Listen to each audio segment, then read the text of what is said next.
First protocol is AK in Jiban. AK in Jiban is from Rwanda. There, can you unmute and say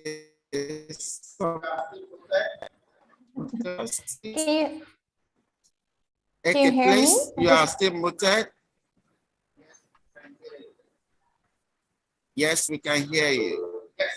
All right. Okay. Thank you so much. Yes, we can hear you and ask you. Would you like to? Thank you so much.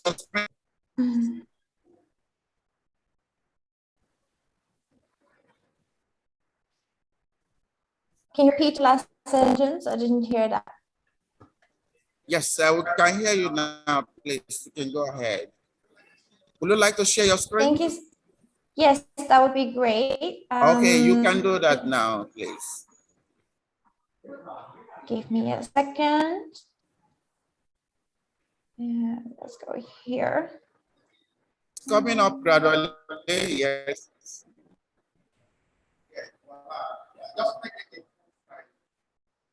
Yes, voila.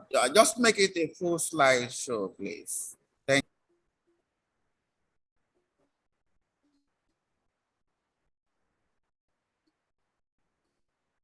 Yeah.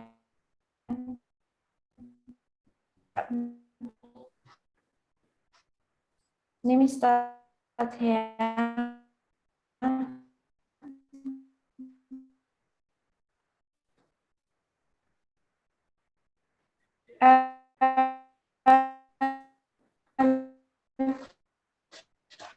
So first of all,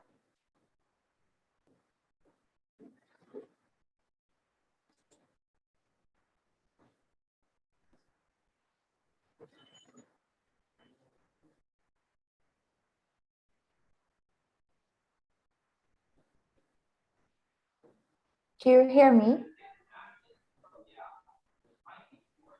We can hear you. Just proceed, please. Can you still see my screen? I can't see your screen now. It was up at a point, but maybe. Let me do it again because it gives me maybe. error. Sorry for that. All right. Please. I think that's my internet at this moment. Let me do it again. Yes, I can see it myself. I hope you can see it. Yes, if you can see it, we can see it. We're happy now. Yes, all right, let me get started. So once again, thank you so much for having the opportunity and for organizing this very interesting conference on the circular economy. It's very exciting to see many people getting to work on the circular economy space across different African countries. So my name is Elka. I'm working for African Leadership University, and one of my role is actually to lead the research program that we have at the university. Maybe something exciting to share before I go into what I do on the research is right now I'm actually in hosting a workshop together with the LMAC Arte Foundation in South Africa. So usually I'm based in Rwanda. Our campus is also in Rwanda and in Mauritius. But right now we also have a conference going on here with a lot of African students, but also other stakeholders working on the circular economy space. So I hope in this way we can somehow connect South Africa and Nigeria with each other and the different stakeholders that are working also on the circular economy space. I quickly want to share a few things on what we do as our university on the circular economy. I will not go into take too much of your time, just a few points. So this is our team. So we have a lot of different, or we actually have 3 different research associates across different African countries. And we also have our EOU staff. working on circular economy research. About the research, let me quickly show you what we do. So at our university, we're doing different things. So first of all, we're incorporating the circular economy in our curriculum and teaching. So in our different degrees and courses, we are incorporating the different principles of the circular economy. On the other hand, we have student ventures, so circular economy student ventures of students that we are supporting. So right now we have 25 different African students that we funded the business project from, and we have a second round of students coming up. And then we also do research and knowledge generation through our different research projects.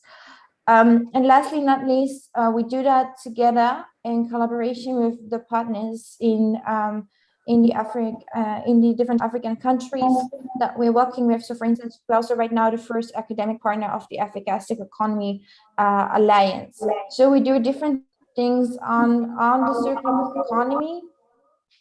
I hear a little bit of echo. Maybe someone can mute. Thank you.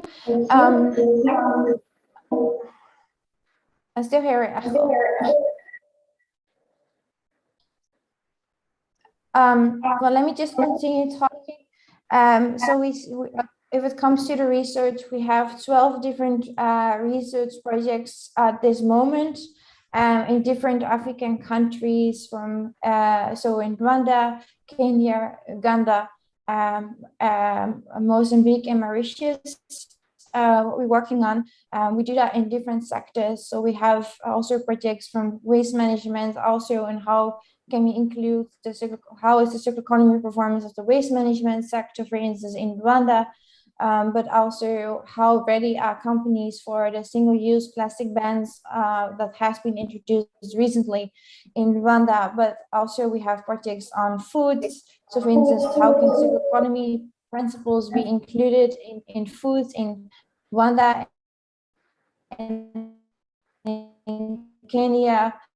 But also we have different projects that we're working on, including in the measurements of the performance of companies and industry parks on industrial symbiosis, the circular economy performance.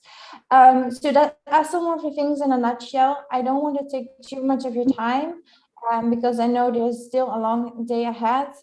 So I just wanted to use this opportunity to share a bit what we do as the university, and also very happy to hear more from other universities on what you are working on and how we also as universities and different stakeholders, if it comes to research, but also policy, on how we can collaborate and make the circular economy happening to accelerate the transition. So once again, thank you so much for having this opportunity. I'll leave it by this. I think this was long enough on my end. After this, I'm going back to my own conference, but I would be very happy to receive the recordings of this meeting. So thank you so much for your time. Yeah, thank you very much, Eke, for the wonderful and brief presentation. I know you do more than this, but you have to summarize in 5 minutes.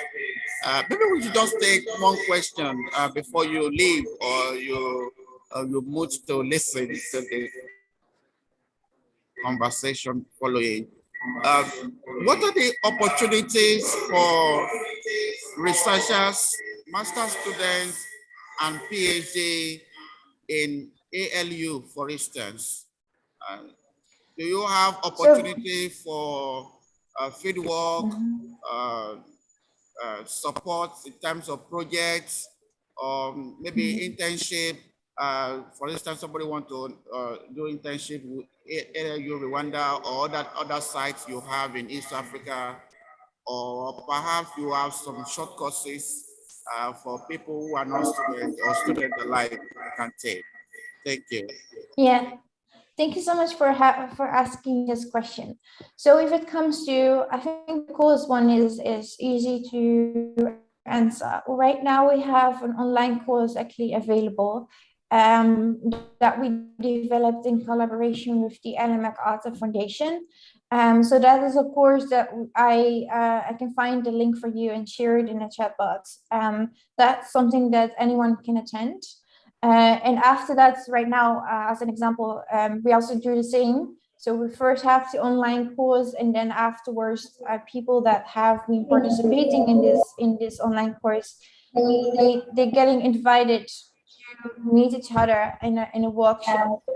So that is, I think, a very interesting opportunity. If it comes to internship and collaborations, etc., I would be very happy to learn more, also from other universities, what other universities are doing, and see what we can do together. So I would be very happy to receive emails if you have particular questions about that. In terms of internships, right now we are focusing on internship with our ALU students. So that is on how we have been mostly focusing on. However, we do have some projects that we did also with students outside ALU as an example. So I would say if you have any particular question on this, please feel free to reach out to me so that we can continue the conversation forward.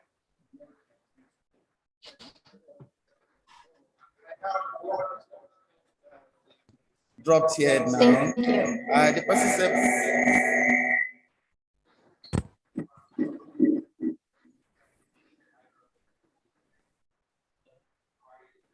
okay, that's actually this question is not for AK, but it's for somebody. AK, thank you very much.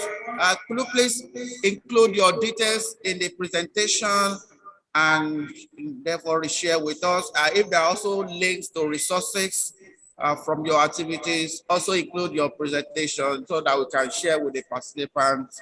And if they do have more concerns, they can contact you directly. So we use this as a platform for networking. So I hope you won't mind to have people following up with you to say, oh, I wanted to ask a question, but I didn't remember then. Now I remember to please assist.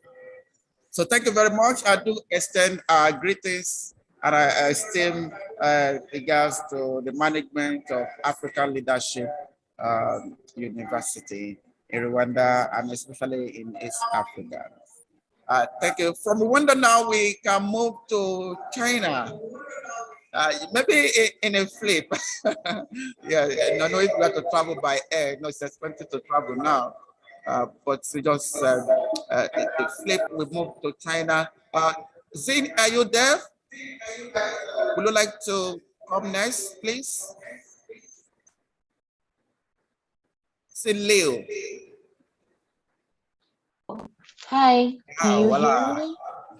Yes, please. Good morning. Hi, Wale. Nice how are you? Good to see Good. you. It's evening now in China, right? Or after Yes. Yes. I'm so glad to be part of this event, and yes, I hope this event will be held successfully. So without overdue, I will give a brief introduction of our journal, Resources, Environment and Sustainability. So I'll share my screen.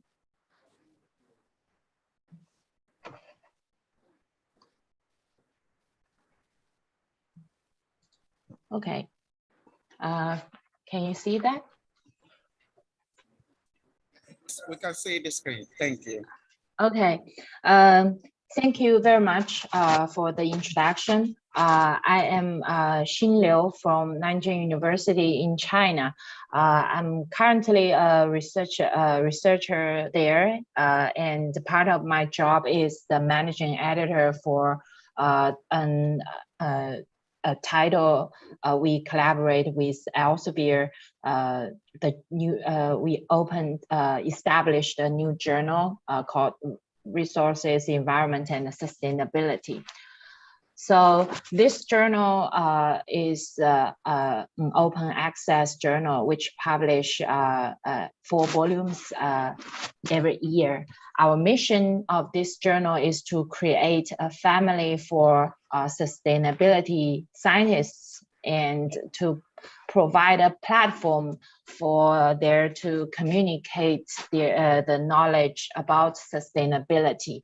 And another mission is to bridge the gap between scientists like us with decision makers to make the planet more sustainable.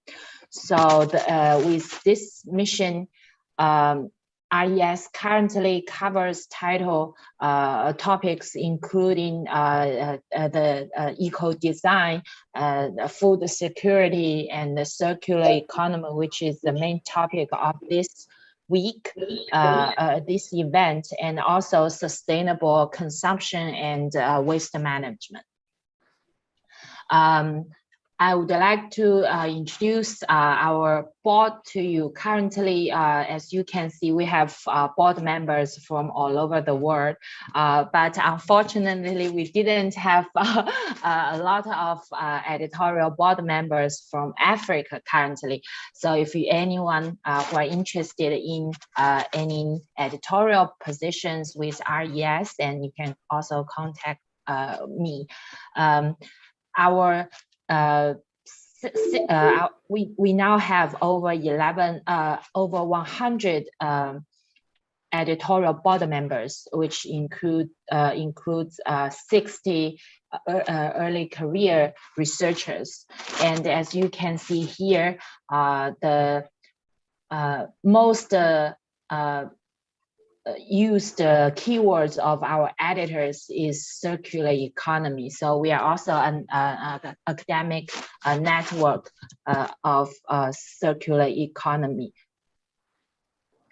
And we actually, we have published for over almost 2 years now.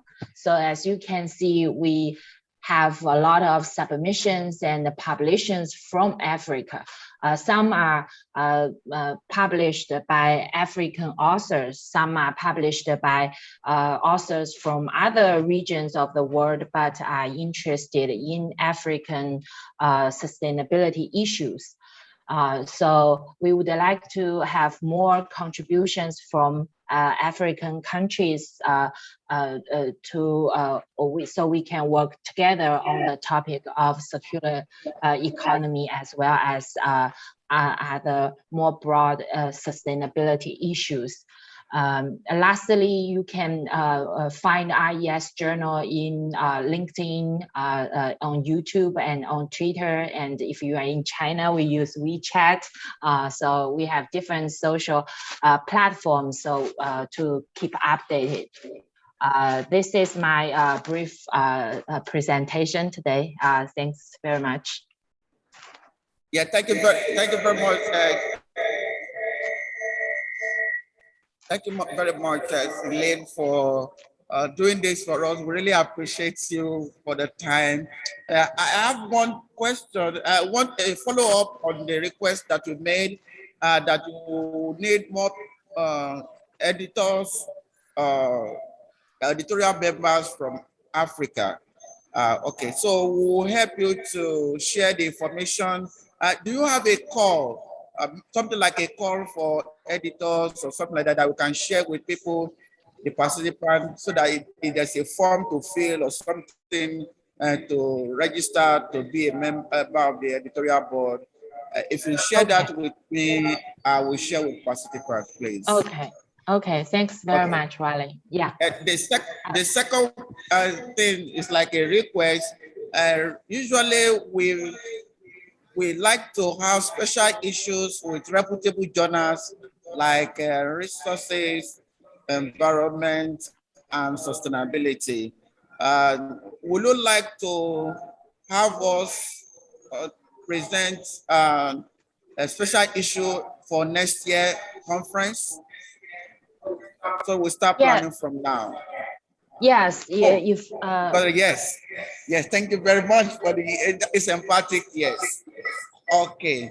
Um, we also note from your presentation that Africa is about the second contributors to the journal, apart from Asia. In fact, in that order, we have Asia, Africa, and Europe. So you think that Africa researchers are doing a lot to publish, right? Yes. Yeah, but there are always limitations for open access journal that we have raised. What would be the support, or are there some level of support for a publication in terms of paying the application fee or publication fee?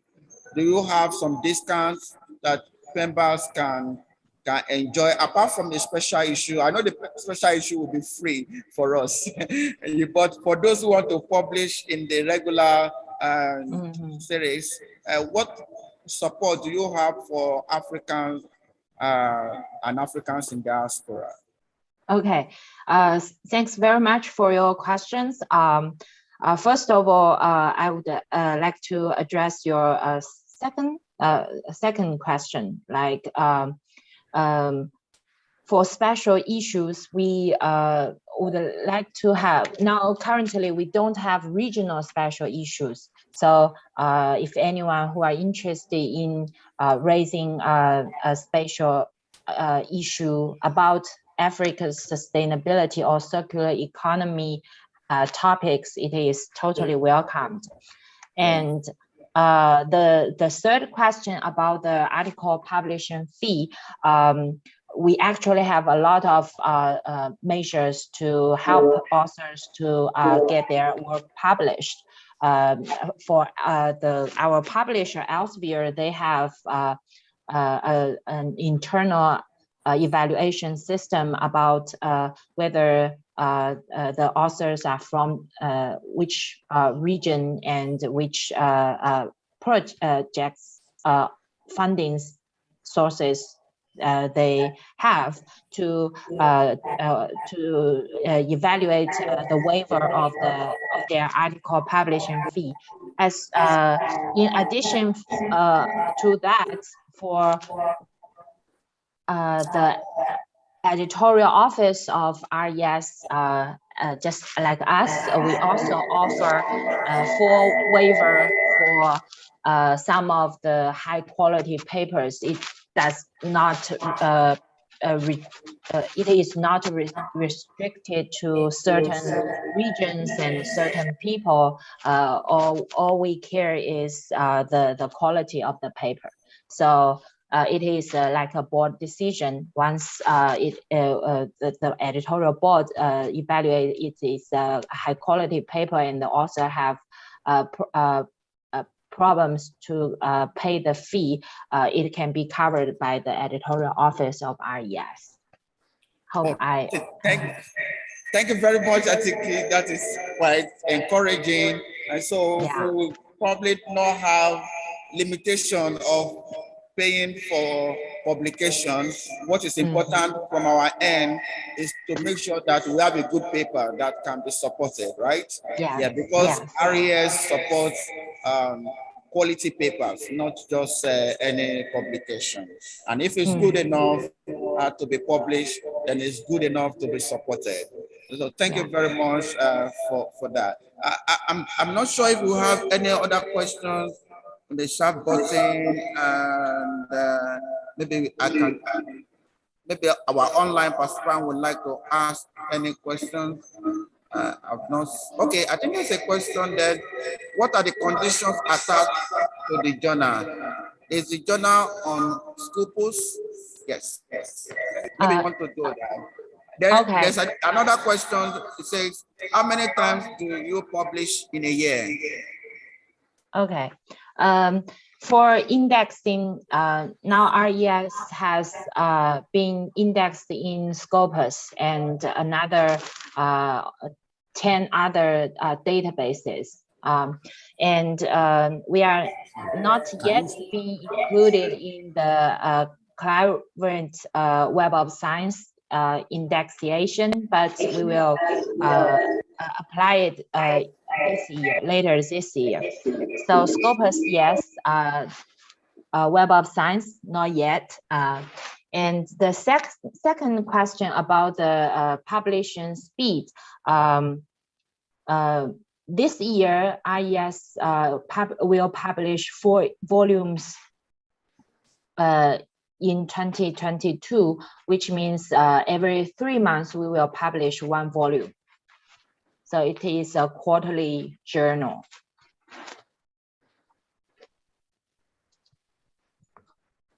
Okay, thank you very much. I think that should be okay for now. If there are other questions, we pass to you via email. But again, do share your presentation with me so that I can share with the participants later. Okay, and include your contact details in case they want to contact you directly too. Okay, thank you. Okay, thank you very much. We move from China to Europe now, Austria. Soren, are you still there? Soren of Revolve Secular. Can I see?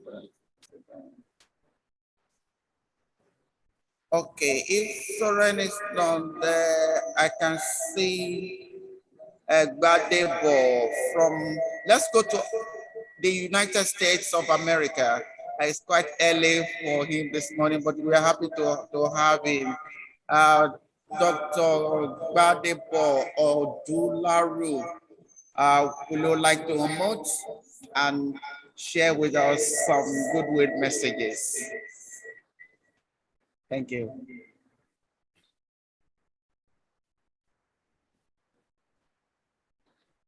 Dr. Gbadebo, you are still muted. Can you unmute, please?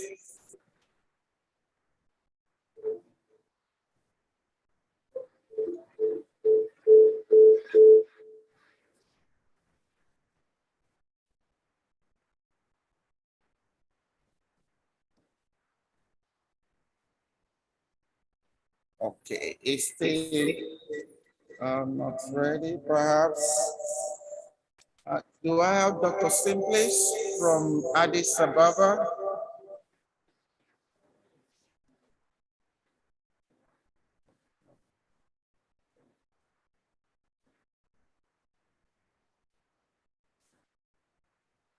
Dr. Gbadebo, I think we have to take you now because you are the only one that is available for us to speak to now. Dr. Gbadebo is of the United States Institute for Advancing Community Development through Trade, Equity, and Interdisciplinary Applied Research and Education. Quite mouthful words. Dr. Gbadebo, would you like to say something now?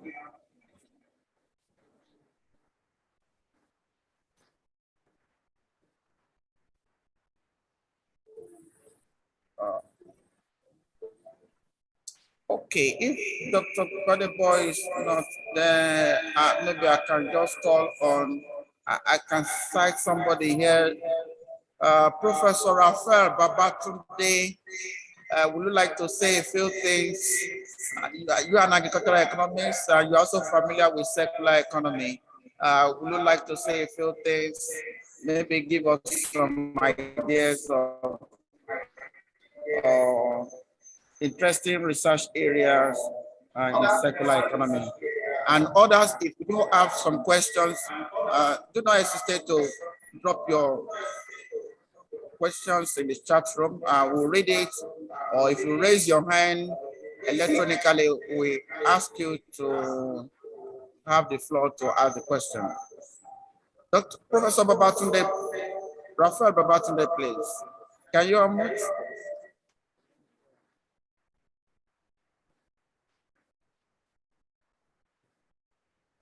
I do understand that some people just enter the room and maybe they will be otherwise engaged in other meetings. So while we are waiting for Dr. Odularu and Professor Babatunde, let me see if there are questions in the chat room that will engage us. Yeah, good morning, Dr. Yes. Olaide. Good morning, sir. Yes, thank you very much for giving me this time. I am in the midst of another meeting. I just remember through your email that it is time for the third day of the third annual Circularity African Conference. So what I will say this morning will be like a goodwill message. Maybe tomorrow I have really scheduled to attend tomorrow because of the interesting program that you'll be having tomorrow. Nevertheless, it's my pleasure to join you this morning from University of Ilorin in Nigeria. So I want to say good morning, good afternoon, and good evening, depending on where we are joining from. My name, like he mentioned, is Professor Raphael Babatunde. I am a development economist, a professor of development economics from the University of Ilorin, Nigeria. I want to commend the organizers for the third annual Circularity African Conference. Over the last few years, the Images Network has been organizing these Circularity African Conferences. And coming from the pandemic, the COVID-19 pandemic, I think this is a very remarkable achievement because for the past 2 years, many conferences have been on hold because we could not travel and we could not meet face to face. But we thank God now that we have the opportunity, at least meeting hybrid, some in person and others joining us via Zoom. It is a remarkable achievement for the Images Initiative.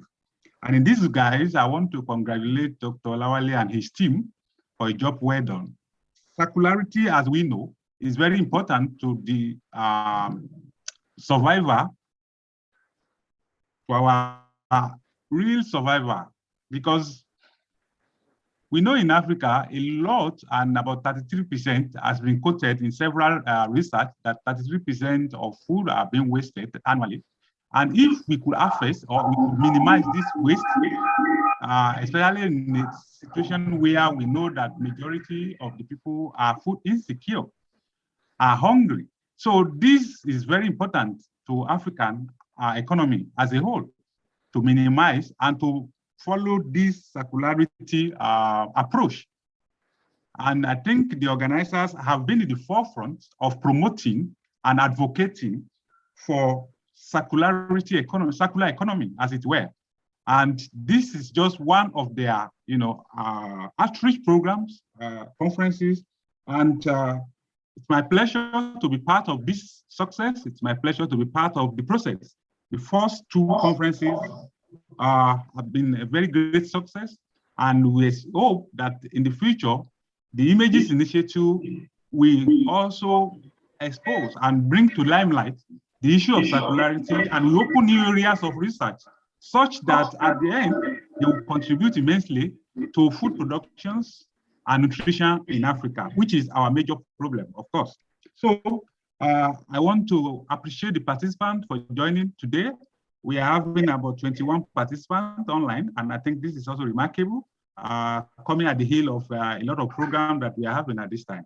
So tomorrow and next tomorrow, the 2 days, the 2 remaining days, I would like to encourage us to partake in the program, to join the program, especially for the interesting presentation tomorrow, tomorrow by Dr. Daniel Saki and Dr. Sandra Sairo. I want to thank you all for joining the program, and I wish you success at the 3rd edition of Annual Circularity African Conference. Thank you for having me. Thank you very much, Prof, for your kind words and for following us. Not just the type of online following, but you follow both spiritually and physically. So we appreciate you that. There's an opportunity Actually, in one of the journals we represented by Liu, she has openly requested for members of the editorial board. And if you don't mind, I would like to recommend you openly to be a member of the board. Yeah. So I will follow up. That's my pleasure. Oh, great. Thank you very much. I also have another lady. You know, she's my Egmont, as we say in Africa, but she's my mentee in another aspect. Dr. Miss Shinyabola Omitoye, would you like to say something and maybe use this opportunity to say that you are interested? I don't want to say you are interested, but if you are interested, say it by yourself. Thank you. Would you like to unmute and say something? Thank you very much. It's been wonderful being part of this meeting. And I want to say that the issue of the circular economy is becoming key and very important, not only to Nigeria, but in Africa as a whole, because of its contribution. I am happy to know that the presenter from ALU is giving us some good information about what is happening. And then the presenter from China has also told us about opportunities for research publications and things like that. Prof has also come about to give us the importance of the circular economy. And I think by the grace of God, we'll be keen into it. I'm very much interested, and I'm going to key into the program because in aquaculture, we do a lot of things on sustainability, on the environment and stuff. So I want to say that I'm very much interested in what we are discussing, and I'm going to key into it. And I want to say that the AI program yesterday, the carbon footprint, they have all been eye-openers. And I think many more people will also key into it. Thank you very much and have a good day. Yeah, thank you very much, Dr. Omitoye, for the kind words and your interest in the research area of circular economy. Dr. Omitoye didn't tell us our field, but I'm privileged to know. So she is of the Okay, I'm Dr. Omitoye. I'm in aquaculture and fisheries. Yes, I'm in aquaculture and fisheries, Department of the University of Ibadan. And I actually do a lot of work with fishers, fish farmers, and fisher folks. I also work with women groups a lot because they are key to agriculture and to economy generally. Once in a while, I delve into agribusiness because when you do agriculture, it must be business oriented so that you can make profit from it. So that's basically what I do for now. And it relates to fish and fish. Thank you very much. Yeah, thank you very much.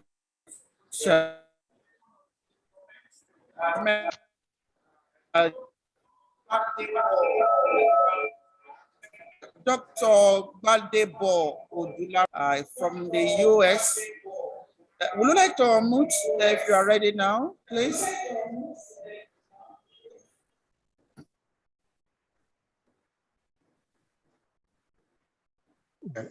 Good morning, and I'm really excited to go sleep. Yeah. Can you show your video? Yeah, my video. I think you are just waking up. Yeah, the video is not showing. I don't know why. I think it's a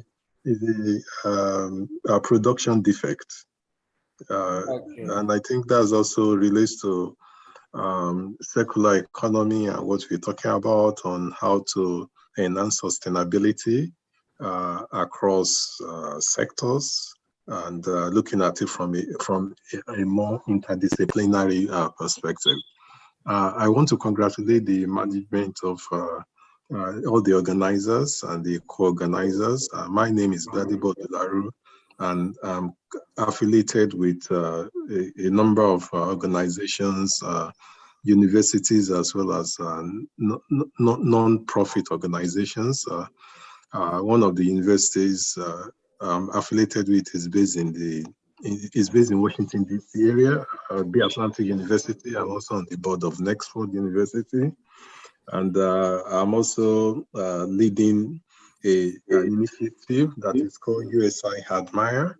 And what USI Admire does is providing opportunities also in areas that will help to advance frontiers of knowledge from an interdisciplinary perspective. And we really excited to be part of the circular economy because we know that is the future and that is the next frontiers of knowledge and application of knowledge to sustainable development. So on this basis, I would like to say how excited I am to be part of this initiative. My background is economics, and however, I've also garnered experiences from almost all sectors, whether it's economics or agriculture. Of course, my master's is in agriculture economics, so that really makes me to really uh, uh, show interest and express interest and do research on sustainable development issues, and in which a circular economy is one of them. And and I think for Africa, it's really the future for Africa, and also the future for the developing world. And one way of making that happen is in cross-Atlantic, intercontinental, collaborative efforts, just like what we're doing right now to make it happen. And I'm also interested in the journal as well, and I really be interested to be part of the editorial board, or how to use the journal as an effective and fertile platform to advance knowledge on circular economy. Thank you once again, and congratulations. Yeah, thank you very much, Dr. Dularu. Ladies and gentlemen, if you have questions, please do send them to me or put in the chat button. Dr. Dularu, you said you are part of some networks. How can the network or circular economy benefit from your own network? I mean, what to do? What are the opportunities that are open to Africans from your network? Thank you, sir. So one of the opportunities we create via through the platform is for Africans and for experts as well as researchers in the developing world, but more specifically Africa, is to provide opportunities to do research, to collaborate on research initiatives, and also to embark on visits, like short-term scholarly visitations to the US to do research. So, of course, COVID has made us to know the effective role of technologies in doing research across the ocean. But more importantly, we know that once all this COVID-19 pandemic is over, we're able to do research and meet face to face to make that happen. So one of the key areas we're focusing on is also circular economies, sustainable development, and the role of knowledge, especially interdisciplinary knowledge, in advancing frontiers of sustainable development. So we want to use this platform to create more opportunities to make that happen, and we're looking forward to Africans that are interested in advancing frontiers of knowledge through interdisciplinary research to come aboard and participate in our fellowship programs and also scholarships or visitation programs as far as research is concerned. Thank you, sir. Okay, thank you very much. Let me re-echo what you have just said. You're saying that researchers who are interested in carrying out research in the continent of Africa or collaborating with other researchers around the world, especially in the United States of America, we will be able to assist such people, provided they have they meet the requirement that you will also set out anyway. Probably will not be for everybody. So I'm trying to re-echo that if you really have anything to do with the United States, and you will be assured that Dr. Dularu would be helpful at least in providing information of what to do to meet your expectations in terms of working in the US or carrying out research in the US or getting some funding from organizations from the United States. Thank you. I hope I captured that very well. You captured this so perfectly, sir. All right. Thank you very much. I have time for one more question. I would like to take anybody from, I see Alex from Uganda, Alex Makala from Uganda. Would you like to unmute and ask question? You are a member of the Africa Graduate Mentorship Research Fellowship, mentorship and coaching program. So would you like to ask some questions about publication, about doing research on circular economy in the continent or outside the continent? Alex, please, unmute.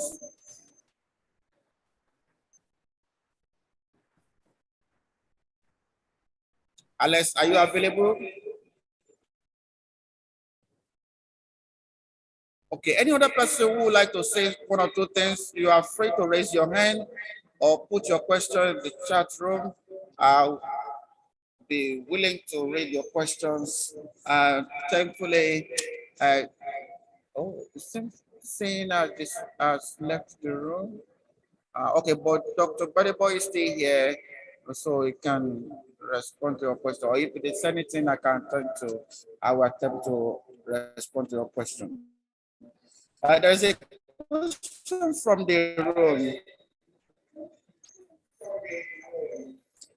The question says, is it not necessary to collaborate with Bureau of Statistics in order to have accurate data to back our research, Yes, I think the starting point is the Bureau of Statistics in your country, except you are working on a continental study. So of course, this is the ideal thing to do. As a researcher, you need to build evidence, and your evidence comes from data. So it's good wherever you can get quality data is advised, including the Bureau of Statistics. We know there are many organizations that are in charge of collecting and archiving data. The World Bank, for instance, your CBNs and monetary issues, and World Food Program if you are working on food. So depending on what to do, we also have Food and Agriculture Organization of the United Nations. We have UNICEF. So we have many organizations that relate to the particular study that you are interested in. But we also have the Bureau of Statistics which has the umbrella mandate of archiving all data from national statistics. So you are free to do that. So it's encouraged, all right? And if you need us to facilitate access to data, maybe you also imply that from your question, we'll be happy to assist you in that regard. I can't see any hand. If you'd like to ask questions, would you like to raise your hand? And I will call on you, please. Otherwise, we will be happy to end this session.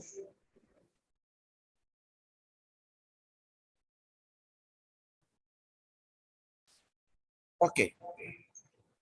Ladies and gentlemen, we will have a break now to end the section. We appreciate you for joining us for this first section of the day. We have a break for about 10-15 minutes. And when we reconvene, we'll be going to some discussion session. Thank you. There will be interludes, so let's have music in the background while we enjoy the break.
As a people with one song, with one voice, we're a nation undivided and poised. We will take a stand and build our land in faith to defend what is out with one song, with one voice. Here we are, a nation undivided and poised for one cause. Where the time is to rebuild, restore, and build our land. Where freedom rises and truth prevails. Our land. Here we are, nations undivided and poised for one cause. Where the time is to rebuild, restore, and build our land. Freedom rises and truth. We believe in this nation, and we undivided and fight for one cause. Where the time is to rebuild, restore, and build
Recording.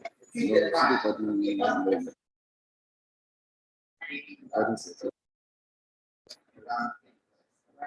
Let me this time, I'm looking for my presentation to be set up, or maybe while you're starting from the school, and people when they stay. The teacher will do the school.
How many will you have tomorrow? 20. Okay, how many will you have tomorrow? 21. Who is this person? You have 20. You know, it's not a commission for another school. So, ma, tell us the answer.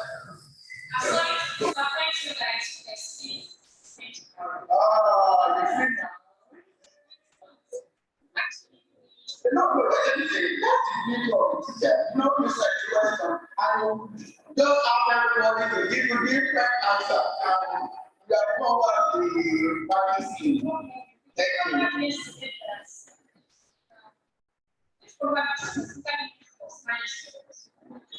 Not some of them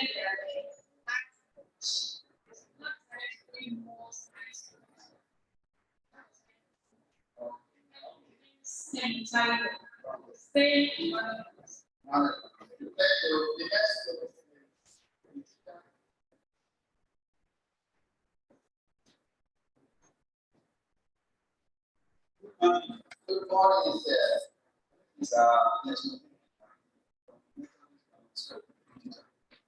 we were not here yesterday, right? So how many students we have students? 10 students.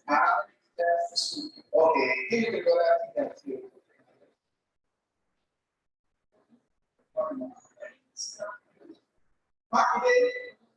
Mark today.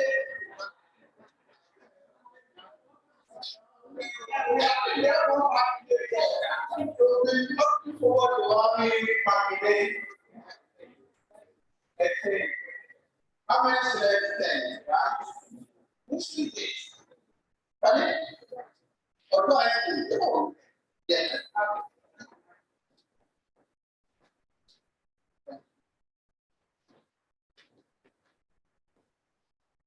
My name is Montana. I need to report this places. It's because of what you wrote.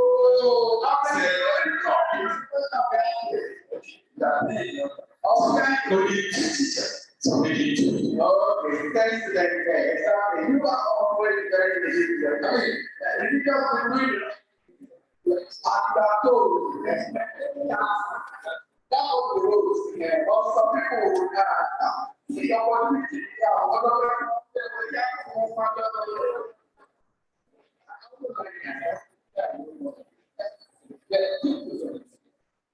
But if I'm not trying to hold the whole night, how do you know?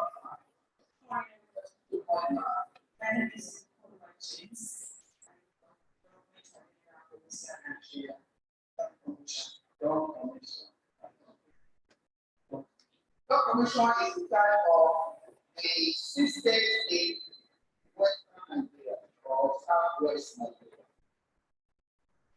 We have the deep work. Thank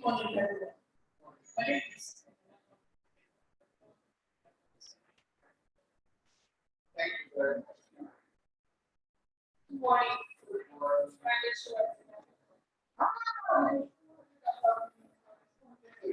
Good to see you. Good morning, everyone.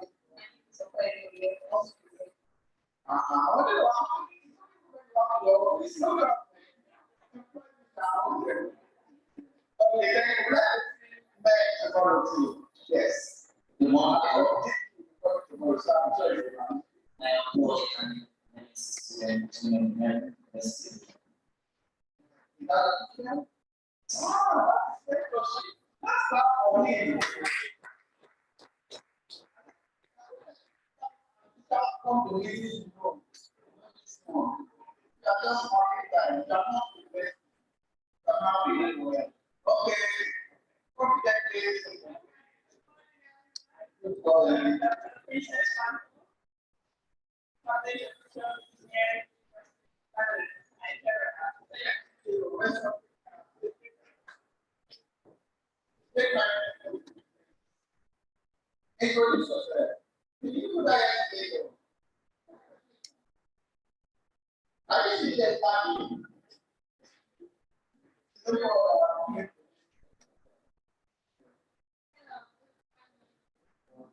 Commissioner can be, but the permanent secretary is not permanent. But the permanent secretary is not permanent. She will tell us. Let's go and confirm to ask if you don't like. So next time.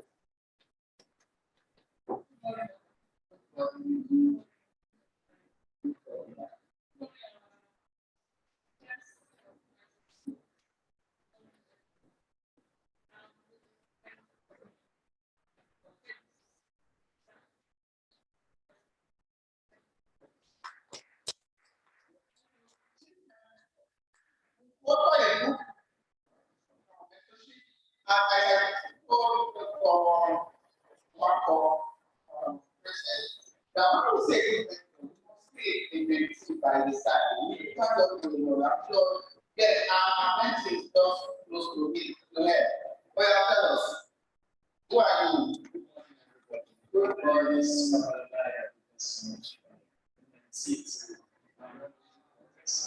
I'm also related to professors. Doctors, maybe I'm still professor. These are first time meeting after one of yes,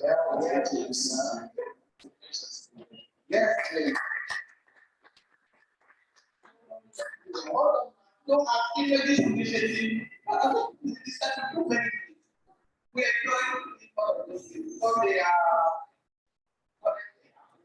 connection. So we do membership, we do conferences, we do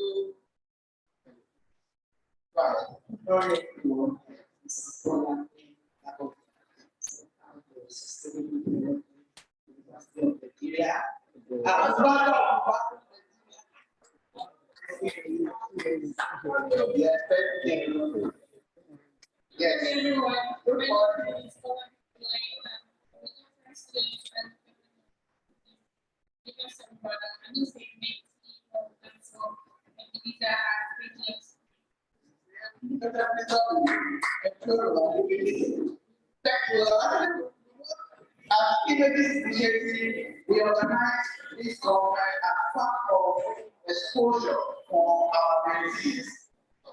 What we do our meetings. Thank you all. Good to see you physically now. You can mark the voice in the place that we take. Good morning, everyone. All these phenomenal government application from and also a postgraduate student from the Department of Sustainable Development Practice Center for Sustainable Development. And I will always be the team to provide. It has been a wonderful us to us at Center for Sustainable Development. I want to be appreciative. One of the organic committee for this wonderful. Thank you very much. Thank you very much.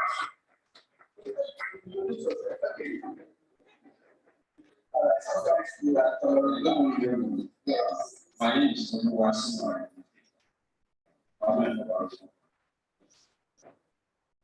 Yes, the wonderful man, I want to say this is a wonderful guy. He always, okay, you know, we love mentorship in the University of Ghana, and Professor Ola, the director of Academy, when both of us at different points when they see who started postdoc candidates in a program,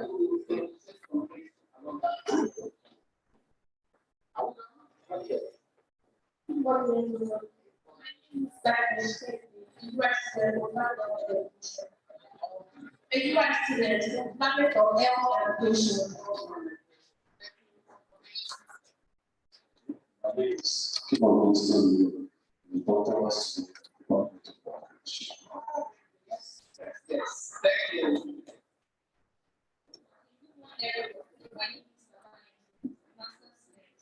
Center of Sustainable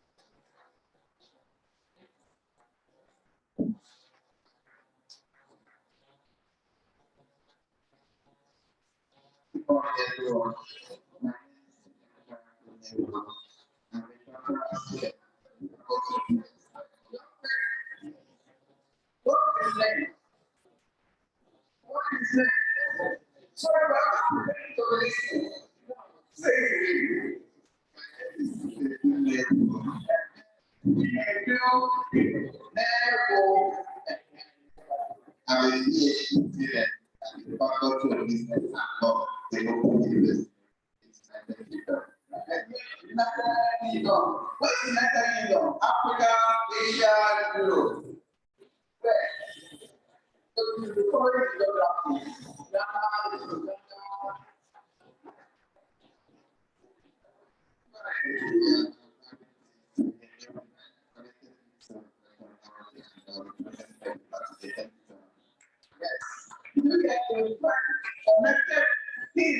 So me, so there's a plot here, right? Okay, thank you very much. Yes. Thank you. I think Dr. the lecturer in the Department of Regional Management in the University of Ghana, and currently a postdoctoral fellow in South Africa. I think for South Africa. University of Technology. Currently, I came down for a research in collaboration with the University of South Africa, and I saw this need join the opportunity to present the paper and to carry it along with the so we are together into the Internet of Things in Africa during COVID-19.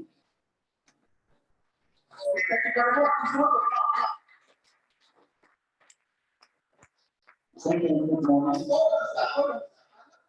Flapping actually has some therapeutic effects on the body. If you want to be healthy, yeah.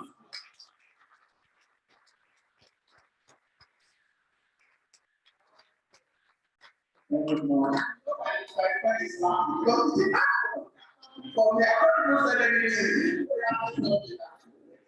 My name is for one that was said. What are you it's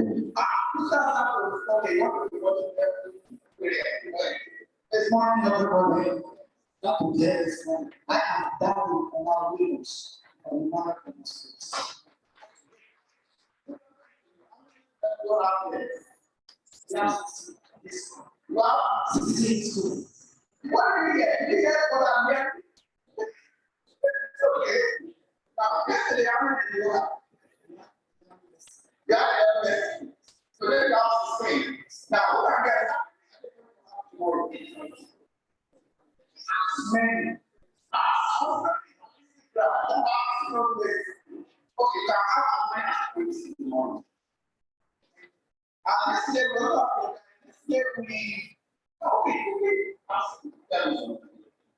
well, 11, 16. What is that? Quickly. That was here now. We have 11, 16, 10, right? So what is that? What is that? 53. Listening for 1 week here. Who will volunteer to listen? Okay, yes, I want to talk about some we have for two schools, we have to get in quality of lead. So then we are also improved. So make provision for future students. But don't worry, some people will want to make it look good. So we are sure that you have biscuit and water, and you have real food and water. Clap for yourself now.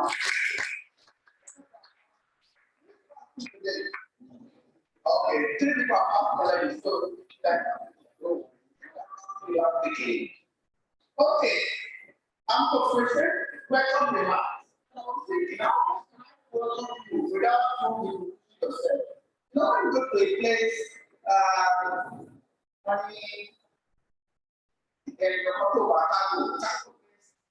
to say where or say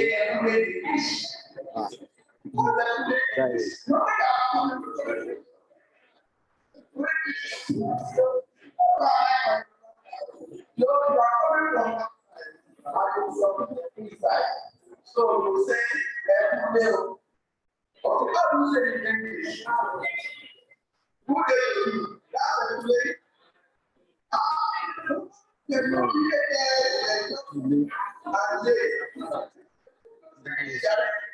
Who is that? What?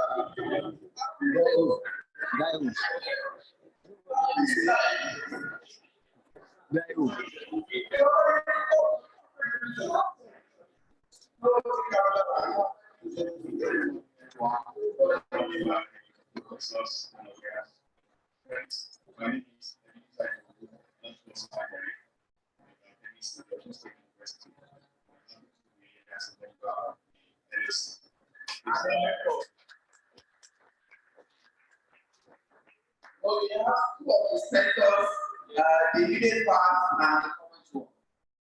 The latest. Yeah, I mean, sure. I have 3 now. 3 now.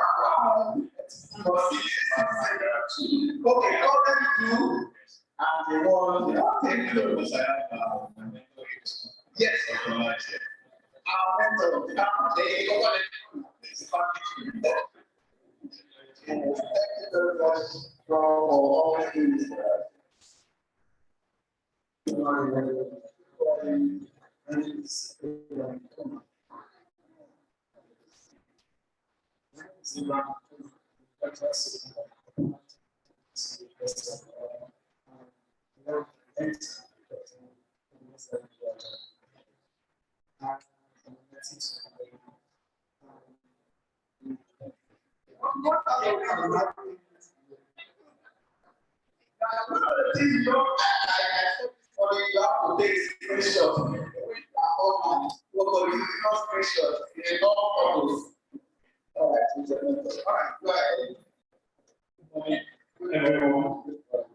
My name is Joshua. Whenever you get to the next yes. All right. I'm a master's student at Federal University of Agriculture, Nigeria. I'm a mentee in the AGMCP program last year. Who's the mentor? Dr. Richard Unidura. Dr. Frankie from campus. Yes, I contacted him, but he said he tried to do it. It's not if he doesn't come, who go to him? Because if you come from America, come to Campus and Muslim, I know it's not right. I will also remind you to call him. He has to be there. All right, thank you. So he invited us to bed. So good morning. Good morning. Good morning. My name is Oladipo from Progress Council. I got to know a lot of civil society production. And it's thank you very much.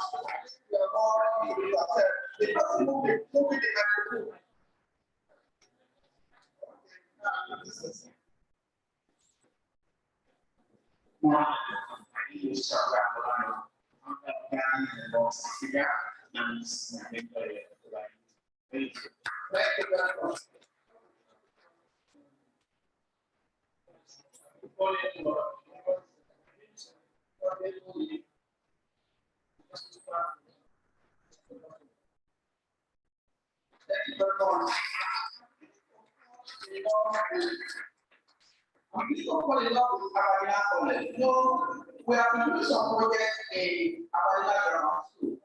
Normally, please, we have two of those people. We invited them, they're supposed to come. Okay. We have this will be a project for them last year. We did three projects we commissioned on Monday in their school. And the people come here. Our grammar school. I mean, yes. Say it.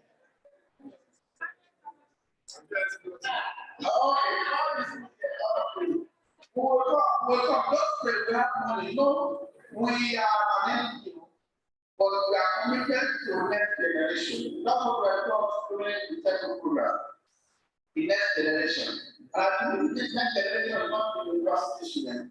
The next generation are those who are in secondary school now.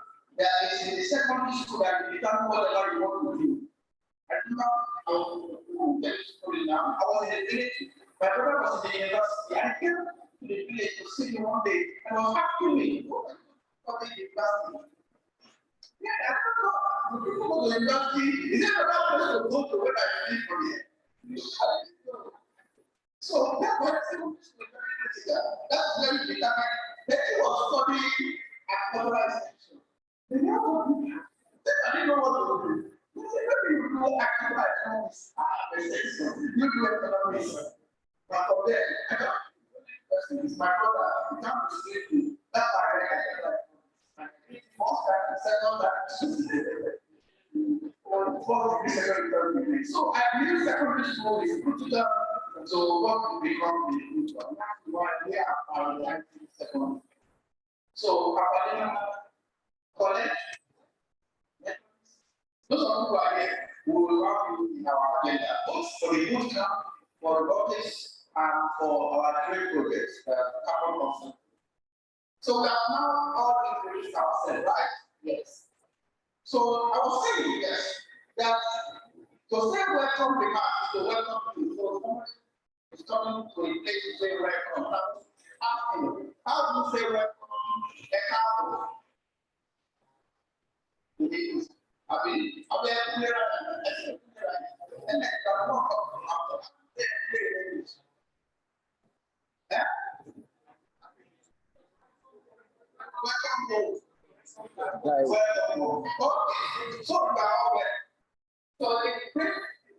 this conference about the team for this conference, what it is. Look at it, and you will know. What is this? What is it? Please.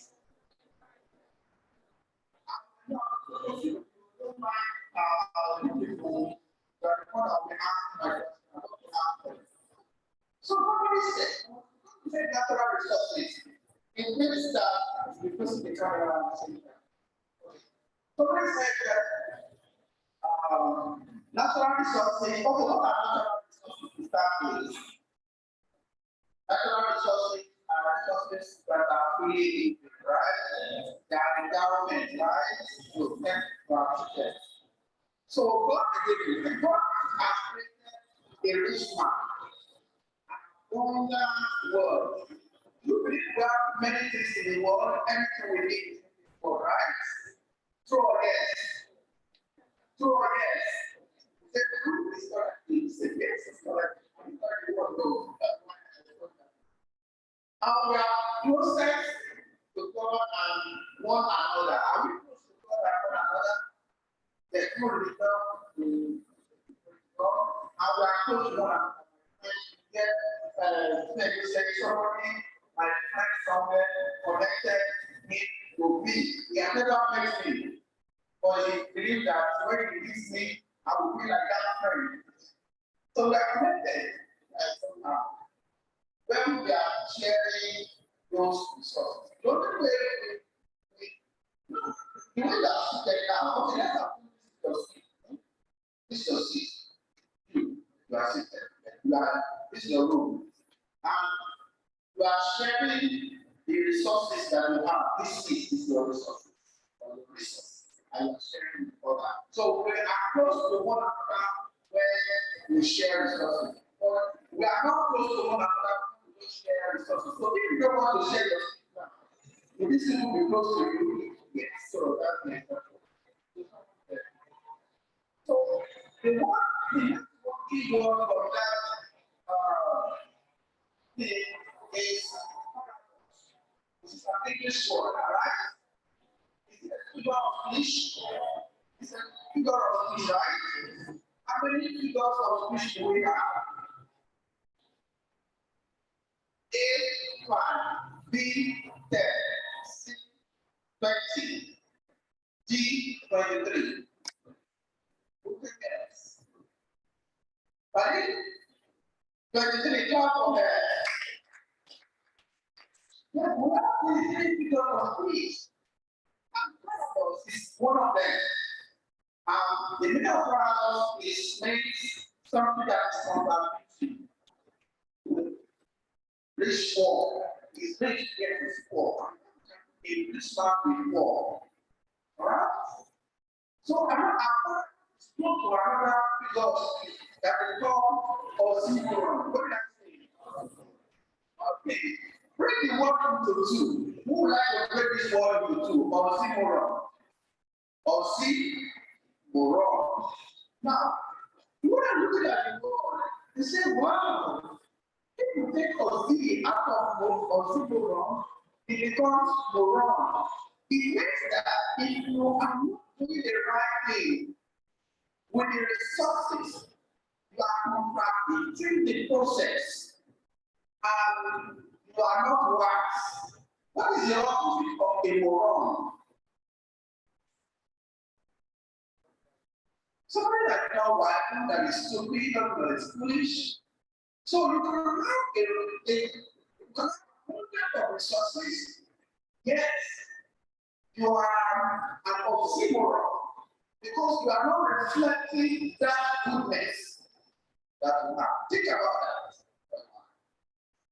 Again, I want to go down on these words. What are the natural resources in Nigeria? Write it down. Don't everybody take it.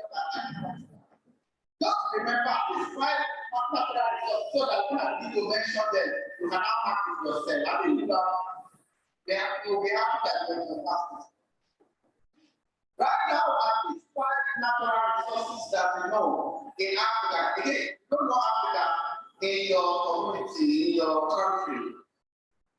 Wherever you are, place is Africa. So you can think of, or those things you can think of, Nigeria, you can think of Uganda, just write 5 of them. Okay? So the second thing I want you to think about is that a paradox to the management of resources? Okay. Think about it. Look at thoughts that we guide this. Okay, I've written the 5. Now look at this map. This is the map of Africa that gives us the idea of mineral resources. Alright? So we have mineral resources, we have agricultural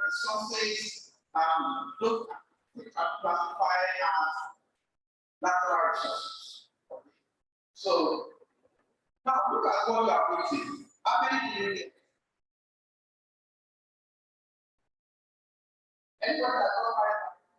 Now let me list what you have here. You have oil, you have coffee, so you agricultural resources, coffee, tea, rice, beans, bread, you have natural gas, you have gold in Ghana and other places, you have petroleum, iron, phosphorus, all different kinds of ore.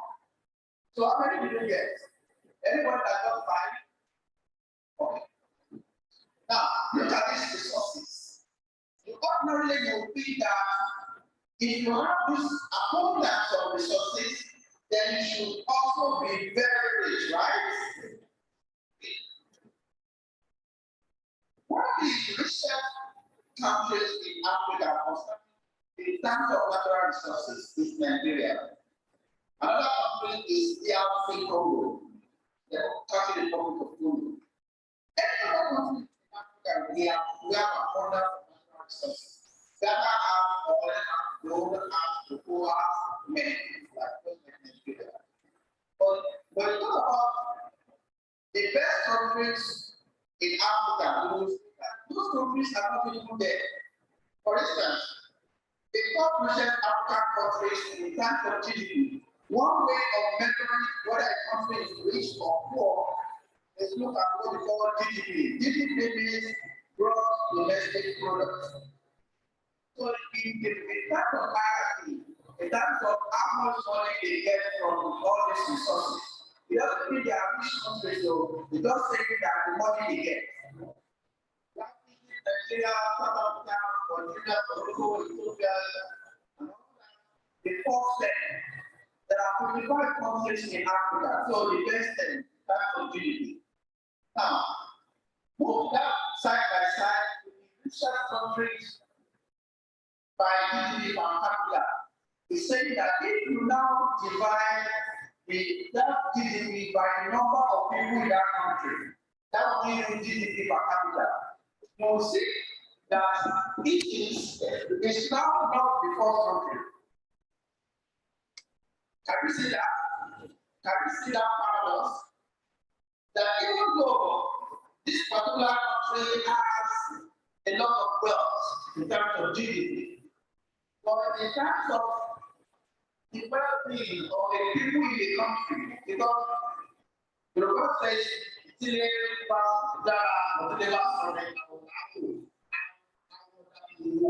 a function of your health, the function of the body you have, and the things you eat.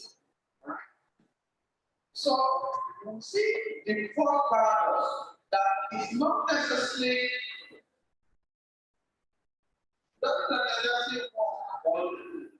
true that when you have resources, you will be rich. That's what I want to establish from here. It doesn't mean that when you have resources, you will be living well. And that even goes to the family. Some people will be rich in families, but people around them are poor. They don't care. So what we talk about in circular economy is that for them, let everybody be well, right? Let everybody be well. So I establish at least one paradox of this analysis. And you see, for instance, Nigeria is there, but Nigeria is not even here at all. Nigeria is second here, but Nigeria of well-being, Nigeria is not the fourth step, but it's second here. And the thing that is fourth here is not by it. So what is circular economy? Circular economy is therefore that economy that says there should be no waste in a system. It means that the resources that those countries are getting are not being used by the people, or the results is not coming back to the people. So it's not a good economy. But circular economy says that you don't need to have any waste or wastage. So you can see The typical economy that we call linear economy, we take resources from the earth, the mineral resources, whether gold, whether food, right? To refine it, or make it, to refine it, that's made, then you use it to make your car, or use to produce some things. After some time, you no longer use it, you think it's no longer usable, then you throw it away. Or you need to put environment. So that is the linear economy we're on, generally. But the circular economy is saying, no, we don't want to pollute the environment. Let's do something about what we produce. So when you make reduce, after the use, you can still reduce it. Find another use for that material, and you can make it to another thing, so you make or recycle. So we talk about reduce, recycle. And there are other acts, there are 10 acts of circular, 10 principles of circular economy. But these are the simple ones that we just need to know that it is in the form of a cycle. So when you recycle, like you are making another product out of this, so you use it again and until you finish the shelf life of that commodity. So what is therefore the way to go? Again, institutions or countries or continents that are already talking about circular economy. Since we already know that the linear economy will operate is no longer going to sustain us. I always say that circular economy is a handle for sustainability. If you tell me that you are doing sustainability, I'll tell you, show me something that you are doing about circular economy. So if you cannot tell me anything about circular economy, you are not practicing sustainability. Right?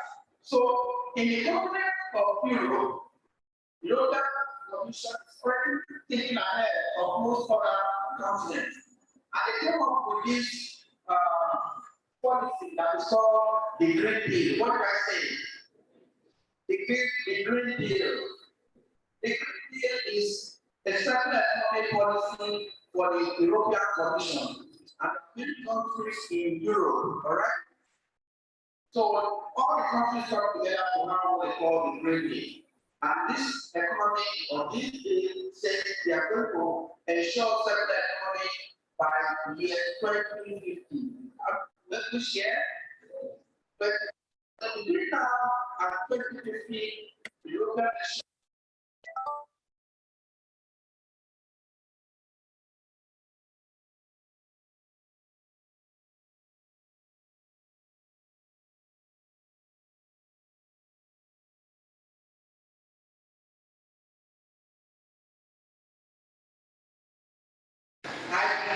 before.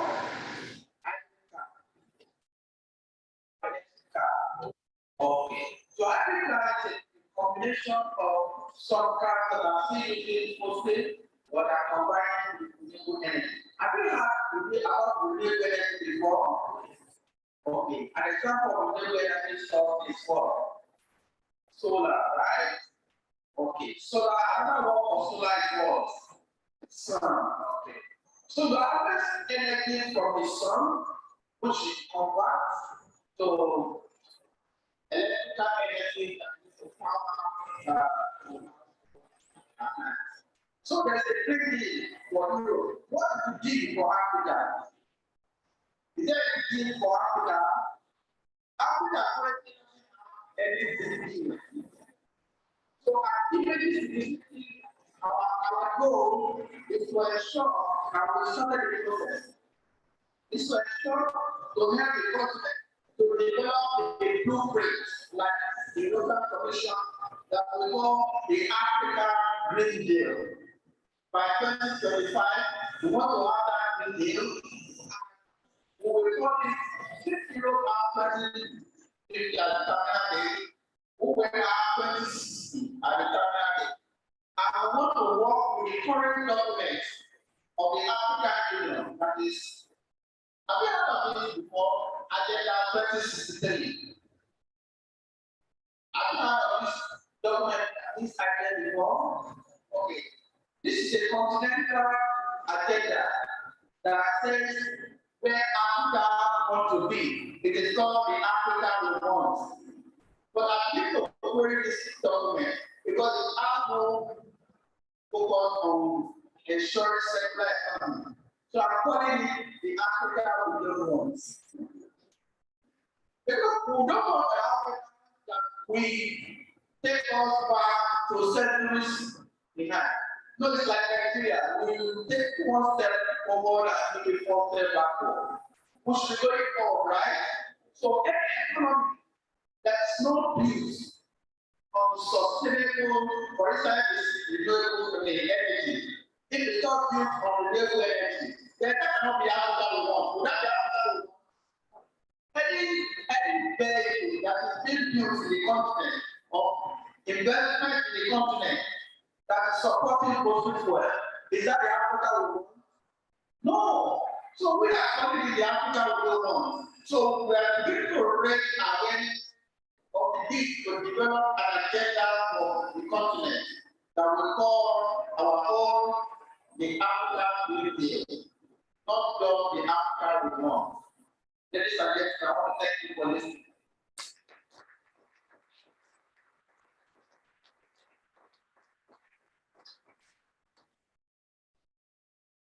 Okay, I'm going to take a break now. Oh, let's take a question. The fact that we have asked like this, just like others, there should be some questions, right? After I follow up on any questions, please? Any questions, please? Yes, please.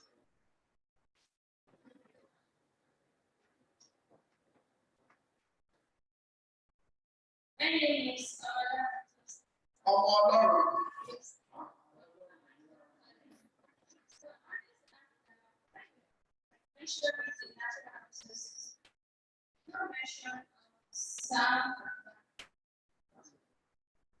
Okay, thank you. But you know that some also natural resources. Yes, everything that is created by God and you don't raise, it is natural, okay, naturally occurring. So land, water, trees, air, the space, you know, if politicians were to have their way, they wouldn't be sending air to us. But we are already buying air. You buy air, you don't buy air. You buy that car. What do you call it? No, you can send air to me, but don't give me credit. So that's part of it. Thank you for that. So anything that you that are naturally occurring resources. So both on the surface and in the air. So and there are many things under the ground. People will talk about natural resources, we consider the ground, but there are others. All right, thank you. Any other questions? From this side.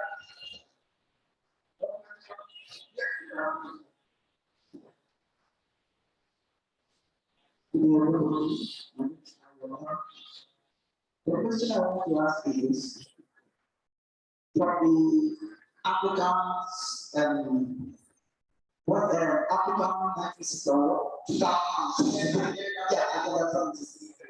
now we have our one agenda. Now what I want to know is that I want trying to streamline our agenda of Africa we want with what has been put together, what has been done by other agencies, maybe the ECOWAS, the African Union, the South African, all other G. I will try to streamline our policy system so that people can adopt it, other legal United States and adopt it. So that's it. I guess it's very good to this. Okay. What I'm trying to say is that I think that will lead us to sustainable development must be focused on the green deal, must be one that promotes green economy. And I said that Africa has an agenda that not agenda 2063, but they don't really consider circular economy in the agenda. So what I'm saying, that's why I call it the agenda win, the Africa we don't want. Okay? So the Africa we really want will be the one that looks at the document correctly and try to identify what is not going to lead us to green economy and therefore try to reverse.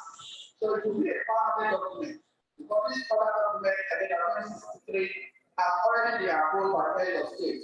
So let us start a movement, as our council was saying yesterday, a movement to correct some of the things that are already going to lead us to sustainability. So that's the one we call, that we really call the Africa Green Deal. So we will not call the document the Africa we don't want, all right? So that not to make the head of state to say, head of state is not the estimate. So it will be that, but it's just the primary document to say there are many things we need to do, but there's an agenda for green economy in the continent, and to achieve that, because currently Nigeria doesn't have a policy for green economy to start with Nigeria. What's the policy of Nigeria for promoting renewable energy, for promoting hybrid cars, electric cars, anything renewable, for solar system? No, recently the grid, electrical grid, has solar at least 3 times within 2 months. That's bad, you know. Who is giving this money, say he didn't have power to charge his phone? So in 24th century, how many years after the wedding, and we can not have power to charge phones and to do many things? It's not good. Right?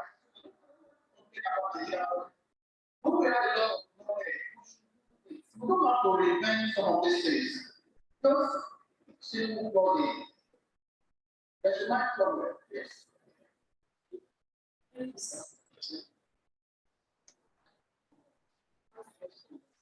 Now, we have a Yes. I get your point. When you make reference to Latina college that we have a program to them. Yes. And what's funny is that I was trying to look at it that you are trying to carry students along that we don't have any program for the teachers to make them understand what we are really talking about. Because what you know about you can't do. And that's established that education is the most potent weapon to bring change in society, which means that the education sector is very, very important. What are you doing, sir, to carry teachers along? Thanks. Okay. What the Yes, I have a question before, but she has said, in addition to me, I think like we should do a capacity building of teacher in ICT. This area, we should let them know the force for them to use the force. Because that our sister said something, only said something that she tried to bring along the science students to this program, which are not. And technology women in Nigeria. And we are into teaching all the capacity, all the levels, whether you are science oriented, I'm an educator background, I'm into ICT. So in education, we have ICT. We are not tutorial, we are not doing software, we are not doing program. Then we have some tools that are digital tools that we too should know how to teach the students. So that is why I'm employing you, sir, and I'm begging that we should put the language of Nigeria into that to make sure that our teachers, let's have competitions. Let's have competition for primary school. Let's have competition for secondary school. It is a shame to Nigeria that 2020, we don't have any online program doing, and none of our students are told. Why other students in Africa, not only people in Asia, they go along with their study. People simple WhatsApp, simple Google Meet, simple Zoom, they are able to use it. But when we are complaining enough that technology is not okay in Nigeria, I have to force myself to buy router, to buy solar, the solar of 300,000 when I came back to Nigeria in December. because I cannot cope with it, because I cannot do without me 24 hours of mental. So I have to force myself to save money. So individual, we should forget about the government much now. We should focus on ourselves. What are we bringing? And then what we are bringing in secondary school is what we lecturers in university are working on. If they lack in secondary school, we give us everything. So I think now we should start now. It is our teachers. It is our teachers. Let them know these things. As long as they know it, they want to. The rest students know it, and the teacher will not encourage or use it in the class. They didn't go out. 2019, sorry. 2019, I'm working off of my thesis and PhD. Then one learning. I suggested to my in my thesis that I didn't know that the COVID will push everybody on. I was seeing that it is different. Why are we doing everything in the classroom? Why are we becoming our traditional face-to-face classroom all the time? When these things are there, very shit, and make lecturers from the lessons. They are not actually okay to use some online together with the face-to-face classroom. I don't know the day COVID-19 levels. And we are all to be using better than asynchronous and synchronous. And this today you can see both of the private university in 2020, they are able to go. Please are not to join the Women Information Technologies, Nigeria branch. So in case this is all.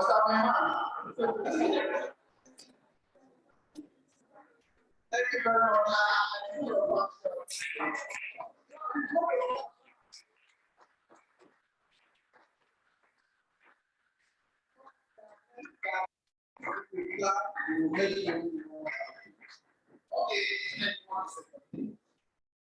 Thank you so much, and I'm really happy that the young ones are really here because it's important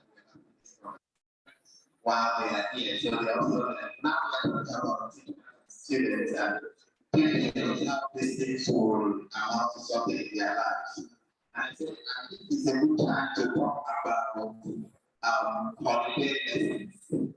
You know, because when I was in primary and secondary school, most times after the term, there is holiday lesson also go by. It's like they are teaching us the thing they will teach more when we plan to the next term. I think that holiday lesson is also be an opportunity for some hands-on experience now. Like we are talking about circular economy, we are talking about renewable energy. Why not, instead of still to eat and to let all the time during this holiday, they can now go to this renewable energy companies and try some hands-on experience, learn something practical. You know, not to decide they have been learning all day. It helps them to gather more skills, it helps them to add some practicality to what they are learning. You know, that's this contribution. Then coming back to the Africa we want, you know, we talk about how it's a problem in Africa. There are some issues I want to raise. What we're talking about Africa we want. The paper I'll present today is basically just like Simba is talking about how the byproduct of one industry could be used as a raw material. And this will be not just what talking about. But how will this happen in Africa when even the developing countries have their borders closed? For a very long time, the border between Uganda and Rwanda has been closed. At the moment, still, the border between Burundi and Uganda is still closed. How do we ensure the Africa will not even exchange, not even share with each other? You know, these are some of the issues we have to talk about. We have to talk about Africa. Unless we are just playing people at this extent, thank you very much. We'll try to hold it back.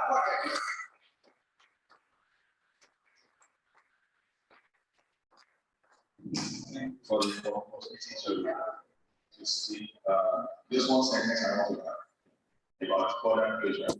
I know that they're talking about the African free trade zone, but not everybody has agreed. I don't know how far the implementation has gone. Okay, there are 4 questions from the floor. Let me start with the last one. Border closure.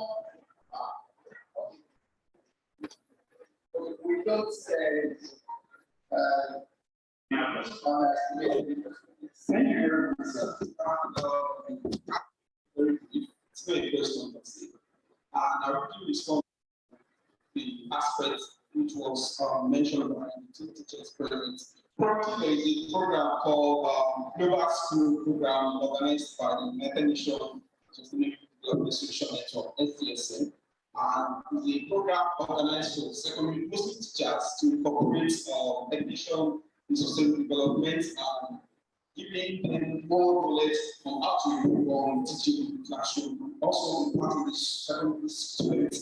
And the program, the registration is going to close by 28th of May. So the teachers that are here can still register and see later I'll provide the link for registration. And second is I want to say this in form of suggestion when we're talking about the African Union Agenda for 2063. I believe that in Nigeria we have to start from our own course, and we have to also provide policy recommendation and talking to the as initiative, we can come up with development blueprints that is going to work around circular economy, provide solutions around renewable energy, climate actions, and we know that okay, this best fits Nigeria as a nation. And looking at 17 sustainable development goals, we know that definitely Nigeria has to prioritize. We need to know which one we are really working towards, and we believe we can achieve for 2030. And as an initiative, we are really looking forward to you today this in collaboration with some state government. Thank you very much. Thank you very much. Let's move on.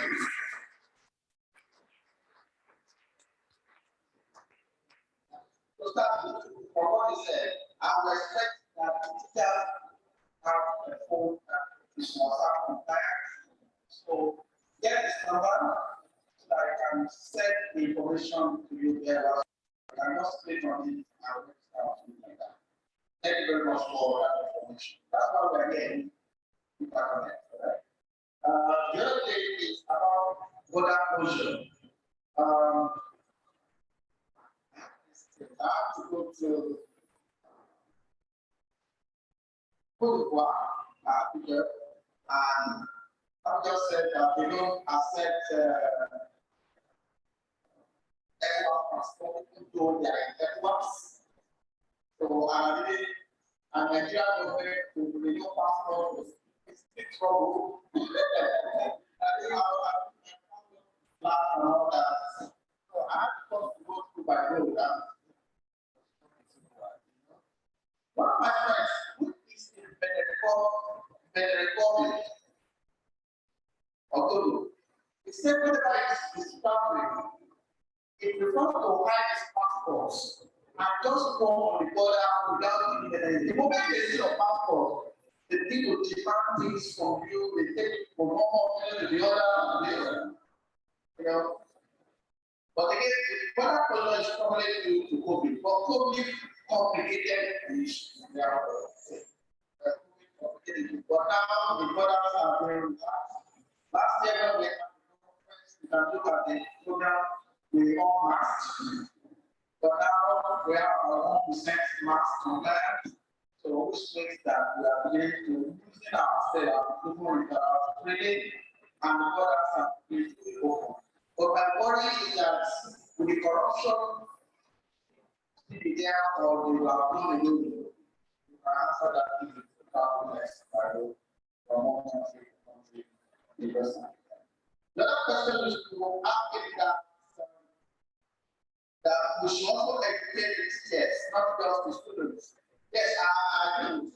The letter we sent out to the schools, 20 schools we invited, we told them that they should come with 2 teachers and 10 students. So whenever we do this, we do both for teachers and for students, because ultimately the teachers are the one that will carry the knowledge from one generation to the other, from one part to the other. So we have in terms of the school, we did project for them, we did project on water harvesting, we did project for tree planting, and one day we also try to help them, they have a well, we try to help them to And the school that was in 2005, they didn't have the storage, the smaller storage house to use water in toilets.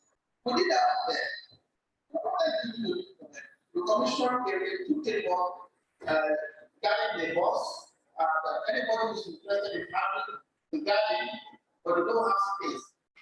Just see Mr. Shopper from the man. Yes, there's a two things with the manure, with the food garden food, with the where people plant the bus, where the plant the things.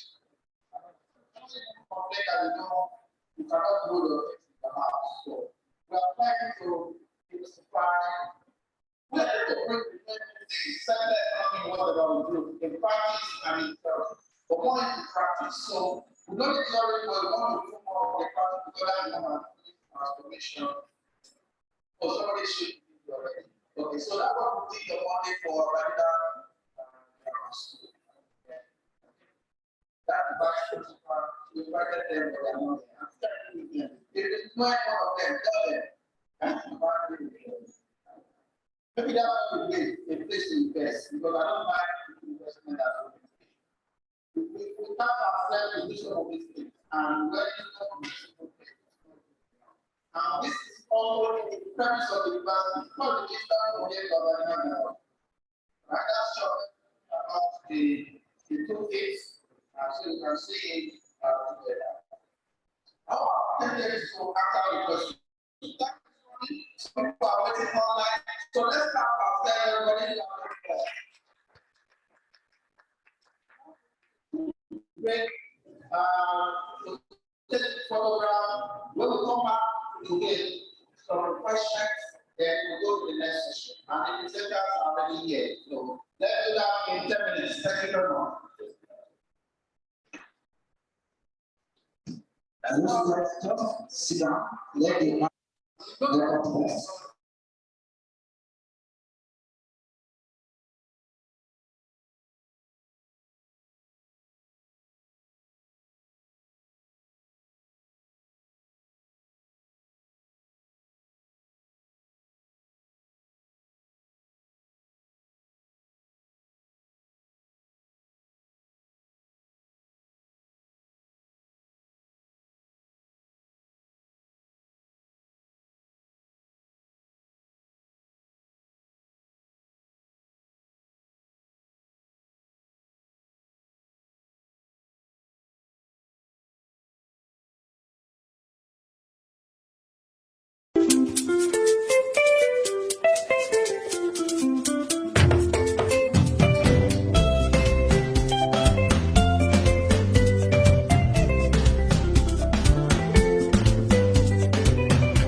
Who thought that teenagers who knew nothing about aviation could build a plane and it could be perfectly safe, and it is going to fly from Cape Town to Cairo? I'm Agnes Siamela, and I built the beautiful wings on this plane, and I also built the center fuselage, and I also built the horizontal and the vertical stabilizer.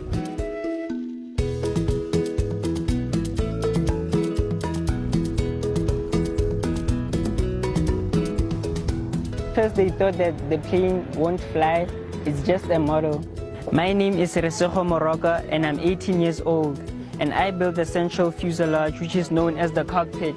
It's over here. My name is Lesego Mahlodi. I am 16 years old. So this part that sticks up is what I was actually building. Because we live in a society that's so stereotypical, especially when it comes to teenagers, a lot of people were actually shocked. Like, what are they doing? This was just a dream. It was going to fail.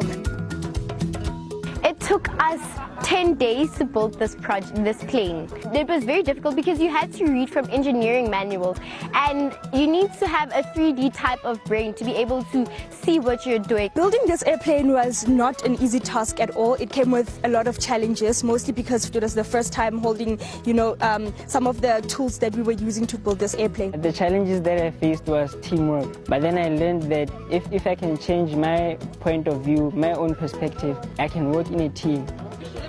So we're going to be flying this plane from Cape Town to Cairo. Then we're going to be flying that tens and thousands of kilometers. I don't even know how much it is. I've always wanted to become a commercial pilot, but this project has helped me realize that there are other things in aviation besides just flying an airplane. I would like to tell my peers and youth and everyone, if we can build a plane, you can build a spaceship. You can do whatever you want to do.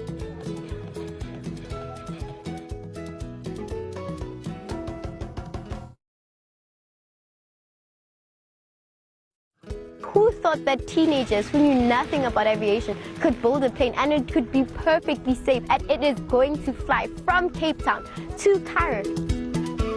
I'm Agnes Siamela, and I built the beautiful wings on this plane, and I also built the center fuselage, and I also built the horizontal and the vertical stabilizer.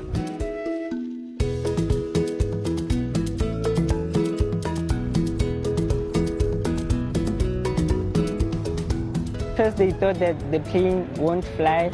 It's just a model. My name is Resego Moroka, and I'm 18 years old. And I built the central fuselage, which is known as the cockpit.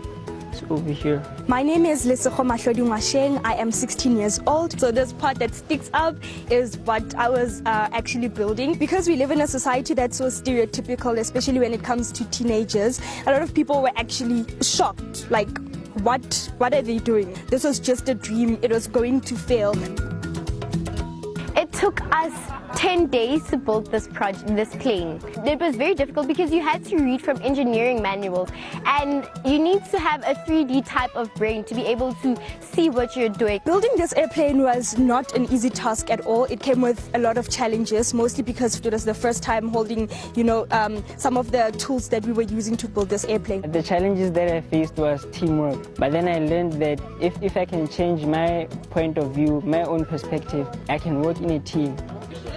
So we're going to be flying this plane from Cape Town to Cairo. Then we're going to be flying that tens and thousands of kilometers. I don't even know how much it is. I've always wanted to become a commercial pilot, but this project has helped me realize that there are other things in aviation besides just flying an airplane. I would like to tell my peers and youth and everyone, if we can build a plane, you can build a spaceship. You can do whatever you want to do.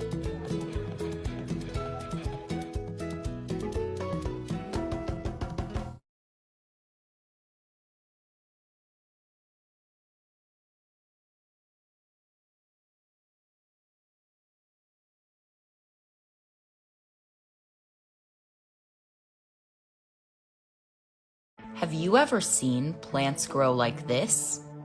There's no need for soil or even hydroponic tanks. These roots are just dangling in hollow tubes. Aeroponic farming is a process by which plants are able to absorb nutrients using only water and open air. And this surprising approach can save huge amounts of water and space compared to traditional farming practices allow crops to grow in areas lacking resources or arable land, and even create more nutrient-dense produce. To learn more about this exciting field, BuzzFeed News reached out to Agrotonomy Tower Farms to get the inside scoop on vertical farming. With aeroponics, the roots are hanging in the air. There is a reservoir at the base, which is filled with water and nutrients. There is a little pump inside that reservoir, which basically helps the water to go all the way on top of the tower, and then it drizzles down back onto the roots on its way back down, so the water goes back in the reservoir. The roots that are hanging in the air, they have 100% availability of oxygen. So it changes the whole paradigm of farming, because instead of us giving the right amount of nutrients to each plant, it's each plant that decides how much nutrients they need, because they have enough oxygen for that to be a reality. Big perk of this technology is that it's extremely versatile. We can do it outdoors, we can have them inside the greenhouse, or we can even have them indoors, just only with LED lights. It doesn't matter that your climate is like this, doesn't matter the soil is being deprived from nutrients or that you don't have water. We can produce right on the spot. Before I did this, I had an organic farm between California and Hawaii for 29 years. But in today's climate conditions, it doesn't matter how good you are. That's one of the reasons why I exceeded conventional farming, because the last year I was involved in farming 1 week of extreme heat, just 1 week in February, and we lost just 82% of our strawberry production. The concept of a green thumb doesn't exist with this technology. We have a non-profit organization where we also set up this type of systems for orphanages. I cannot go to an orphanage and give them a piece of land and a tractor and tell them, and here are a few seeds, go grow some food, because it's a profession. But a tower farm, I can go anywhere around the world. I can set it up overnight. I can train people that have absolutely no experience in farming, zero. Within a couple of days, I know that they have food for the year to come.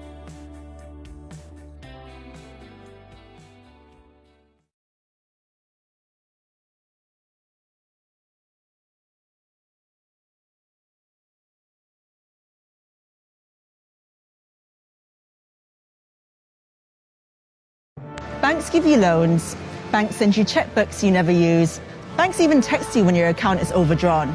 Banks are so important that when they get into a mess, the government bails them out, unlike the rest of us.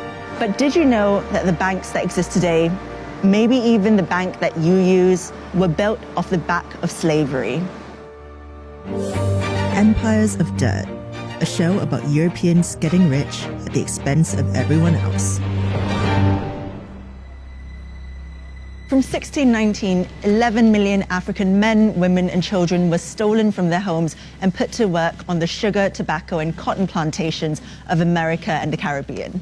Their forced labor helped build Britain into a global superpower.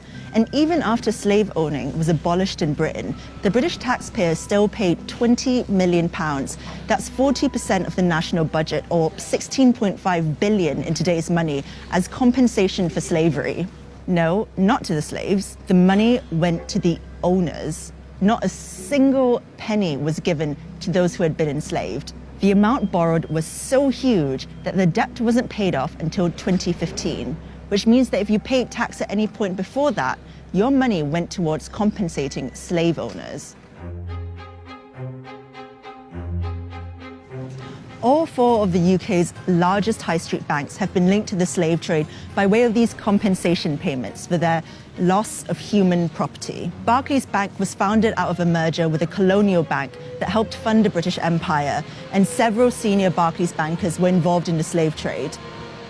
Through HSBC's merger with Midland Bank, one of its first managers, George Pollard, received £230,000 of today's money from British taxpayers as compensation. In exchange, he gave up 134 enslaved people on the Caribbean island of Nevis in the 1830s. The president of Lloyd's Bank, John White Cater, also received compensation for estates in Jamaica in 1835. And 27 former members of the Bank of England were linked to slavery in the 18th and 19th centuries, including 11 former governors. Even after Britain abolished the slave trade in 1807, we continued to profit off it. Bankers just pivoted to indirect means of making money from the exploitation and trafficking of human beings. The City of London provided the finance for slave traders all around the world, and loans were one way of making money. So a British bank would loan money to a US plantation owner to buy more slaves or agricultural equipment. If you think mortgages are secured against the land you own, think again. So-called plantation mortgages, where US slave owners would borrow money from British banks, were secured against the value of the slaves they owned, not their land. The Royal Bank of Scotland offered plantation mortgages. So did Barclays. These mortgages were then bundled into bonds and sold to investors all over the world. When the US slave owners made repayments, the people who owned those bonds made a small profit. The City of London has defined British wealth for hundreds of years.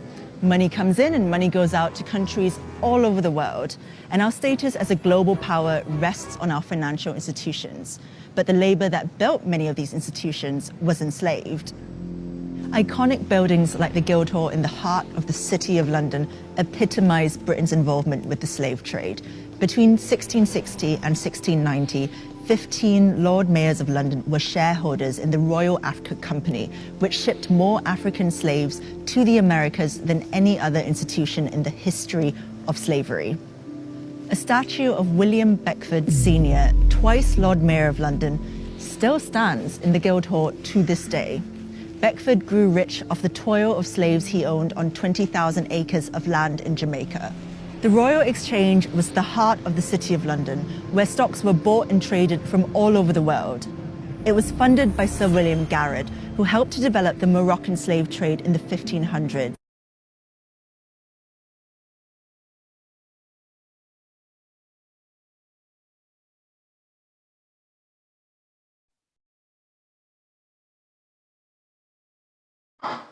You don't have rest of your men. I mean, those online, please. We'll choose your own to do, or just take our photo and do. All right, so this session is this policy discussion session, and we are pleased to have an interaction between the town and the town. Without much ado, I'd like to welcome the representative of the Water Commissioner of Environment and Natural Resources, the Permanent Secretary, the Permanent Secretary of the Ministry, the person of Mrs. Modupe Adileye. The round of applause.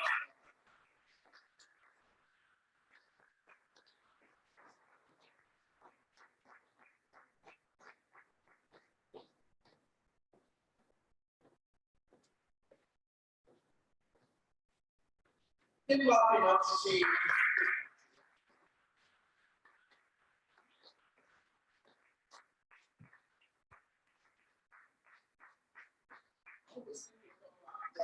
Permanent Secretary.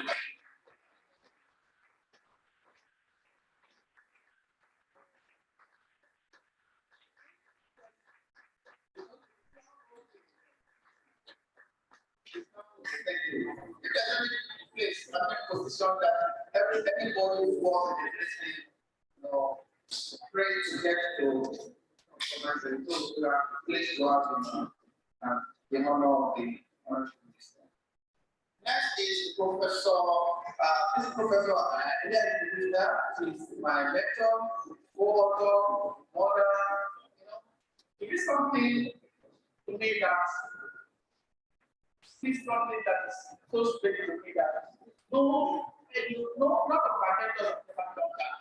I will say it as a person of Professor Oyeronke Onola. Thank you very much.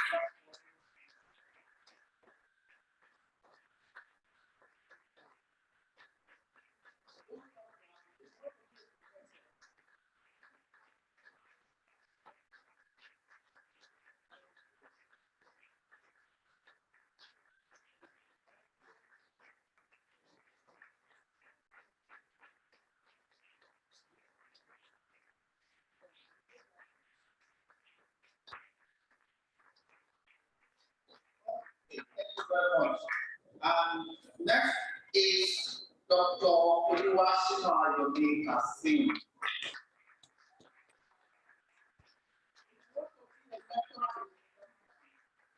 Thank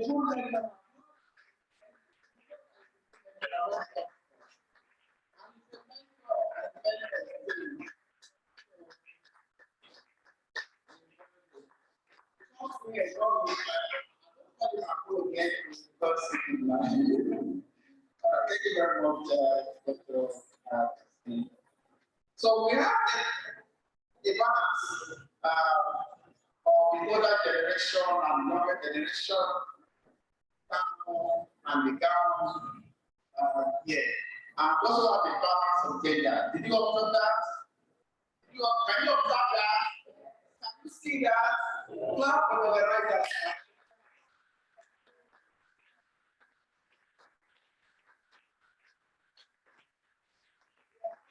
Just development issues.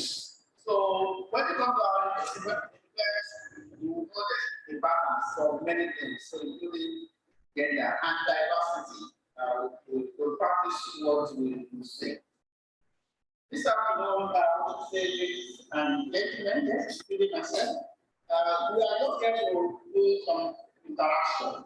I will start with the Federal Commissioner, Secretary, Permanent Secretary.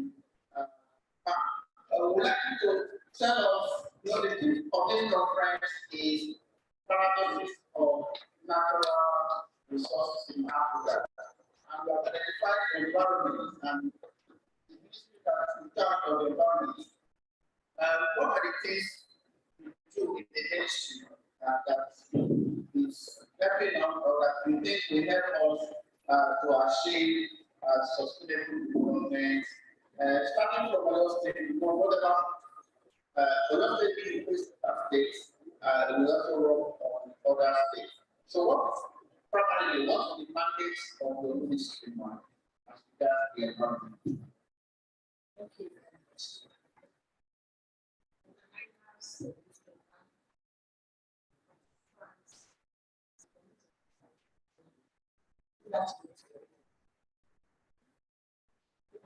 As said, I represent the Ministry of Environment. As we all know, environment is everything. The land, water, air. And the use of the environment of the state is starting with the responsibility of ensuring that the environment is safe and clean. I say, ensuring that it is pollution free. Try as much as possible to reduce pollution to the nearest minimum. Based on that, we have so many activities, so many departments carrying out different activities. As I said, the theme is paradox of natural resources. One of the natural resources we have in Nigeria is petroleum. And what is the source of our energy? Mainly the fossil fuel for driving vehicles, machineries, provide employment to people. But it has a negative side of it, which is pollution. This fossil fuel releases some carbon emissions, which is not good. And climate change is one of the causes of climate change. We are all aware of climate change. And we have a lot of negative sides, which we are already experiencing. Some of which are in the past, we say the 2 the farmers will plant. But now we cannot even do this when it's rains or when we have crisis in any other. These are all results of climate change. It has affected our food security. It has even affected virtually almost everything. It's not a clear to all of that. And we all have roles to play. happy to find students here because we are university. Our ministry has encouraged having clubs, catch them in schools. I think we are very good. So I'm happy to hear who will carry the message along. Some people mentioned that we want to carry teachers along. Yes, we teachers, but we need the students more. They are younger, they will understand it better. They see the reason why, through our activity, try as much as possible to reduce pollution. Other activities of my departments, lab forestry department, of my village, lab forestry, which is the natural resource forestry. We encourage people to plant trees. This reduces the pollution, the carbon emission, absolutely. So we are encouraged to plant trees. When you fell a tree, plant 2 more. So these are some of the things that we gas. Then the major part of it is waste management. Some of you say we generate waste and we take human. The ministry is responsible for ensuring that wastes are disposed of properly, taken to dump sites. And at the dump sites, activities are also going on. We encourage recycling at the dump sites. We encourage the 4 R's of waste management, which is reduction, recycling, recovery. Recovery is conversion of this waste to other products like gases, gas. Then we convert some to organic fertilizer. All these are done at home. Then we have the sanitation.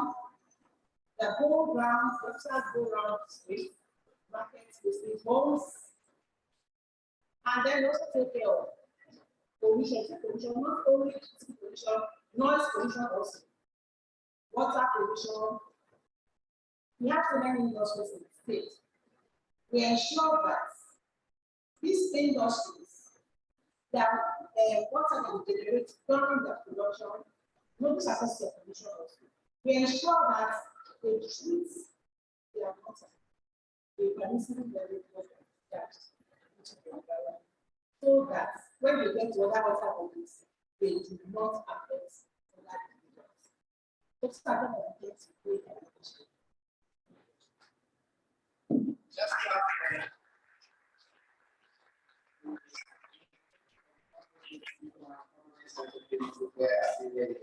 and let me try to recap some of the things you said. He said that the ministry is in charge of many things. The ministry is in charge of the environment, and we take all the components of the environment. So if I were to ask you a question, the student, I would ask what are the functions of the Ministry of the Environment in our states? Can you list 5 of them on the right to your notes? So let me remind you. All right. So the Ministry is in charge of pollution control. And to mention here, water, I think that also includes pollution. You mentioned climate change. Climate change is very important. You will hear more climate change by the time I come to the other countries. You mentioned food security. Food security is very important. And come back to how the ministry is achieving that. She mentioned something that is very relevant to schools. She mentioned catch them young, because we need to get them what is in that catch them young? What are you teaching the young people? She talked about planting of trees. Okay, that you cut down 1 tree to plant 2 back. She talked about waste management, especially at the dump sites.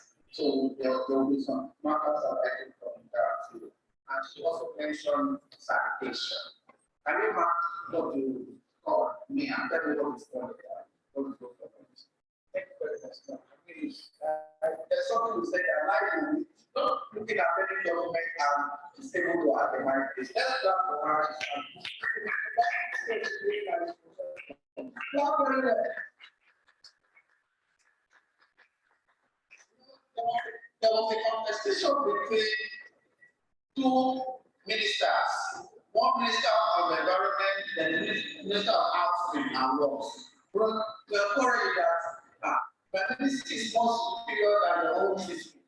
Okay, now let's see who is more superior. I'm minister of environment, the minister of housing and works. Okay, let's take away my ministry. Let's see where you do your house, you will do your transportation and you. The environment is everything, right? So let's clap for our money again. Yes.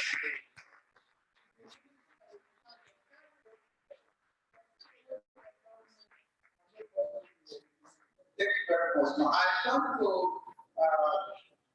my mentor, my mentor, Professor Oduma. We did a book on mentorship, and when we finished the book, I took copies of the book to Prof.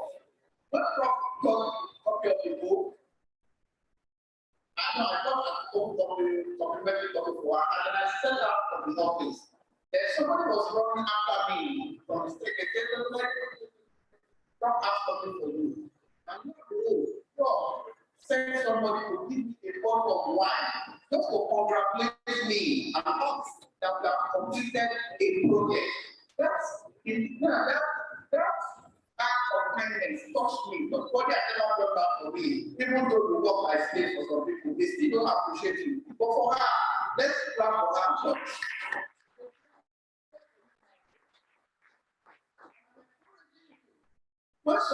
Most of people work with you, have a way of appreciating them.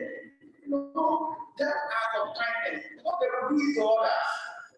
Whatever you give them, they will do it to others. So it's good to do to people so that they can do good to people and we have good in the society. Thank you very much for all these things. And when we talk about this program too, they want, I wasn't expecting her to stay in our campus. She still came to us, assisted us, don't started the tree that day. You know, this is how mentors, encourage people.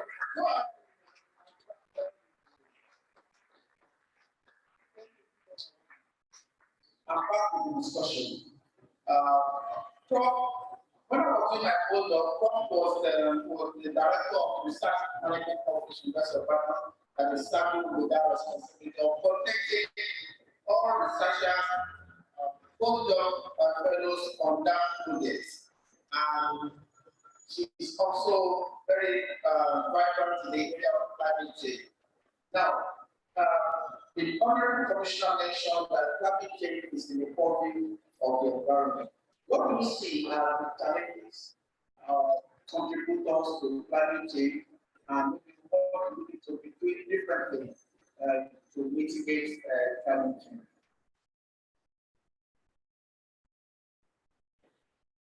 The Honorable Commissioner, good afternoon, every other protocol to observe. But like just a response, comment, and the other, before I multiply one hand. Mentors need mentee to plan. So it's the coordinated efforts. So I do appreciate all this. Clap again now.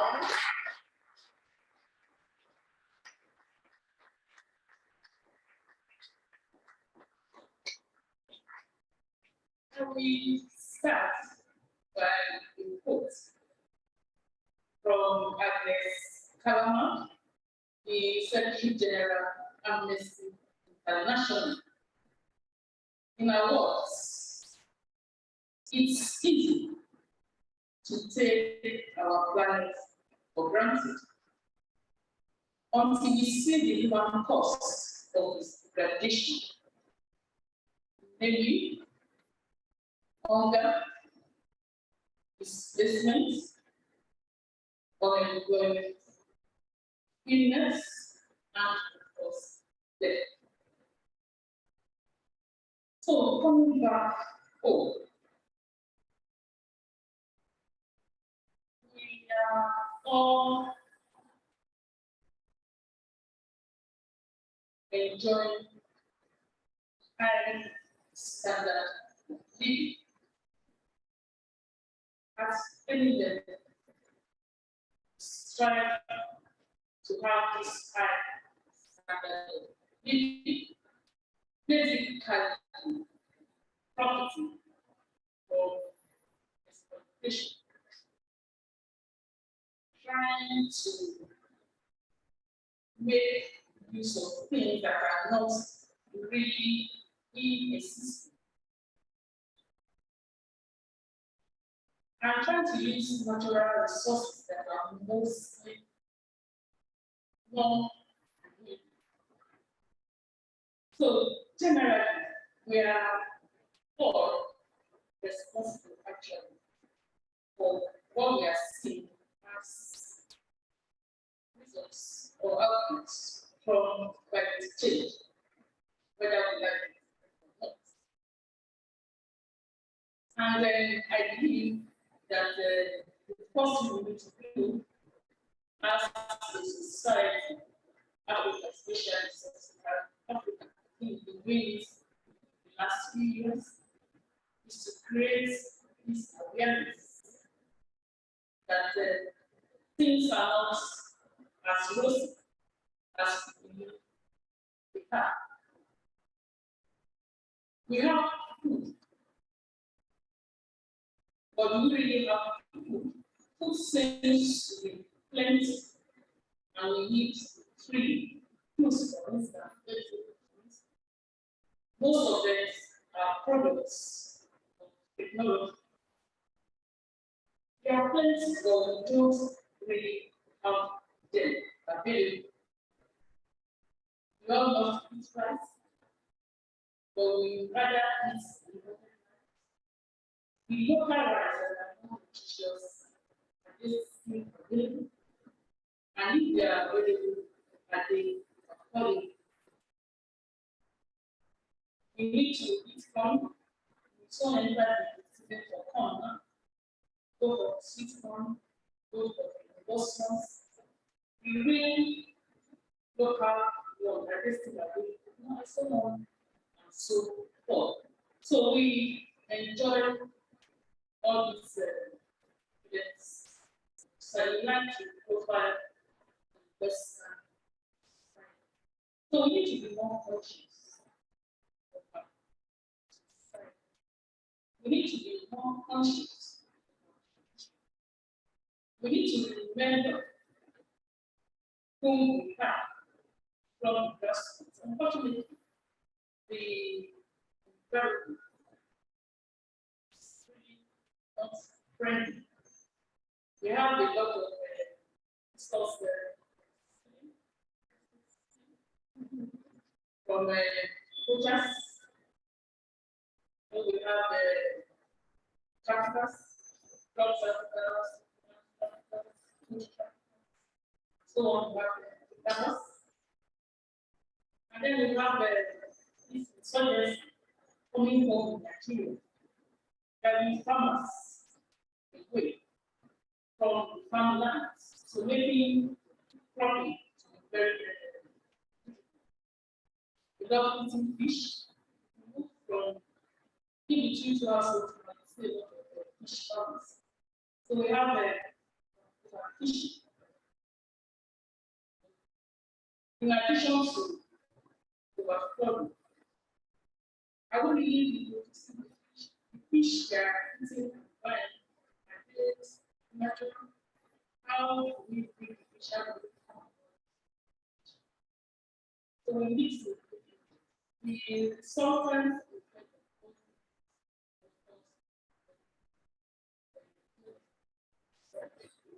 confront the problem.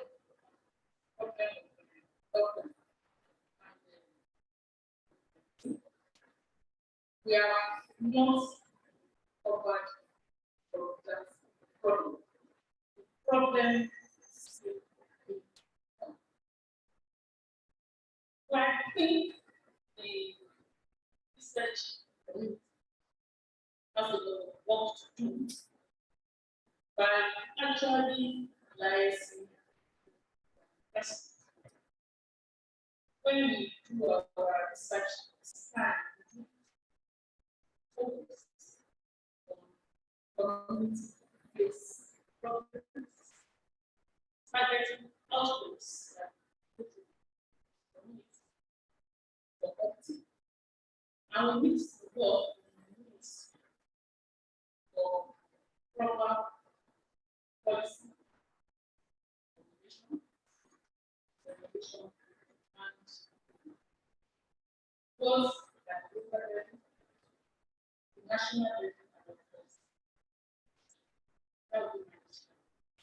Thank you.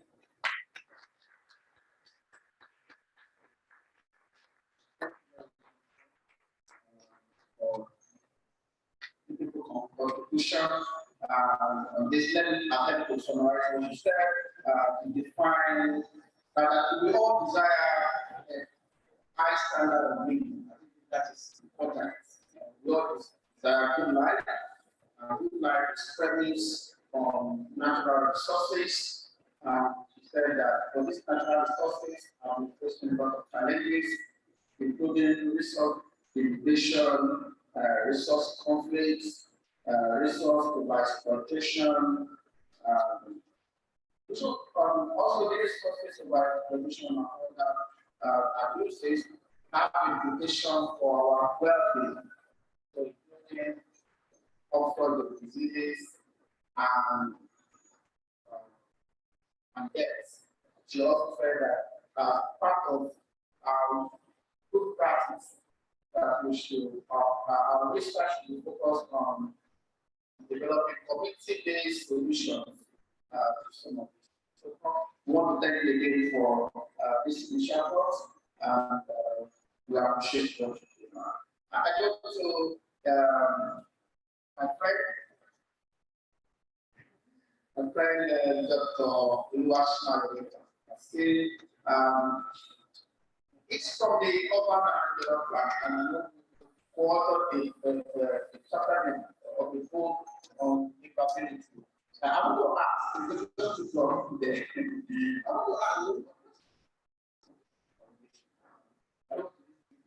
but what is the relationship between the good environment and livability? In fact, livability for us, for those people know that word, and let us to understand.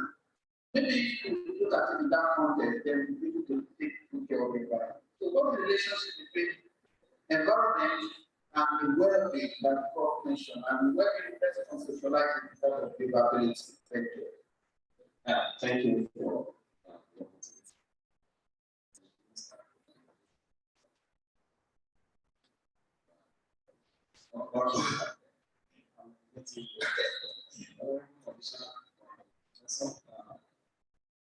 I don't know what to say. Probably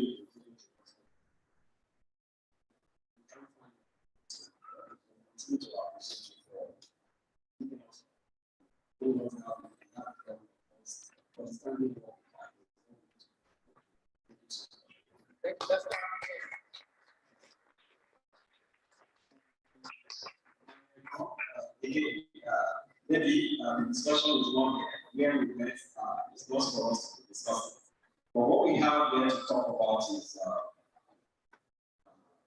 looking at the urban environments. We're looking at the livability of that environment in relationship with resources. When we talk about livability, it's just you dividing the world into two. Live able. We have an environment that's livable. In terms of what makes the environment to be livable. So when you understand those into correlation, we will be able to understand the level of what livability is, and then in relationship with the environment.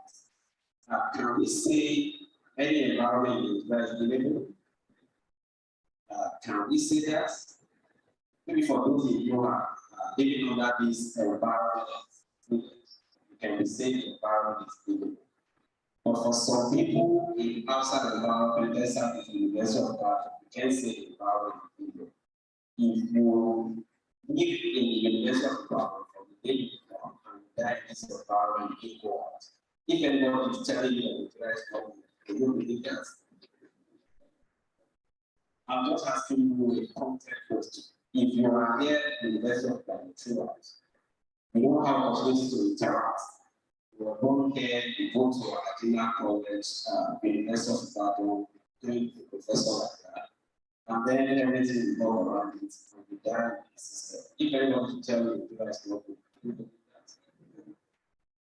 But just take a stroll outside the gate of the University of Ghana, and you are faced with really bad situation. Before you cross the road, on the normal road, things that we take for granted. Before you cross the road, it's not has to stop before you can cross. Just look at another scenario that overhead bridge is created in this environment for you to cross. What would we feel like? Those problem of you waiting for a vehicle. So when we talk about mobility, it's not something simple. It's those little things that we can do to make life better for us that will make things happen. For example, related to environment, there are a whole lot of public awareness, don't dump your waste on the watershed. I believe everybody has heard it. But just imagine, let rain falls within some local environment. What will you see? People carry that leaf and dump it in it. Where will that water go to?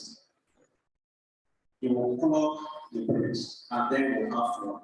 So it is the little things that we do that matter, that make the environment again, maybe I just want to paint this example. If you are traveling from Ile-Ife to Ilesha, from that junction of Ile-Ife to Ilesha, what do you see?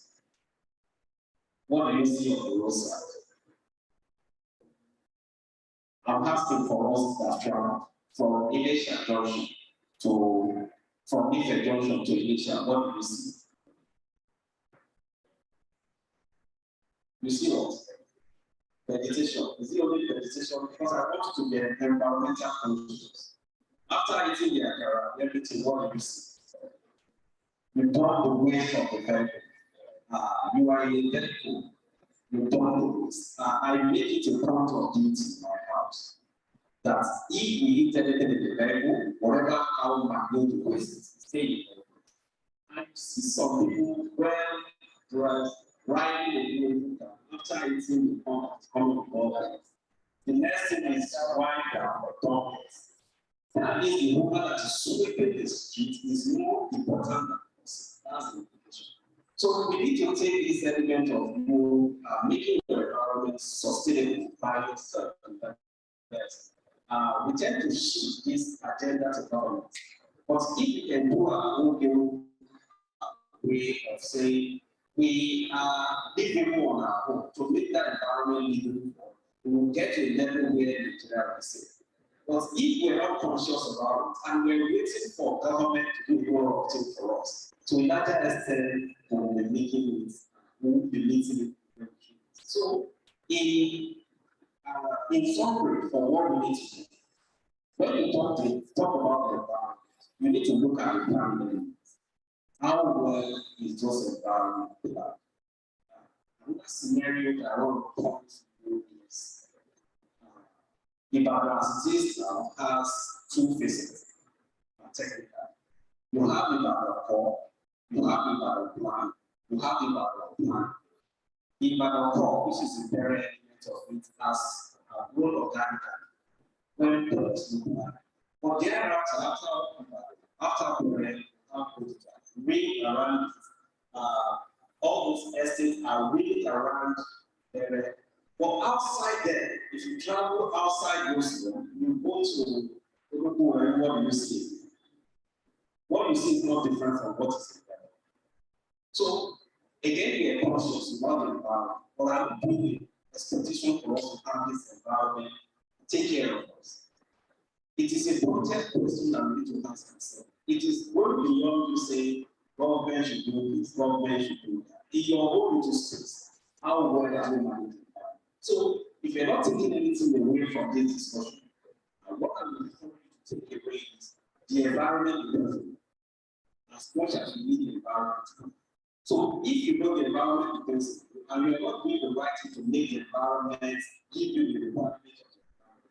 To a larger extent, we won't make the requirement benefit of the environment. And that's not our own stop. So know that you are the environment. And as much as you want to take care of yourself, take care of the environment, and all the time.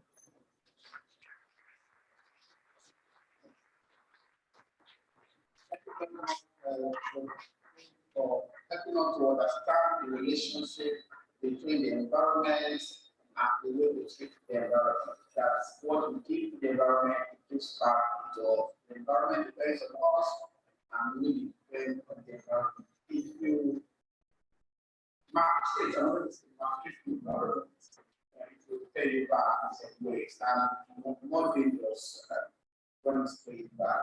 Somebody said that, think which country is the best country in the world?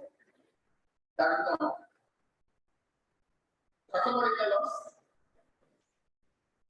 Not of anything that depends on your own perception that we think is the best country.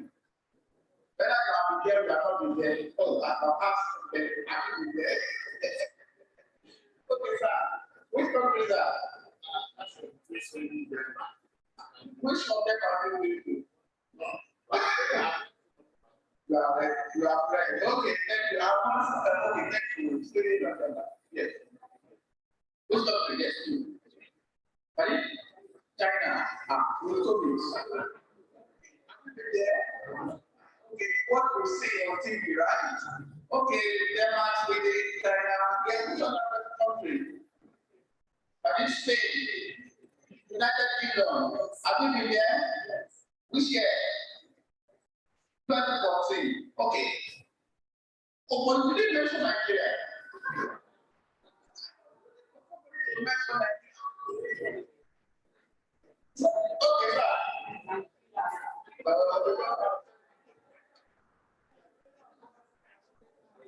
You want to say Nigeria? Don't worry about this. Let's assume that Nigeria is not the best country, all right?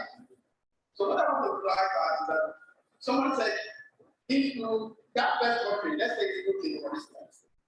If UK is the best country, it is good country because of the people there. That's what I want to understand. It is good country because the people there are good, or they treat you to obey laws and all that. I also said that take away people from UK and bring them to Nigeria. And take people from Nigeria and bring them to UK. What do you think will happen? Look at Nigeria. Because of the people. So what is important is the people, it's the way we treat things. And without that, I try to replicate what I have in mind. The best that I want for myself is what I do wherever I go. So that consciousness, that the whole place will be a good place. The other commissioner will be leaving because she has another meeting by at the top of the hour. So I don't want to take the background with her now and ask her, make sure that you have some catch them young in school. I want to emphasize what you mean by catch them young in school, and maybe you apply to this audience. You catch them young called stream just as the name of it.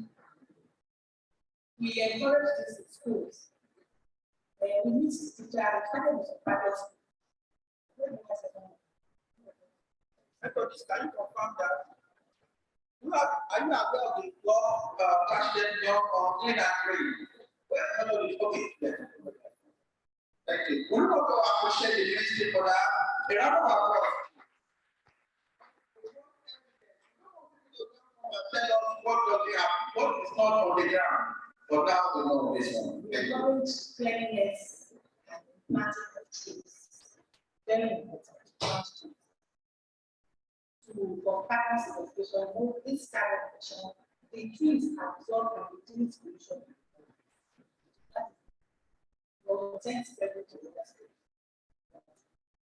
So advice to the audience. Yeah. Just as I said, advice. It's what we give to the environment. Let's try in our own little way, don't leave everything to government. Let's try in our own little way to ensure that the environment is clean. It's this issue of when people talk about then environment, the only waste is litter. It's street and who litters? Most people don't have waste bins in their homes. They wait for the waste to come, pack them somewhere. Wait for the waste to come and just drop them into the waste. Which go back, not across floors. So please, I want to encourage everyone of us, let's tell our parents, our friends, our neighbors, try to have waste bins, engage PSPs, those that are carrying debt away from you, and then to the dump site. This is our own way. Thank you very much. In our house, because of my kind of practice, in our house we have what we call institute sorting, at least two levels. We have food waste and others. So papers, mainly papers, papers are food waste or what we should remove. So I want to encourage everybody, at least your food waste, you can compost it and use it in your garden. Try to make the garden. Anybody that is here for this conference that doesn't have a garden, you are not going to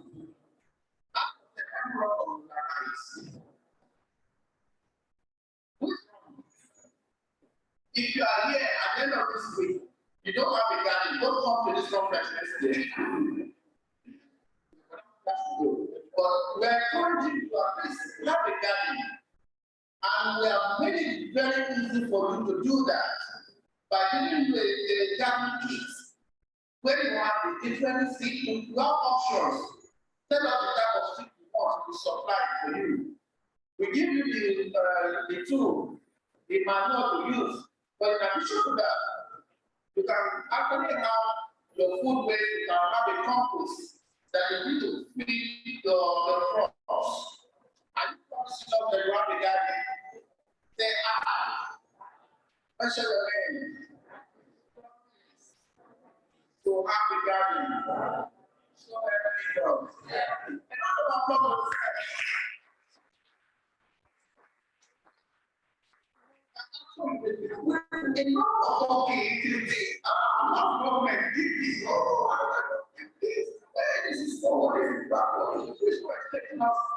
No, we have stopped complaining. We have started taking action, and if it change begins with me.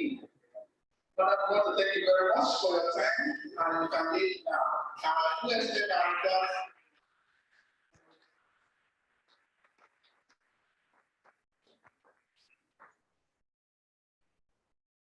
Okay, thank you very much. Yeah, we are back now. Now we are in session. So I want to come back to Dr. Say in terms of research. What are the, not we have discussions here, we have to get there. What are the current areas of research in the environment? And how can we have people engage in that area or those areas of research? Yeah, thank you so much. Our research disaster management. And when we can manage disaster, to a larger extent, we'll be able to manage the environment. Because disaster management is not all about managing disaster. It has 5 levels. There's a level of prevention, there's a level of mitigation, there's a level of preparedness, there's a level of response, and there's a level of rehabilitation. So if we focus so much attention, okay, the 5 levels again. The first one is prevention. That is, you don't want disaster to happen. You want to play God, which is always hard to do. So because we can't play God, we can't prevent. we want to mitigate.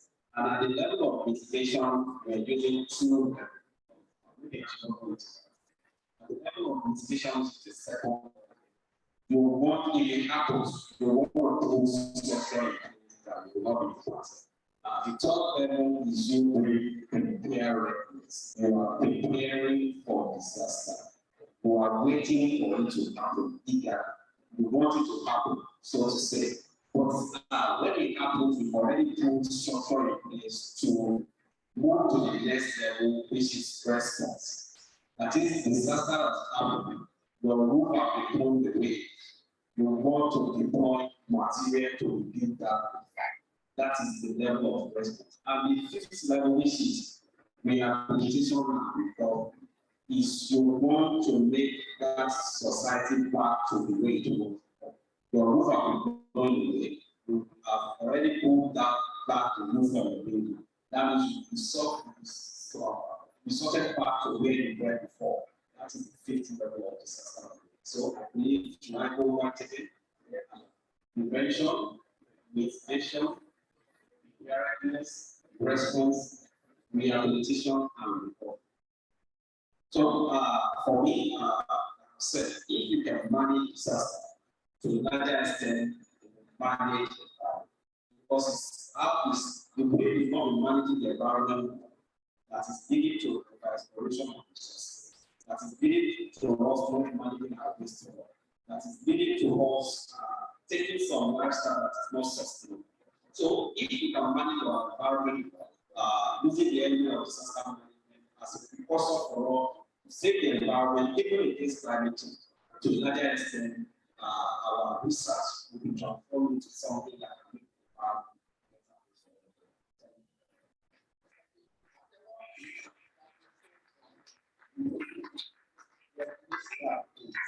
Yeah, Prof, I talk to you now. During the presentation, to establish a relationship between climate change and well-being. So, what will we be doing to make the balance between the climate or the natural resources for the environment and the health? Will there be kind of research, policy, and policy to ensure that we have a good environment? Thank you very much. I think I will answer the question from the simplest perspective, so that secondary school children say, oh, can we start from here? I'd like to say that they are now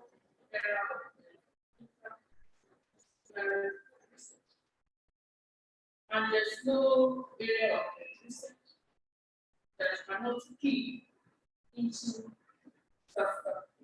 management, so that we can have a very robust plan for mitigating change. Dr. Kasim, you remember during the lockdown period, there was a conference, and it was supposed to be this thing, this science. I don't know where Dr. Kasim. So we did a network with someone in the area, another person. So but we came up very good. I think that's the environment, one of the trials. So during the lockdown, during the census, and we were able to do that process. So I want us to acknowledge that across also within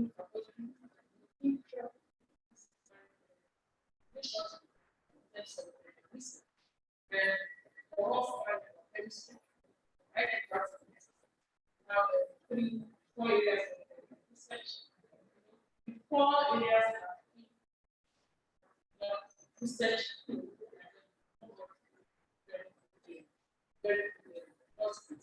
And I want to believe that at the level of secondary school education, this is trying to actually create awareness.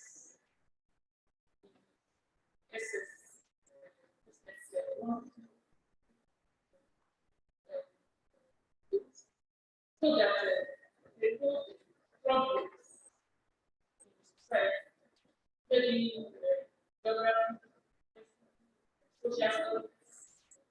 So let them be aware of problems in society. What are the right solutions, problems? Not just teaching them to pass and enter. Yes. Maybe you can do this very well. So by the time they are focused, they know what they want to do, they know what they are going for, they are. So I believe that's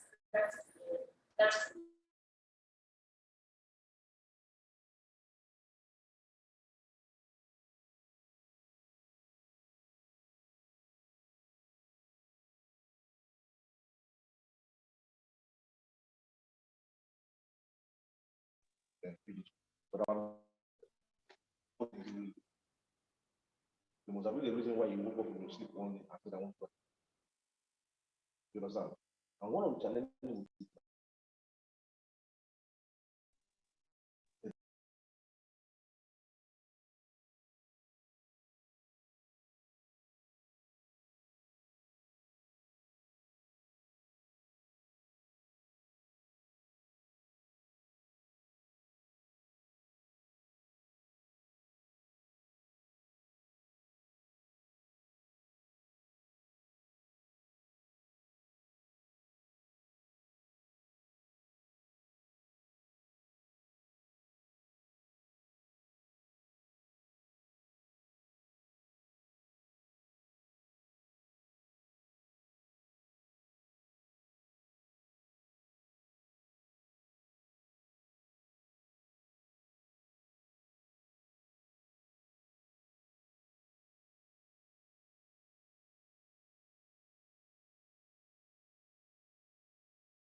God now reports are not there.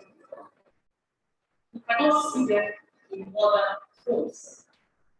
So now when there's no death, there's no death. And then you keep complaining. Also there is the retailers keep the plastic bottles in the front.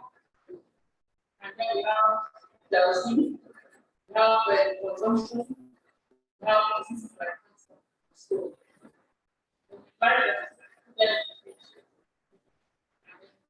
or just one.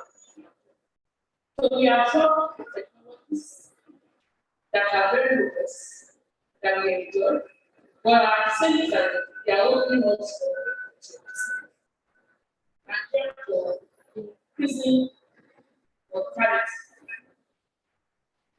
In developed countries, actually, they have a way of managing the environment. We copy them, but you not see them display plastic bottles outside.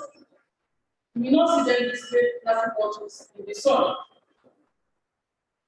They protect plastics. They protect aluminum. We don't do that.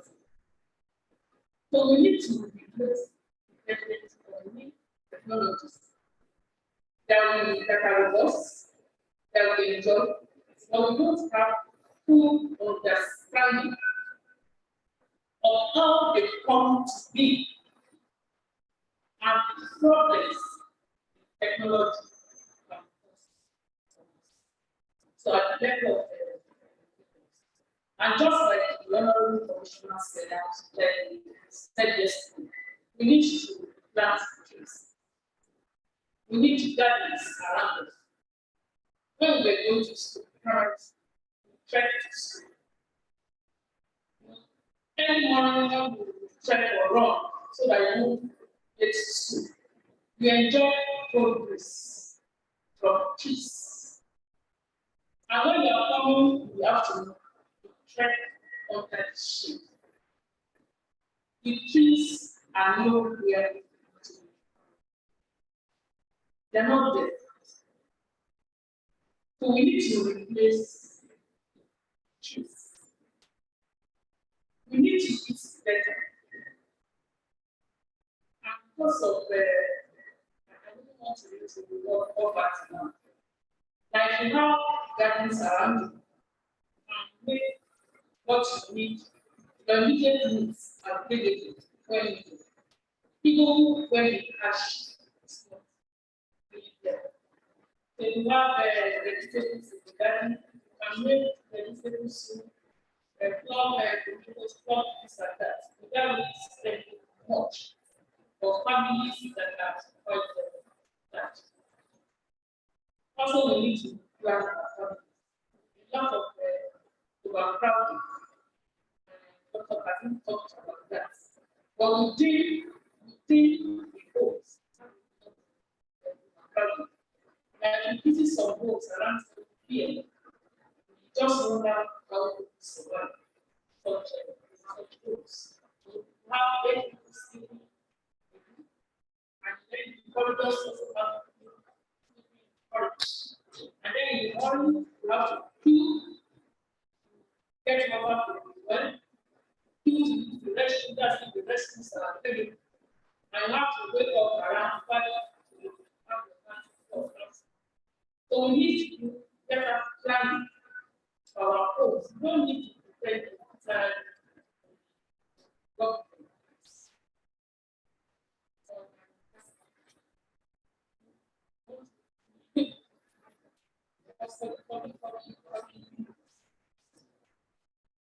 Yes. At the level of administration, we need policies that strengthen our purpose. Policies that support any career research. Maybe they're comfortable in terms of funding, in terms of security.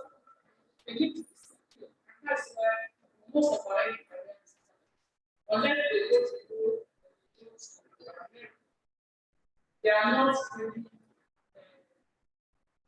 they don't think they have done quality research. So we need to make them comfortable so that we can and we need to encourage them to set the level.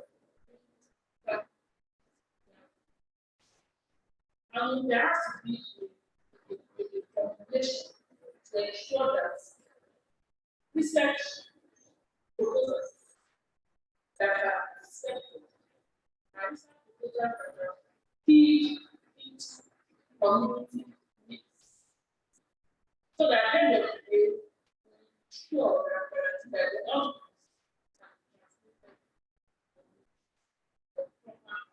of on the other hand, we need to have ministry and of industry. So we have the research we have the industries and community that we and so we start with the community.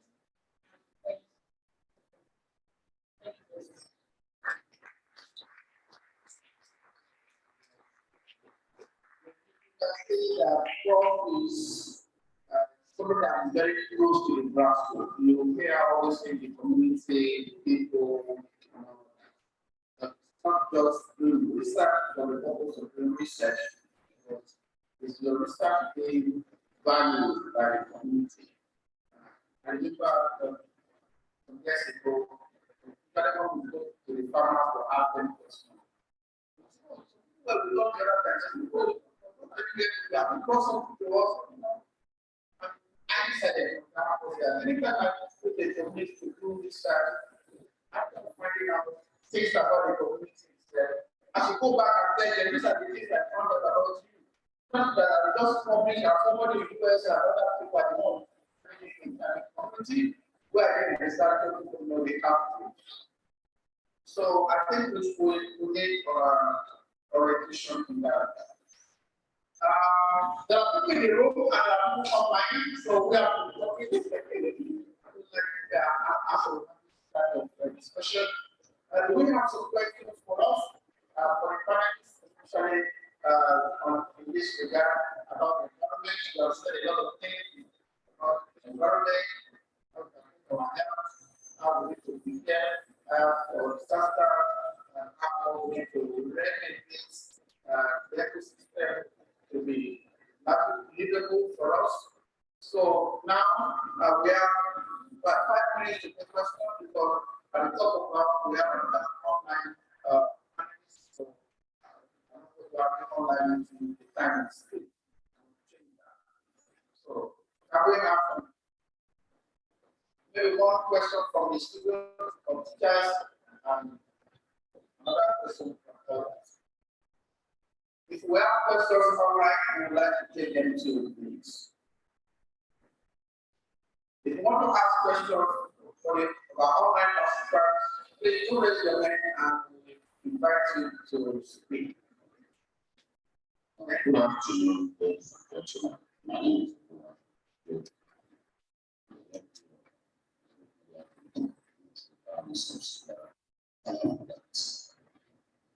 unfortunately, Commissioner for Environment has left the question straight to the Ministry of Environment. Not just asking this question, maybe disappointed data and in terms of deforestation. We just need to know that among the actions action in farm. I know that Oyo State has the highest deforestation level.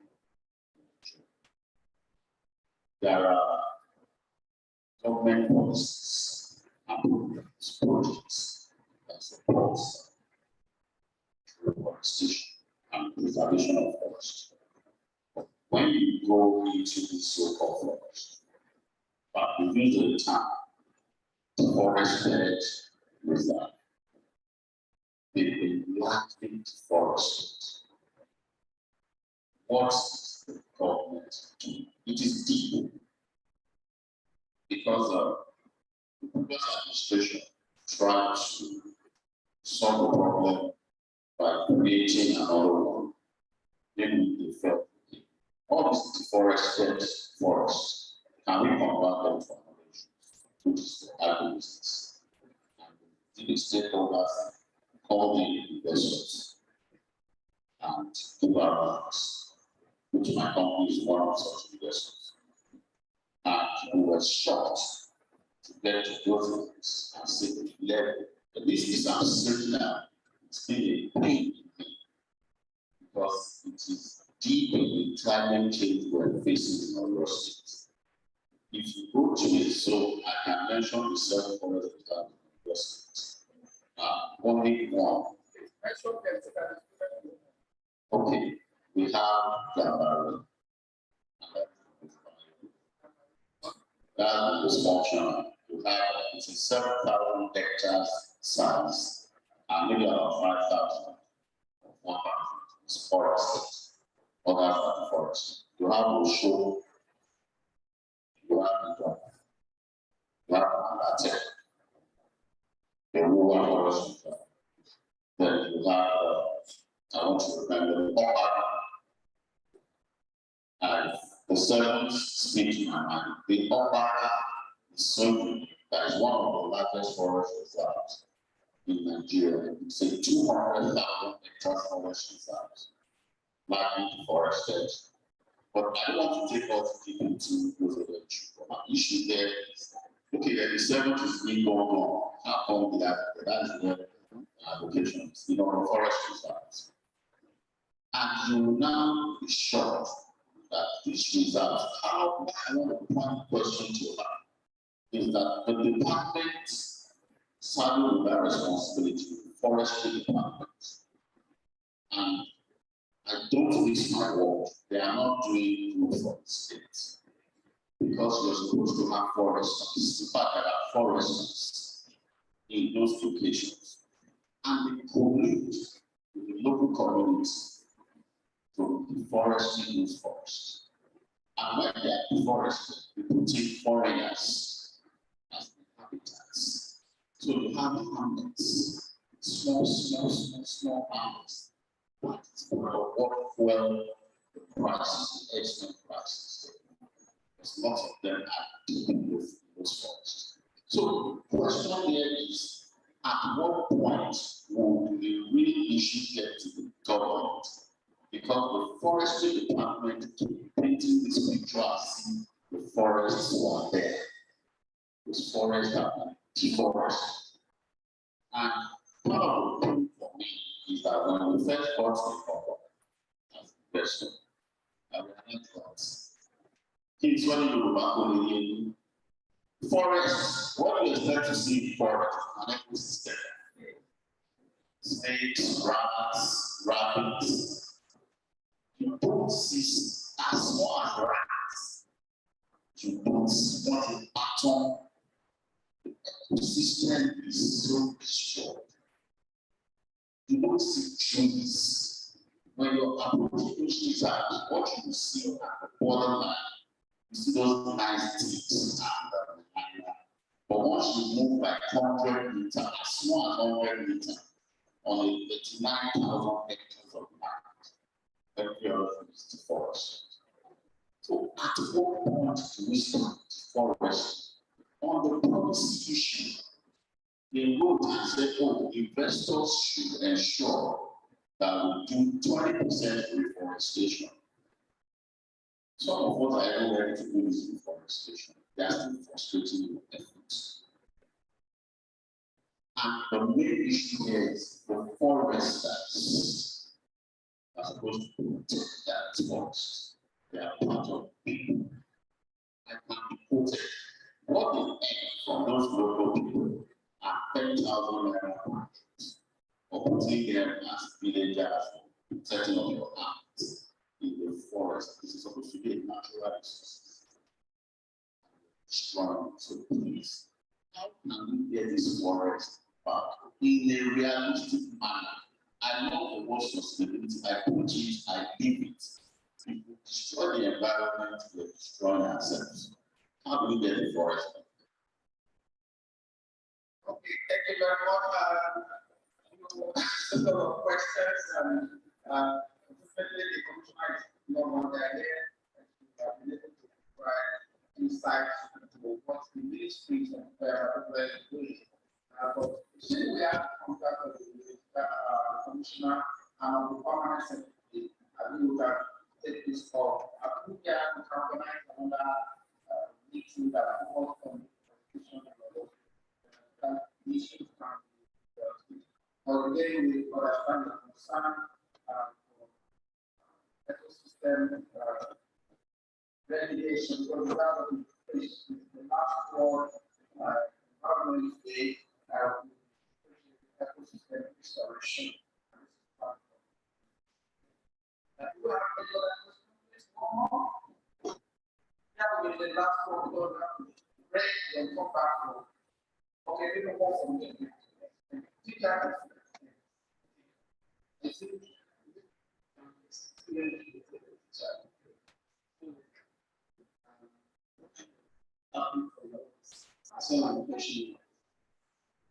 My question is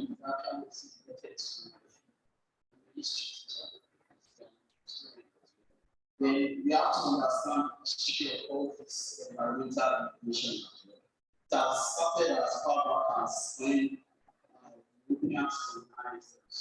That is, they were about fuel or fuel research, where Europeans colonizers get their fuel until like that. So there have been conflicts ever since till date. When it's more or less like in culture, the cultural thing. So it has affected us, and I think in fact, how are we looking into history to like, okay, getting some whatever research from there, now looking from present situation.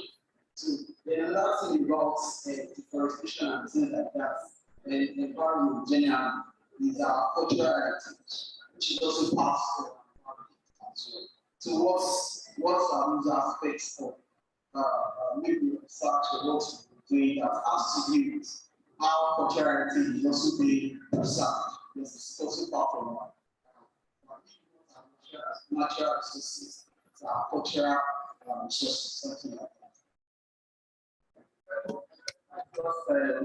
We are contributing to the discussion. We appreciate the historic perspective.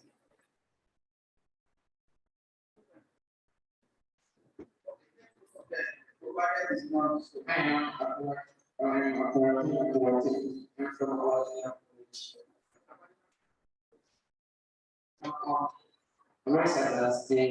the minister is on.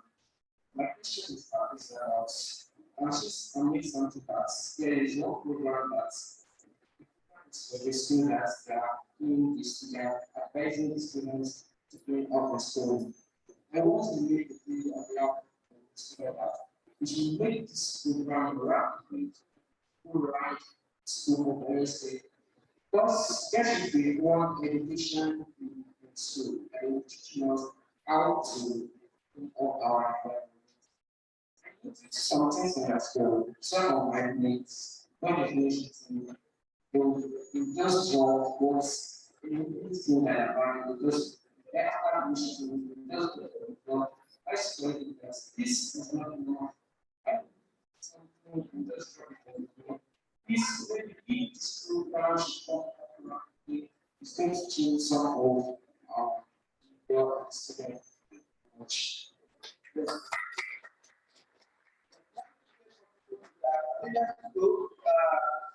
I want to ask you, you have been listening.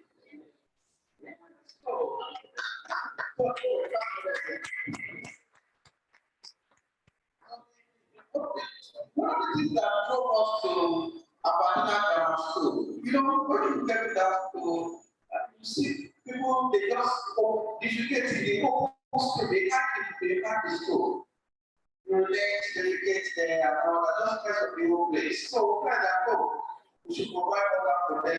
They are already doing the water, so I will use the toilet example. So, that is fine. Do you have toilets in your school? Yes. Do you normally use the toilets in your school? Yes. Because the toilet, you don't have water facility, right? Do you have water facilities in your school? Yes. So why do you want to use the toilet?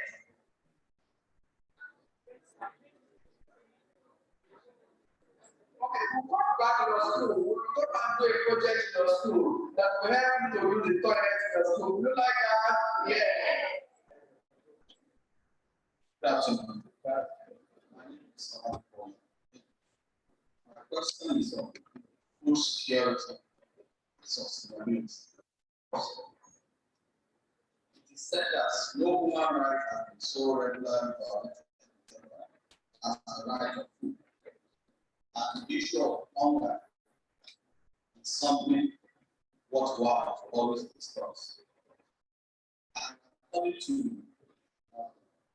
everyone and what is said, food security refers to everyone having access to food they need to live a healthy life at all times and must meet acceptable nutritional criteria in terms of mineral, vitamin, protein as required by the body, as well as the people's ability to obtain reasonable continuity and stability in their supply.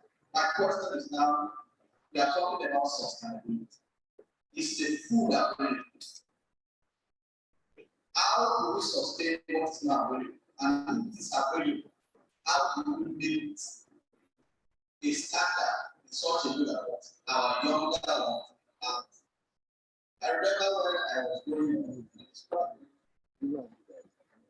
this school, every morning at 9 o'clock, the Father still on the seat. I never got to go to the dining. It was small apple. And as she was talking, I was trying to recall those things.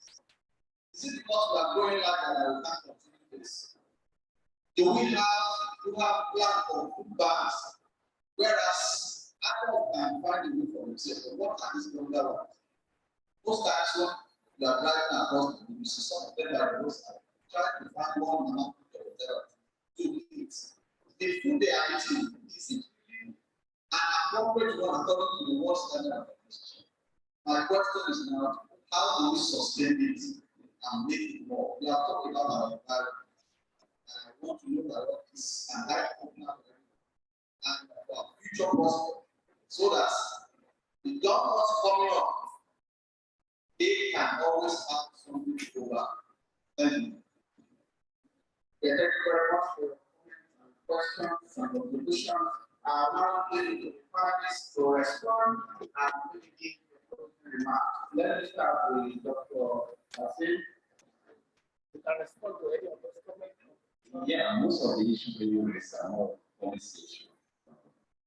And when you have a company that has policy and economy, there's a whole lot of issues. I don't think there's anything in the policy. Where we're missing it is our evidence of implementation. And then people saddle the responsibility of implementing and not really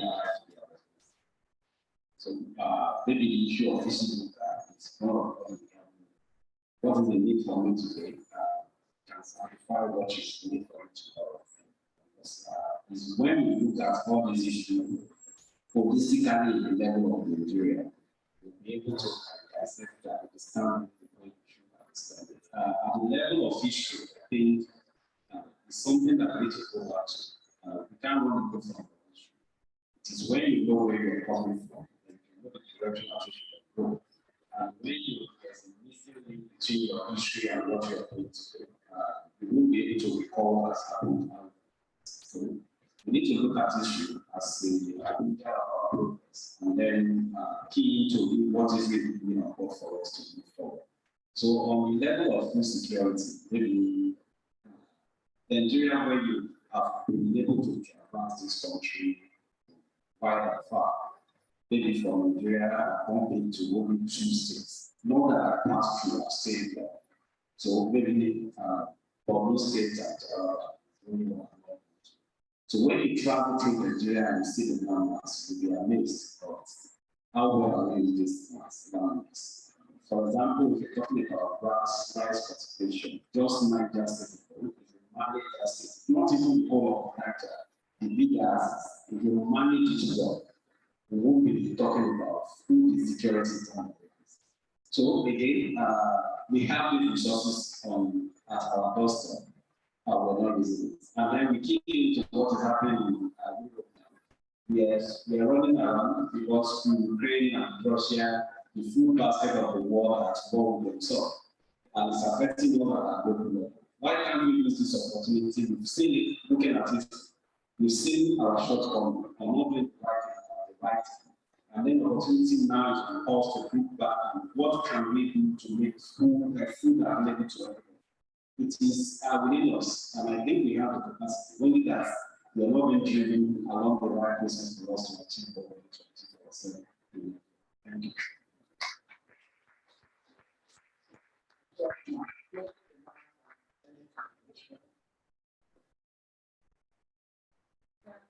Thank you very much. I think I will start from the issue of deforestation. Deforestation, illegal mining. We also have massive illegal mining. So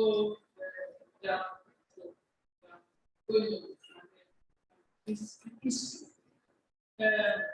if we go back down the lane and they have resource-rich nations being reinforced to be or to look like resource-poor nations. Take 1 liter or Ovaltine, drink it, it's very sweet, and the white man is give us your cocoa, take it, and then you bring 1 liter Ovaltine for me, and then we embrace that. It was the same thing that has skyrocketed into monetary exchange of money for values that has led to massive deforestation and better mining. And I think it's the government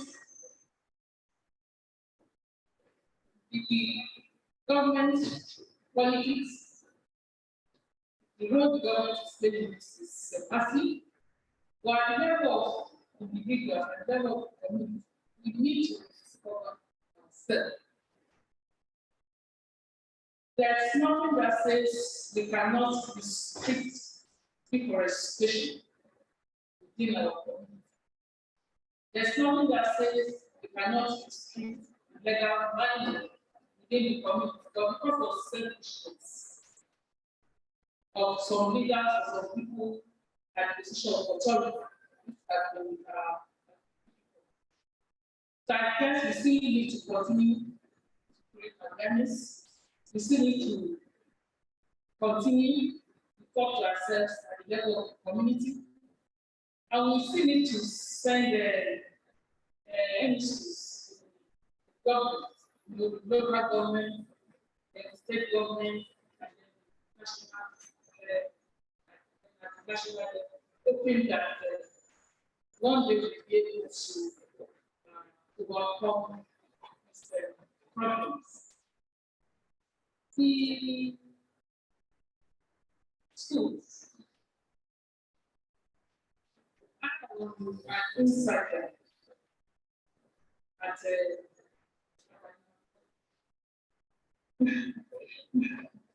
so I know the facilities are there. The school board, government school board, actually made provisions for toilets, they made provisions for water. And I remember that about 3 years ago, we were looking at the physical landscape in the school, junior college. And it was required this. And then there was this suggestion, you have as a subject, why not introduce practical? And doing practical, let students let them make vegetable gardens, let them make flower around the side, go to the school and see the the way I'm doing this is, for most of us at the old front, most schools don't have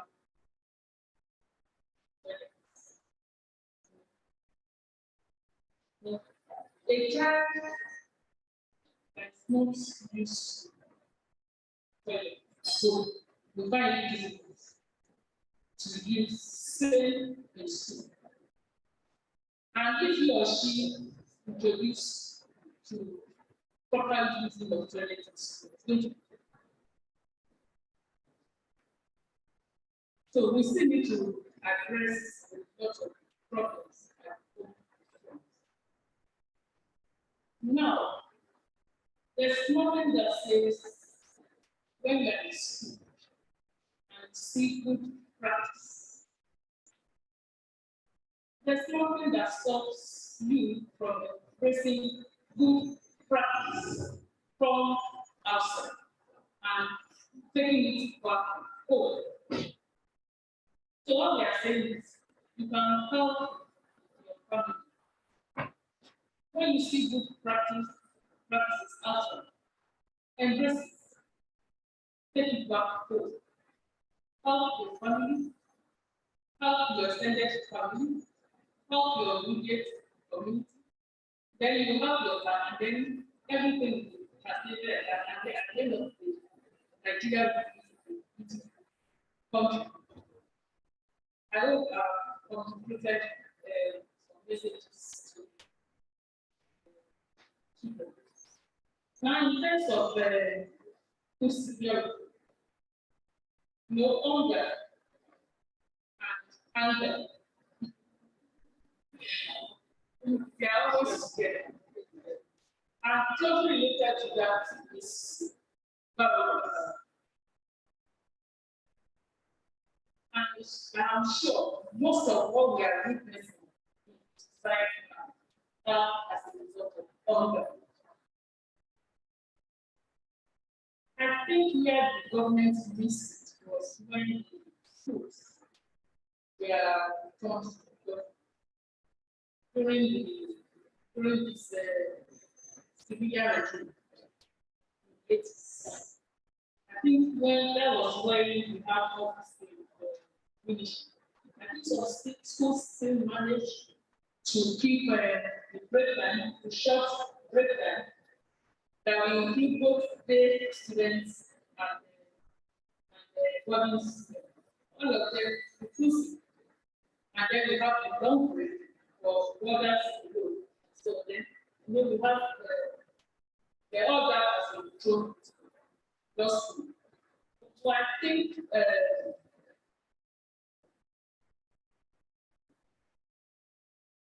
sir, we need to do a decision paper after this conference.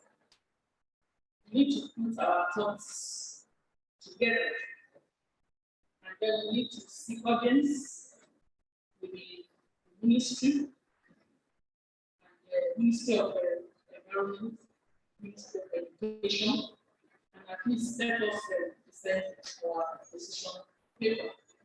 And hopefully, that this will be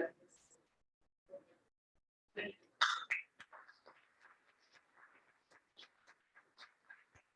Thank you very much. Distinguished panelists, Dr. Luashma and Professor Wanga, who appreciate you sincerely. And ladies and gentlemen, we are closing now and breaking for lunch. And when we come back, we'll have another session at the top of the hour. Take a stroll, it's headed for you to move around. Take a read because it's packed, so you can start, move around and eat. For more interact with people, exchange their phone number, WhatsApp number. If you have said something that you need to follow up on, please do that. On behalf of all of us, we will thank you and see you at the top of the hour. Bye-bye.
Banks give you loans.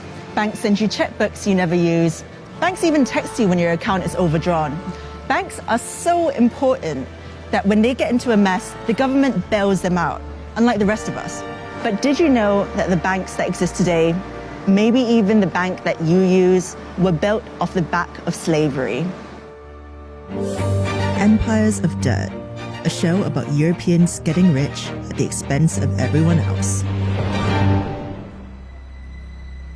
From 1619, 11 million African men, women, and children were stolen from their homes and put to work on the sugar, tobacco, and cotton plantations of America and the Caribbean.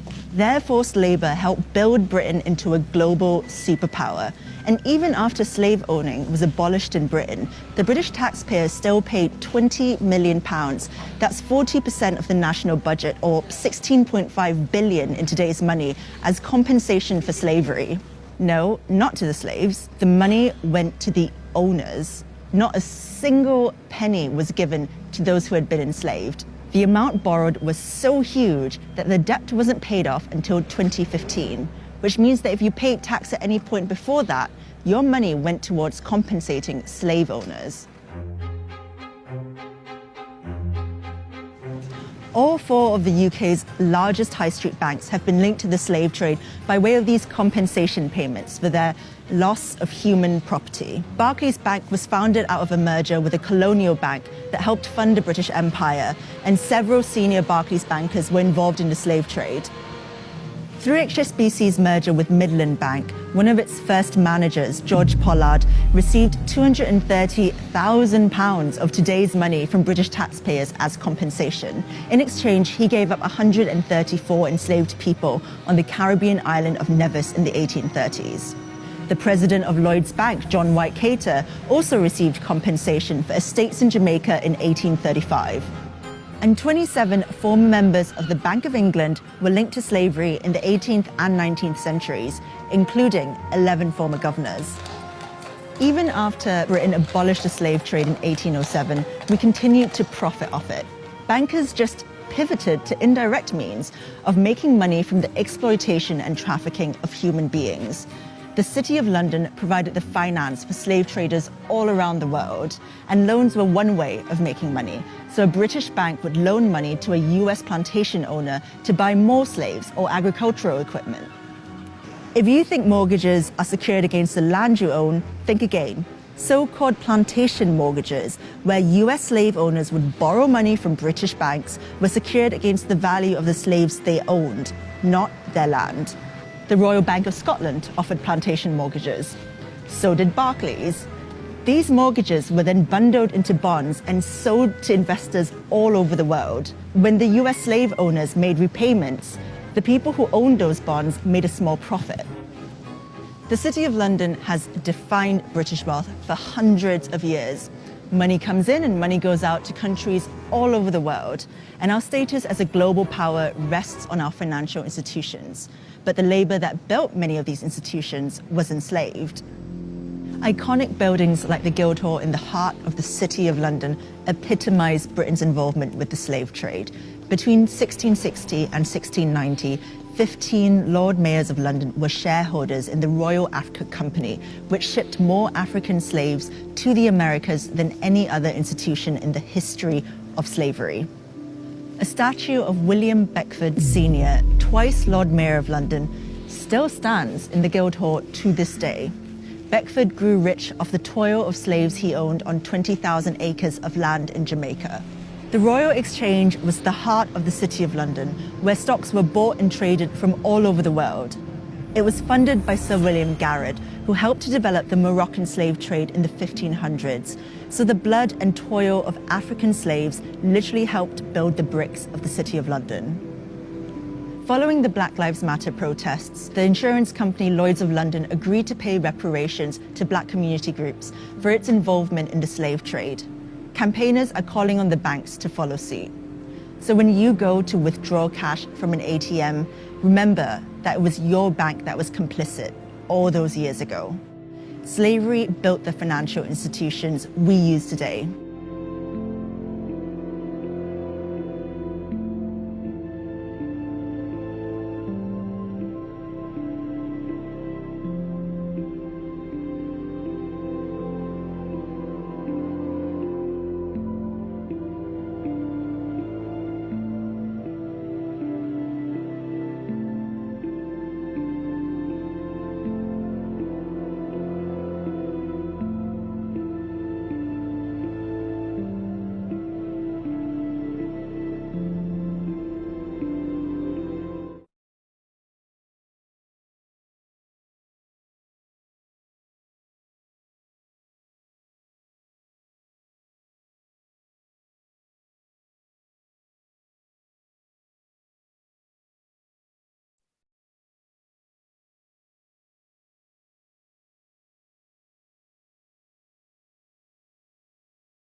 Okay, good afternoon.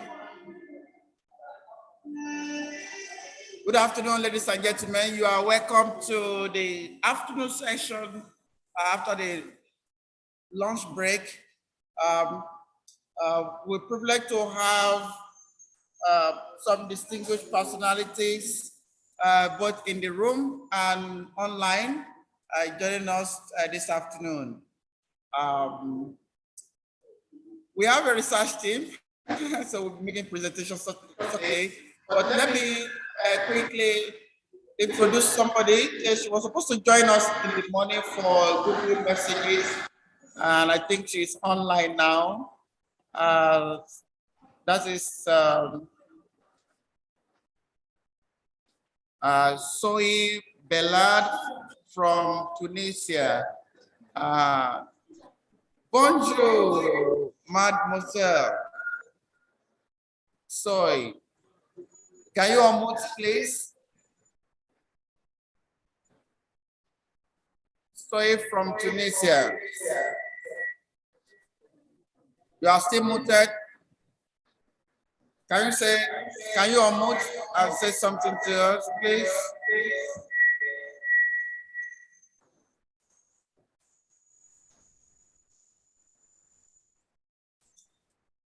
Okay, maybe she's far away.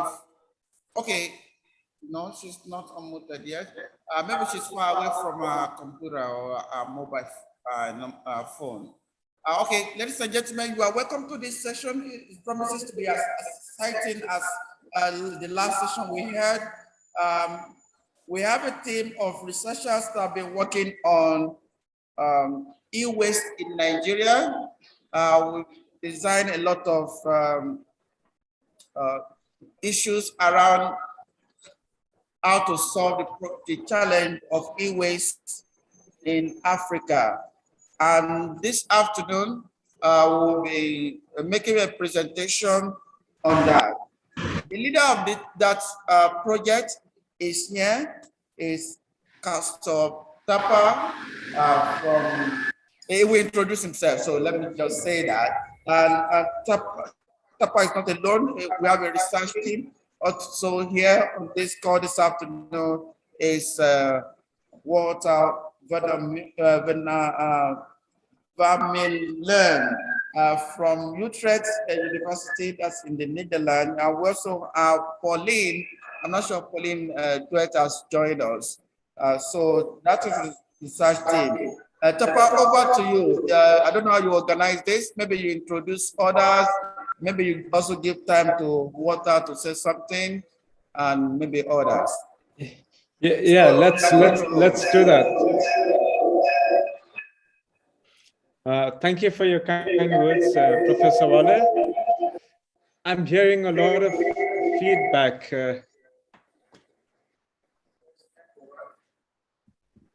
Maybe it's better now.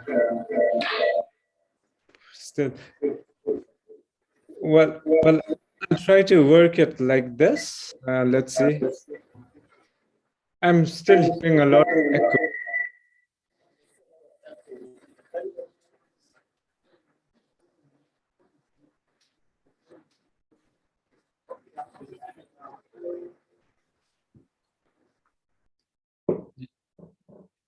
Okay, yeah, this is much better. Can you hear me, Professor Wale? Walter, can you hear me? Okay, yeah, thank you for your introduction. I am not the leader of the project. I think this is a very collaborative work. So there are a lot of leaders. You're all working together to try to solve something that's a big problem in Nigeria, but also in Europe and throughout the world. My name is Kaustubh Thapa, and I'm doing PhD at Utrecht University at the Copernicus Institute of Sustainable Development. This is my last year, so this is the final phase of my PhD, and part of my PhD research was looking at the imported electronic and electric devices in Nigeria, and also the e-waste that comes to Nigeria illegally, and see what has been going on, what are the practices, which I'll talk later on in more details. And I've been looking at this from a sustainability perspective, but also from a circular economy perspective. And we also try to incorporate the idea of just transition, that when dealing with complex issues, ideas of equality and fairness should also be into consideration. So that is our approach to the research. Like I mentioned, it's a very collaborative research. Maybe I give the floor to Walter and then Pauline later on, now, to introduce themselves. Yes, thank you, Koustup. Just very shortly, my name is Walter Vermeulen at Utrecht University in the Netherlands. And Koustup's work is part of a larger project, a cresting project, which Pauline can introduce a little bit more. And Koustup Tapa has been busy with a very exciting topic, very important topic as well, looking at the waste, especially the e-waste and electronic equipment that is moving across or between continents. And in the collaborative work with our partners in Ibadan, we've been able to develop some ideas of ways forward for it, which Koustup will be presenting now. And thank you very much, Koustup and Wale. I'm Pauline Deutz. I'm at the University of Hull in the UK. I was working with Koustup and Walter and Wale on the project that Koustup's about to report on. And I think Koustup's going to say something about the cresting project from the European Union, which funded the work. So I won't say any more about that. Over to you, Koustup. Thank you. Thank you. I hope everybody can see the slides. So today, our presentation is mostly focused on the last 3 years of research in Nigeria, where you looked at the importation of secondhand electric and electronic products, and also the fact that they are becoming e-waste at some point. And we asked the question, who should be responsible for the e-waste that is generated in Nigeria because of the imports of secondhand goods from Europe. So I'll be taking about maybe 20-25 minutes to present, and then we'll open the floor for discussions from the participants online, but also from the conference and the location. As you might know that in Nigeria, there's a lot of secondhand products, secondhand cars, secondhand computers, secondhand phones. A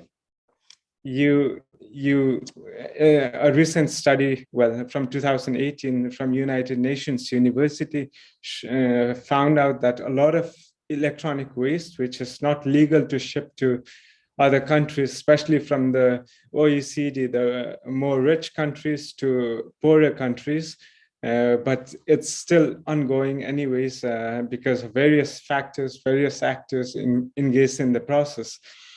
So in this context, we try to understand what is really going on and what can be done better. What could we do together to find solutions to the problem?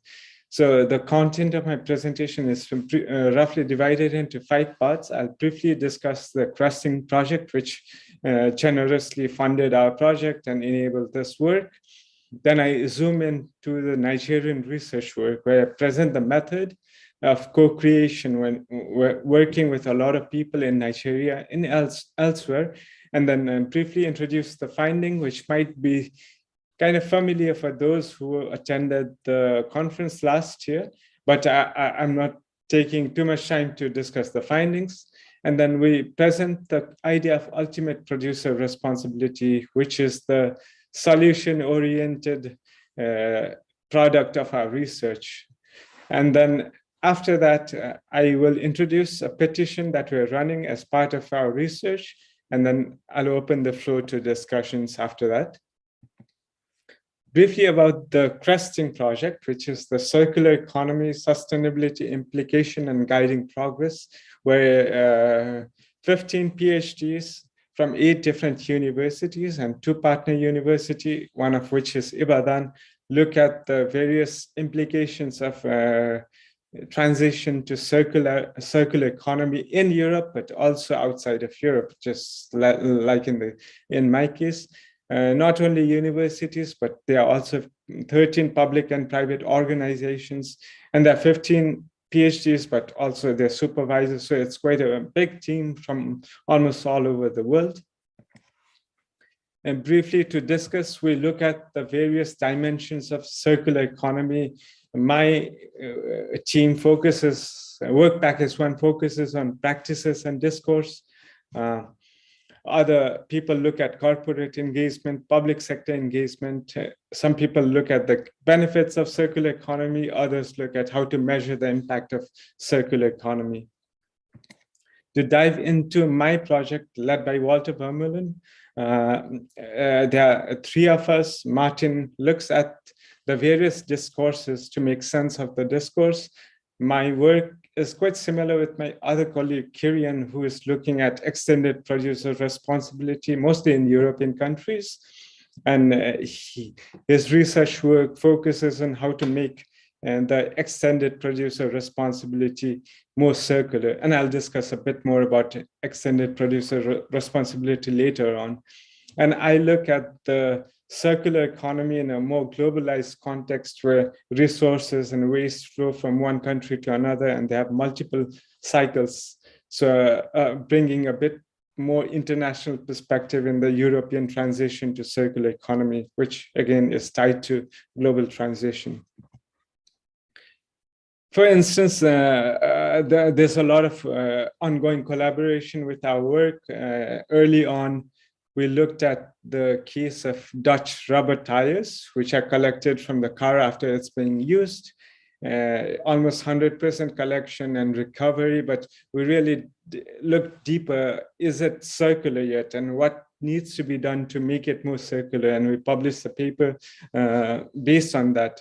And recently, based on all the experiences of the people working with EPR, Walter led this paper pointing out the 3 major flaws of extended producer responsibility that is not making it circular.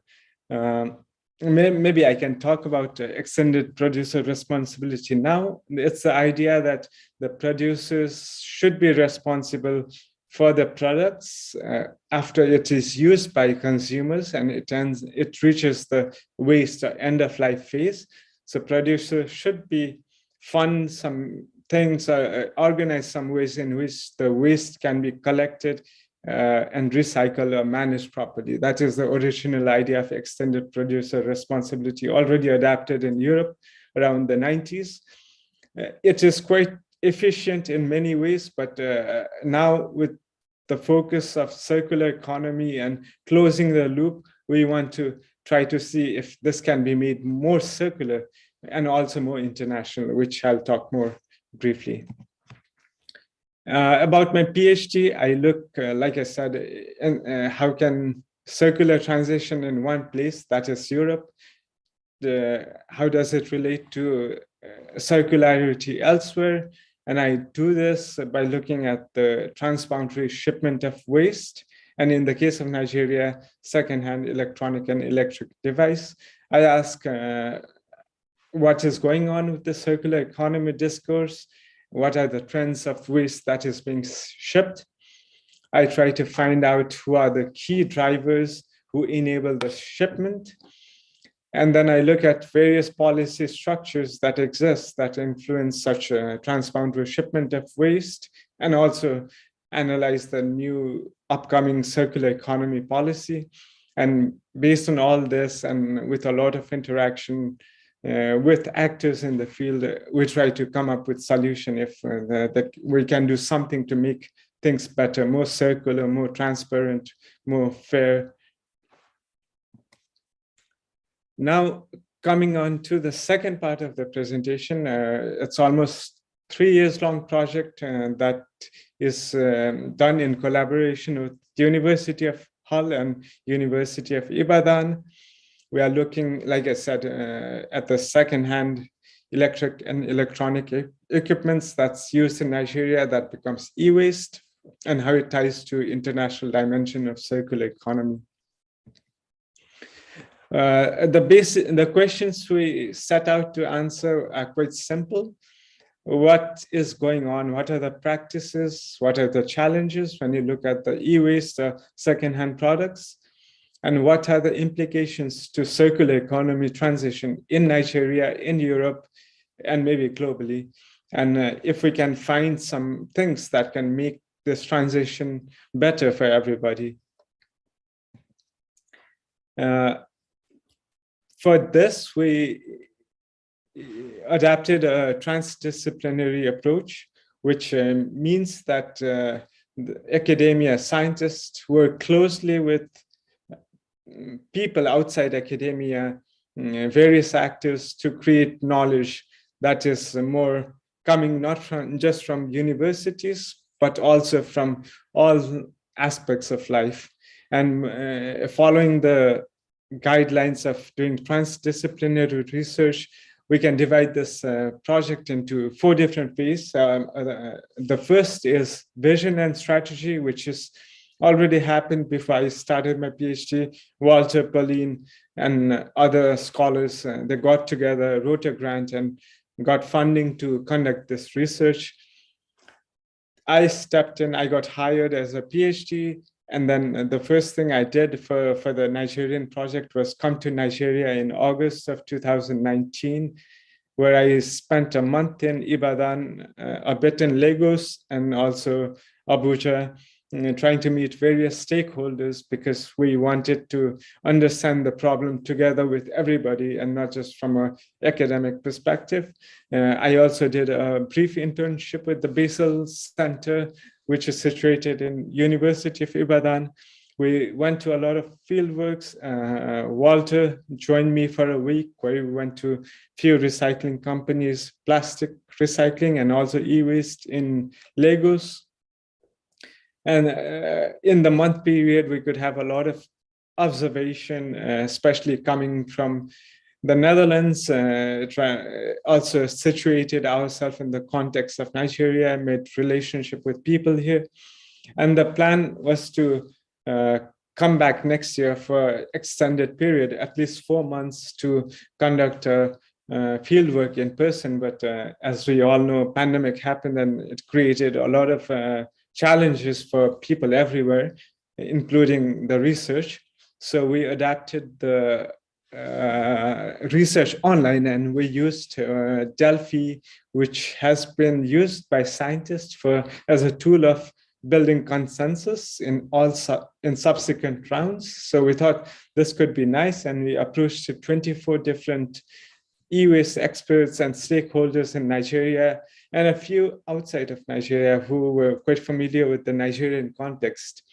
And we again asked some of the questions that we have observed during the second phase when we were in Nigeria. We wanted to kind of ask them if our observation was correct. So we mapped out practices and the context and challenges.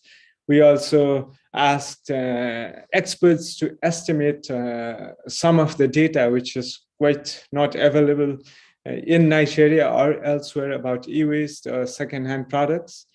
And then based on this kind of findings, we built various scenarios, 3 different sustainability scenarios. And then we held 3 different workshops where we tried to identify what can be done to get to certain scenario pathways. So the basic idea was to identify actors and the action plan, and that kind of led to the emergence of the solutions, which I'll present later. And now we are in the 4th phase, which is the application of solution. So we, together with various stakeholders, we created a petition, and we co-wrote the petition together, which now has been public. So I also want to use this opportunity to promote this petition, which basically argues to make electronic waste management in Nigeria more sustainable and more circular. And I'll talk more about this later on. And the last phase after this will be the engagement with government. So we want more support for the petition. So when we talk to the Nigerian government or the European Commission later on, we can so that it is not just our work, but also a lot of public support is there. So it has more legitimacy when you take it to the governments. Presenting some of the findings, as you see, a lot of e-waste comes from Europe to Nigeria, but from all over the world, mostly from Europe. And some of it, very few, is captured at the port authorities. And if they're captured, they're sent back to the country which are sending e-waste, or they're sent to the formal recycling factories. But a lot of it might not be captured properly. And they still undergo various processes, but mostly conducted by the informal sector. As you can see in orange, you see the dominance of informal sector for e-waste that comes to Nigeria. Same thing happens with second-hand products. Quite a significant part, about 35%, comes from Nigeria. And these are estimates during our research, as mentioned by the experts we talked to. So these are not very accurate data. And if you look at the second-hand products, you see about 37% are non-functional. So they're already e-waste in the second-hand products. And the rest is also undergoes various practices like reuse, reselling, refurbishing, selling parts, components to fix another product that might be broken, some recycling, some burning, even to extract the valuable materials, repair, and it's mostly done by the informal sector, which during our research we found is quite organized. Even though we call them the informal sector, they're very organized in their own ways.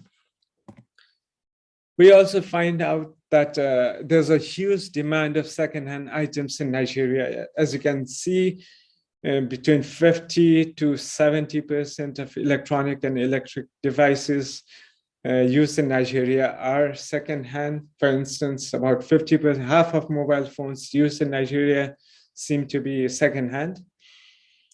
And but the problem here is they do not last very long. For instance, only 1 year and few months for a mobile phone is not that long. And what happens after it? It becomes e-waste. And we ask if Nigeria has the capacity to deal with all the e-waste, and based on our observation and finding, it is not the case. It has some facilities to process e-waste, but not for the huge amount of consumption of electronics that happens in Nigeria. So kind of to quickly summarize our research, we saw that there's a huge demand in Nigeria for second-hand products, electronic and electric products, mostly coming from European market. The informal sector, like I mentioned before, is very active, but they are not very regulated properly. The lifetime of the second-hand product is questionable, is relatively short. It could be longer.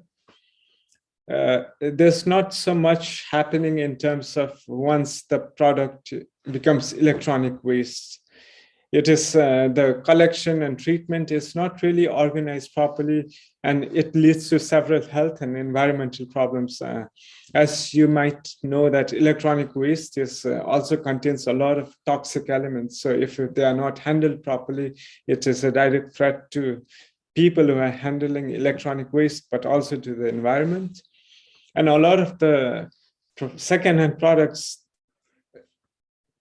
that come to Nigeria, the European producers are held financially responsible for proper recycling. But once they go outside the country, let's say Netherlands or Belgium or France, then the responsibility for recycling does not really follow. It just evades the producers. So this is what we found, kind of a very general summary of our research. So maybe the first message here would be that a lot of second-hand products are imported to Nigeria, and also electronic waste, even though it is not legal.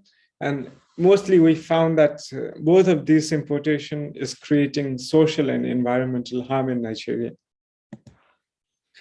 Now, moving on to the third part of the presentation, which is the solution that we came to kind of solve this product and this electronic waste in Nigeria that emerges from Europe. During our research in 2019, we learned that the Nigerian government, in partnership with the United Nations Environment Program, UNEP, has announced to introduce the extended producer responsibility in Nigeria, which is a very welcoming factor. So we try to understand in our research, since the government is already trying to implement EPR, what can we do to make this EPR work even better? And it also came from our experiences doing research in Europe that some of the EPR could be done much better in regards to circularity, fairness. So we try to bring all this experience together in Nigeria and see what can be done better to the existing EPR. So we came out with the idea of ultimate producer responsibility, which is a step up from the EPR. It is still based on the original idea that polluters pay. So the manufacturer, importers who make money from selling these products ultimately should be responsible to manage the waste.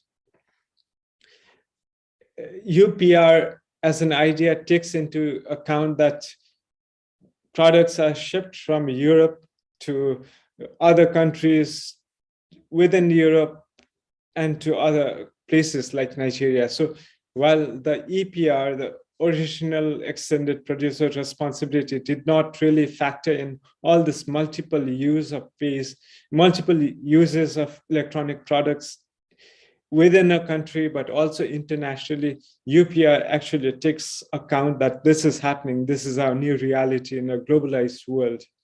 And it tries to make producer responsible, not just within their own countries, but nationally. What UPR does is also adds circularity. So UPR not only focuses directly on recycling, disposing waste, but also tries to ask, how can we make a product last longer? How can we repair a product so that you don't have to buy a new product which uses new resources, which causes carbon emission and causes a lot of other problems? How can we make a thing last as long as it could last? We also propose a more transparency and more accountability in the old EPR structure. And by doing this, we kind of propose some international standards of e-waste management. Also, UPR is based on the idea that any transition should also look into the fact that the world is unequal, and there are various reasons why inequality exists in the world. During the break, we saw the video about banking in Europe and how it related to slavery in Africa. So all these historic narratives has caused global inequality, and we want it to be fair. UPR to also consider the unequal global realities that exist today. And UPR prioritizes ethical and fair collaboration, because one thing we learned from the research is if you want to solve a problem, you have to work together despite any differences. So this is our conception of UPR. As you can see in the red, the EPR that exists now is only limited to collection and selection of certain e-waste within a national boundary, and they might be recycled or recovered, or they might end up in landfill. And these kind of responsibilities are usually associated to the producers. But once products that move to other countries, if you look at the twilight route here, so a lot of reuse, repair happens within Europe, let's say, but then also moves to Africa, to Nigeria. We suggest that the producer should also connect to similar activities: collection, selection, recycle, recovery, but also other circular activities, not only within the countries, but also in Nigeria, or no matter where the second-hand product or the electronic waste goes.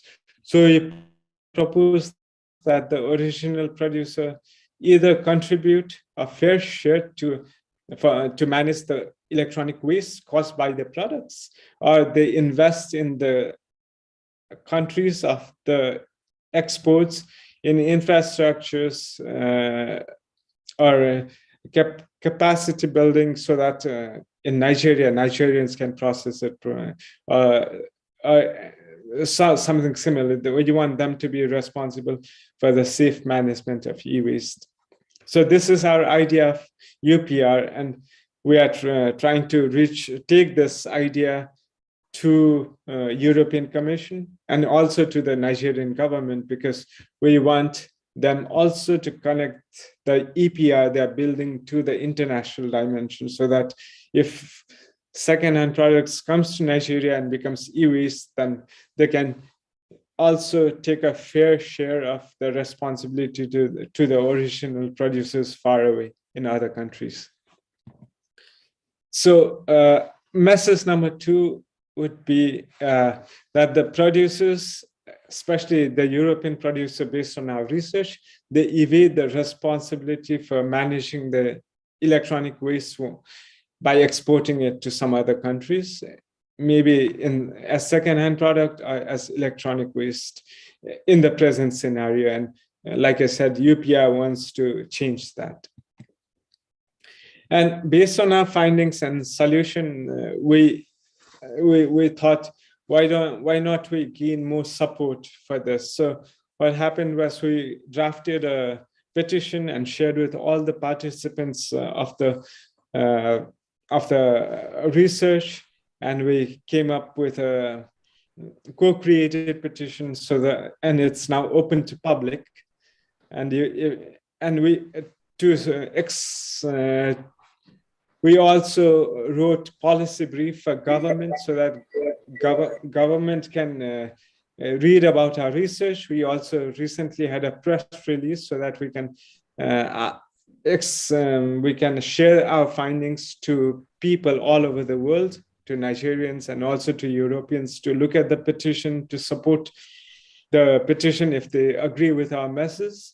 We also published a YouTube video where we discuss the research and our ideas that emerged from the research. So this is my final message. We have identified a solution to the existing problem together with stakeholders in Nigeria.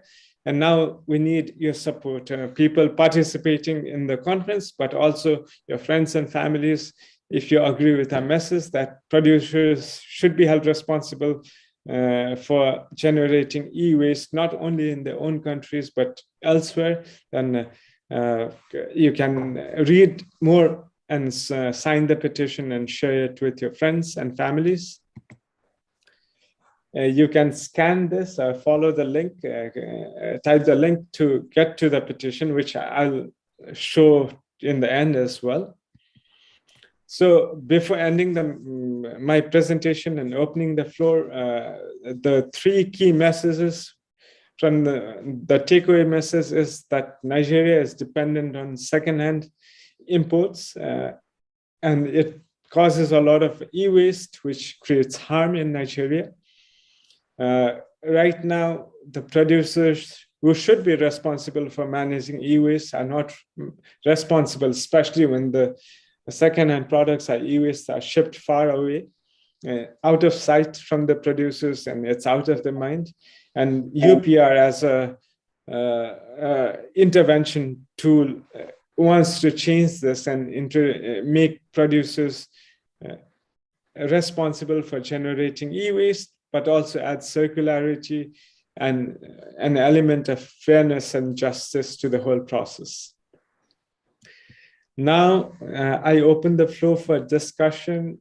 And if Walter or Pauline or Professor Wala has something else to share, please do. And you can scan the barcode and go to the petition if you wish to do so. Yes, maybe. Thank you so much. Maybe Kaustup, to add to that, please copy also the UPA, the URL into the message of the online part of the meeting. Yes, I will do that.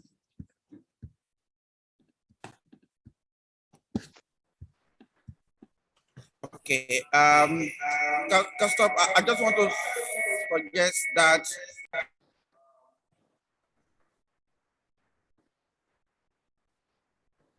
yes, I just want to suggest that you put the link in the chat button in the chat room so that those who are online can sign. And those of us who are here, how many of you have my WhatsApp number? Raise up your hand. Those of you who are in the room. Okay. We're going to do this. I will send it under which platform? Is it personal or group? You belong to a group that I send information. Group. Which group is that? Your own? Center PhD. So I will send the link to that Center PhD now. You open it and sign immediately. AGMCP, I will send it then. You'll sign. I just say directly. There's also a short form, so I will send it now.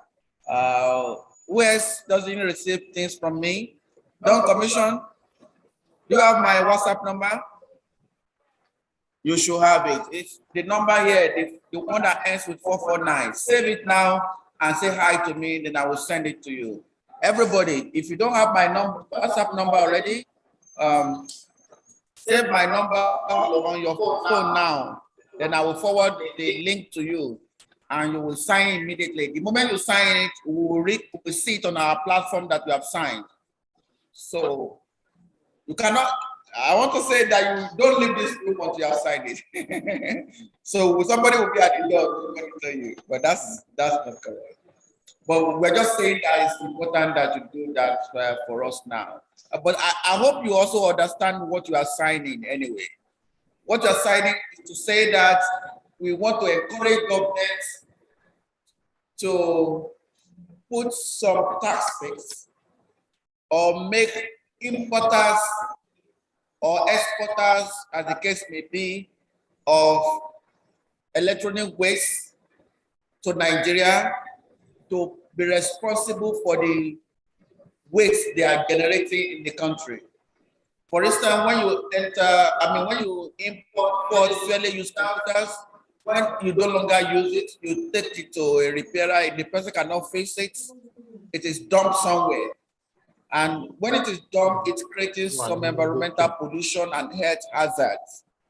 And usually, in the country of import, the country where they exported the computers, in Europe, for instance, in Netherlands, for instance, in UK, there's a system there for them to take those equipment back and either repair it and take it back to the market, refurbish it. But when it comes to Nigeria, nobody cares about it again. So what we are saying is that the companies that produce those gadgets should be responsible for the waste they are creating in Nigeria, for instance.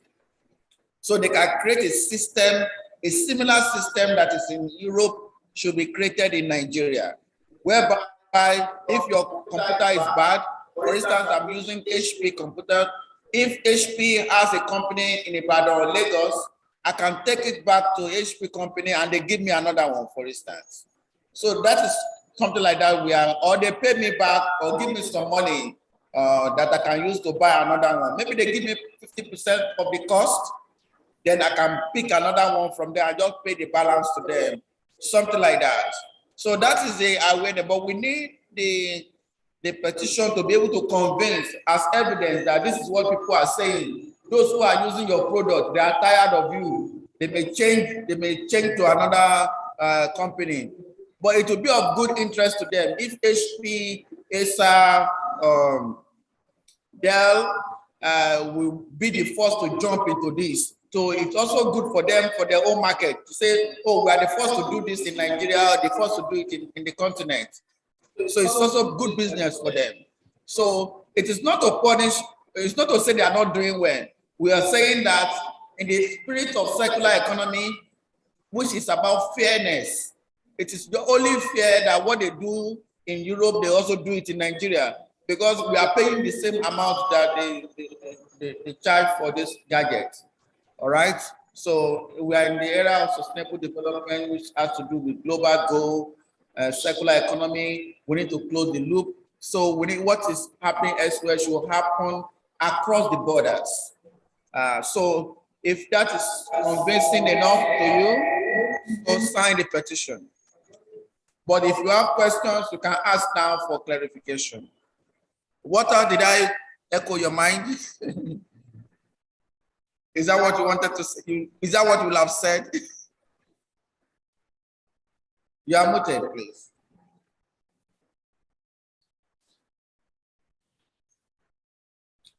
Maybe Castor, you want to say something?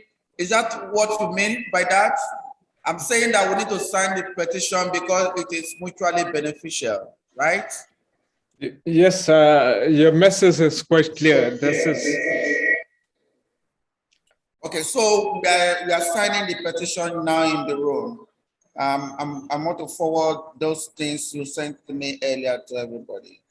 Also, I would like to add, if you agree with the message and the petition, please also share it with your friends and families. The more people support the petition, the bigger legitimacy we will have when we take this to the Nigerian government and the European Commission. Okay, what you're saying is that you don't only sign, but send it to your colleagues, your classmates, your co-workers, your family members, to say, this is what we want to do. I'm tired of seeing a lot of used computers littering the old street or dump sites, whereas we can make some money from this, and the society becomes better for it. So if you have received in the room, just raise your hand so that I will confirm that you have received it.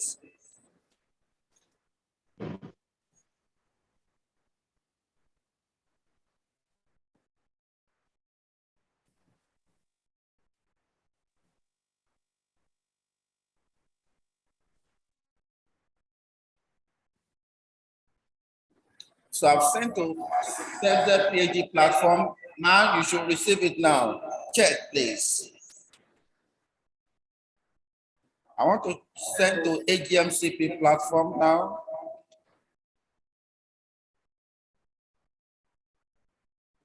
But if you still have questions, we can address those questions now.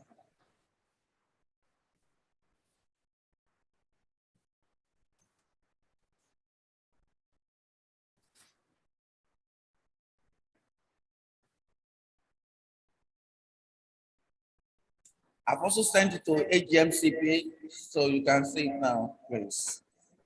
AGMCP 2022.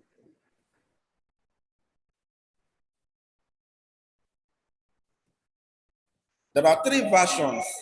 You can use the barcode, you can use the short code, the short link, and you can use the long link. So whichever you prefer, by all means, sign.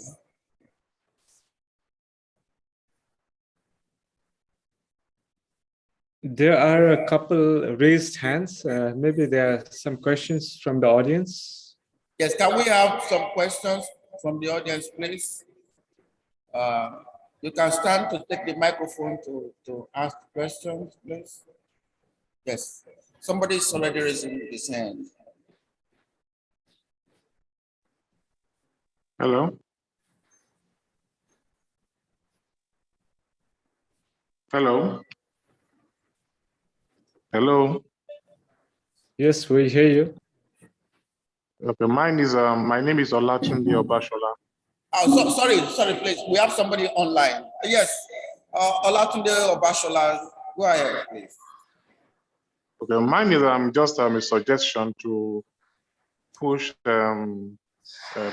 propagate the signing that you could add a video clip to sensitize people on the benefits of signing the petition, so that just at a glance people can understand what it's all about, rather than pushing them to read a lengthy document. So you could put a short video clip to enlighten people, or maybe some graphic flyer or something, so that people can understand it and embrace it. That's my suggestion. Yes, thank you very much for the suggestion. But I think Castop will also address that. We already have a video clip on e-waste, the research, but maybe not exactly focusing on the petition. Castop, can we do something in that regard, please? Yeah, that's a very good suggestion. Maybe we will take this into consideration. We already have a longer video, but maybe 1 minute video with the petition link would be the next step for us. Yeah. So that once we forward that to our contacts with the link, people can understand and sign faster. Yeah, I already shared a longer YouTube video. It's about 6-7 minutes on the chat. So you can also use that link at this moment as well. Okay. Thanks. Say it in the chat button now. You can just click and you are there. Thank you. Yes, Buddha, right? Yes, Gergely Buddha. Hi, hi everyone. My name is Gergely Buddha. I'm from Hungary. I'm a PhD student and I will present in an hour. And I would like to ask a question, which is related to Kastup, to your last sentence, that to achieve fairness and justice to the whole process. I like it very much, but it raised a lot of questions to me, especially because when you explained I think it was in the middle of the presentation, and you mentioned this twilight, and I was drawing kind of the same process for myself to question what is happening between the producer and Nigeria. And to make it fair for the whole process, to me the question is what is happening with the shippers or with the resellers. Are they not responsible for shipping these products from Europe to Nigeria?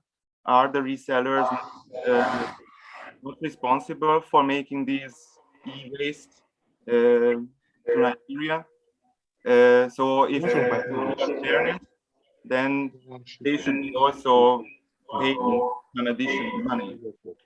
Because me, as an economist, I'm quite skeptical with this producer has to pay extra contribution. It functions like a tax.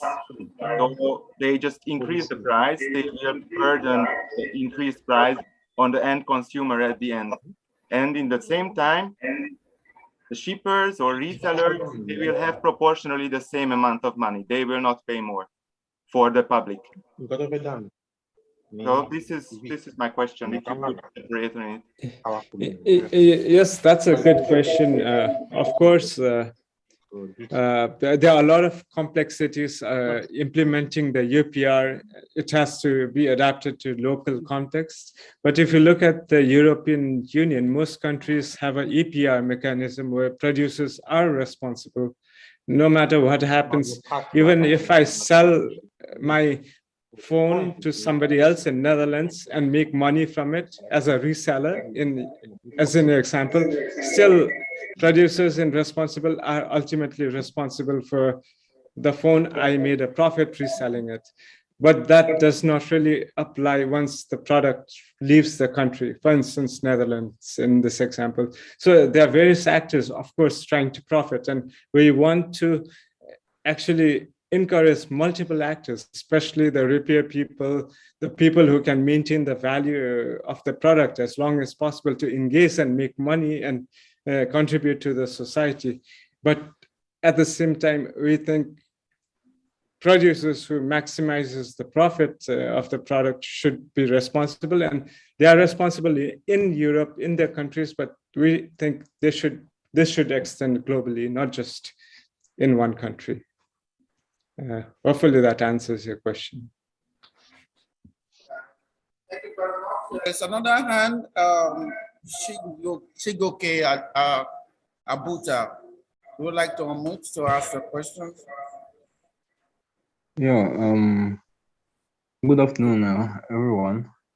Yeah, regarding the issue of extended producer use of e-waste, I think from the comment the last question I raised, I think shipping down this waste from Nigeria would also incur an additional cost. So something can be done with regards to increasing the value of this e-waste for the end users, so they can be able to make a little from it. Then also looking at possibility of reuse and value addition within the local context. That way will also help to promote the concept of circularity while reducing environmental impact of the e-waste on the immediate environment. Thank you.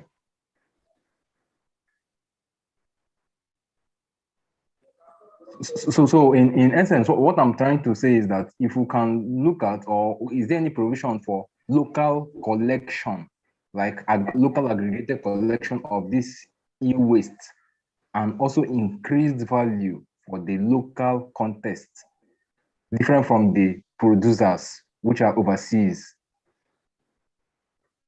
Yes, part of the UPR, and Walter, add me if I'm missing something, add here, is not just paying money, but paying money to organize collection, organize sorting, organizing what products can be still reused. So adding values each step of the way, and partially the funding, or fully or partially, depending on the local context, comes from the producer. And UPR, as opposed to EPR, tries to add circularity in each steps.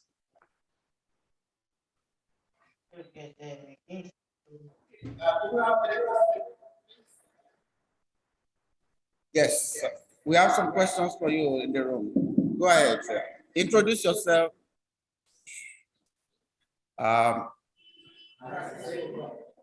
Yes, maybe you use my, can you come here and ask the question, please? You speak through the computer. Since the microphone is turned on.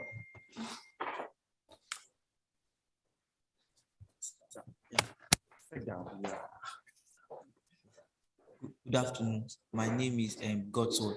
My question. Sorry, can you hear him, please? Yes, okay, sir. My name is Godson. I just want to ask that, is it only computer that can be returns, that can we returns gadget like maybe printer and photocopier? Yes, I remember that I just located from a place, there's one big photocopier like that. When I could not burn it on the refuse site, I just left it on the refuse site, then we located to another place like that. So I would like to know if we can also return those type of things too.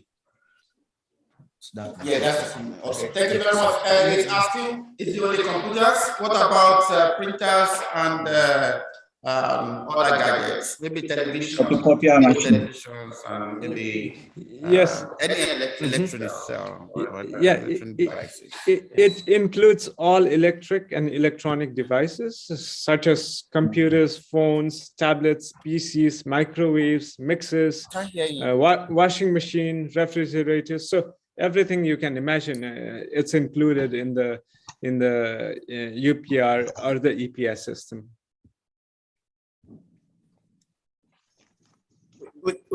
I can't hear you. Okay. Can you take it that again?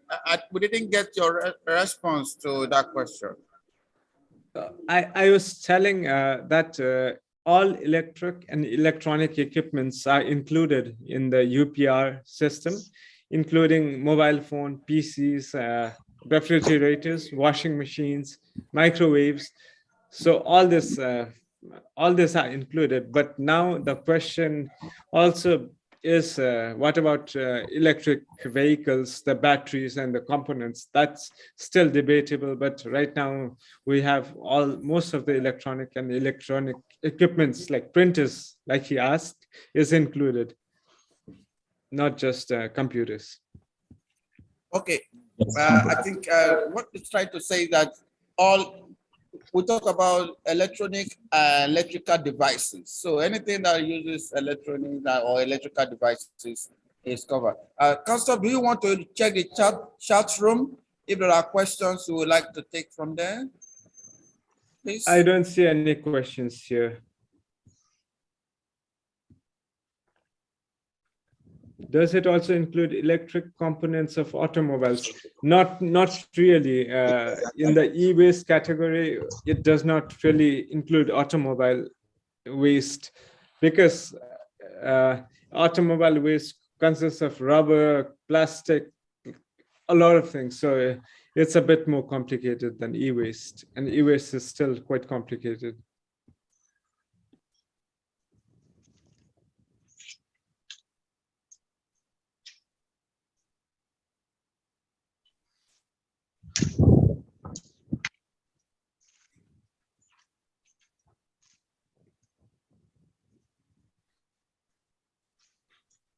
If there are no other questions, then okay. All cars in Europe are regulated with an EPR for cars. That I do not know. I know there are EPR for tires for cars, but maybe component of cars, but I don't think used cars. Well, maybe Walter knows about EPR for cars. I don't think it exists. Yeah, just very short. No, it does exist. There are a couple of categories of products for which extended producer responsibility has been implemented in the European Union, and for some, only some countries do it. But cars, or they call it afterlife vehicles, they are regulated with a system as well. And in the Netherlands, something like 97 or 8% of all the car materials are collected and recycled. So it goes for this as well. The same idea of, and of course there are cars also secondhand exported to Africa, which are then not included in the financial systems that have been developed for it. Why are you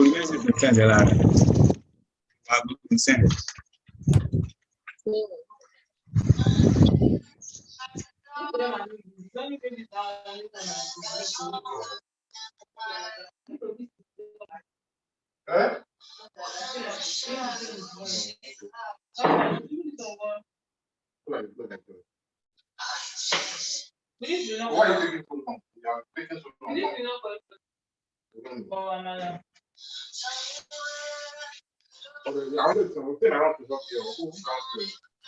Mr. Abu, do you want to ask a question? Mohammed, can you please unmute your microphone and ask your question? Mohammed Abu. Pastor, please hold on. Let's take Mohammed Abu. He has not asked any question today, but he's raising his hand. Mohammed, are you still there? Come. Okay, if Mohammed is not there, let's have Obashola. Obashola, over to you, sir. Go ahead. You are already unmuted. No, the first one. The first one. Hello. Obashola, please. Ah, okay. Maybe he's not ready to ask questions. Professor Walla, it's quite late here, so I need to go, but I'm happy to stay for 1 or 2 more questions. But then after that, hello, can I answer my question now? Yeah, sure. We're also running Can I ask my question now? time too. Okay, Mohammed, you are on now. Go ahead. The last question Sorry, for can this I ask session. my question Go now? ahead, please.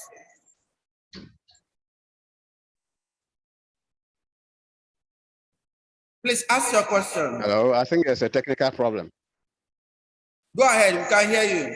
We hear you. Hello.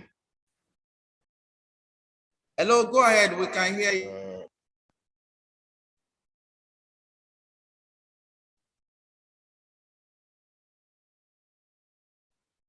Mohammed, we can hear you. You can now ask your question, please.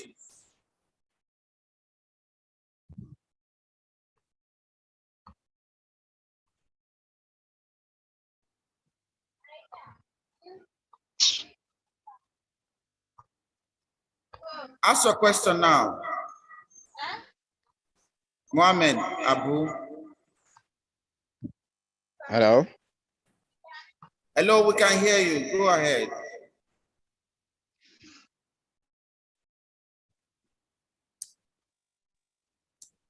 Okay, it seems we have some issues with connectivity from the end of Abu. There's somebody with a number that is 705081. We don't know you, but you will not. You see your number. Do you want to ask questions? Oh. Yes, go ahead. You already completed. Sorry about that, Dr. Laide Soladejo. Good afternoon, sir. Good afternoon, everyone. Good afternoon, sir. I was just thinking that the paper should also have captured the peculiarity of nations with respect to waste management strategies. Not every citizen, or what would I say, public, not every public have the same orientation about waste management. And now I'm thinking that perhaps that should also have been part of what in the concluding remark of the presentation, that in some countries there is high awareness with respect to strategic waste management. In our own case, it's not that strategic. I was thinking that area should also have been articulated by the presentation. Okay, I think Council wants to respond to that. Thank you very much, Dr. Ladejo, for letting us know that vital information too. Yes, Council, were you in any way able to capture the level of awareness? Yes. Right. Well, we did not look at the level of awareness per se, but one thing I know from the research in Nigeria, but also in Vietnam and in Europe, that there are always some challenges, some big, some small, to face. And what UPR does is to kind of the collaboration aspect also involves sharing knowledge and capacities with each other and treat waste not as a nation's problem, but as a global problem. So maybe such collaboration can help each other be better, because some countries, of course, has a lot of challenges. In Nigeria, there's still a lot of presence of dumping sites. You can see waste kind of on the side of the highways. So those are challenges that needs to be addressed, of course. Okay, thank you very much. I guess, let me see by raise of hand in the room. How many people have signed the petition? Just raise your hand.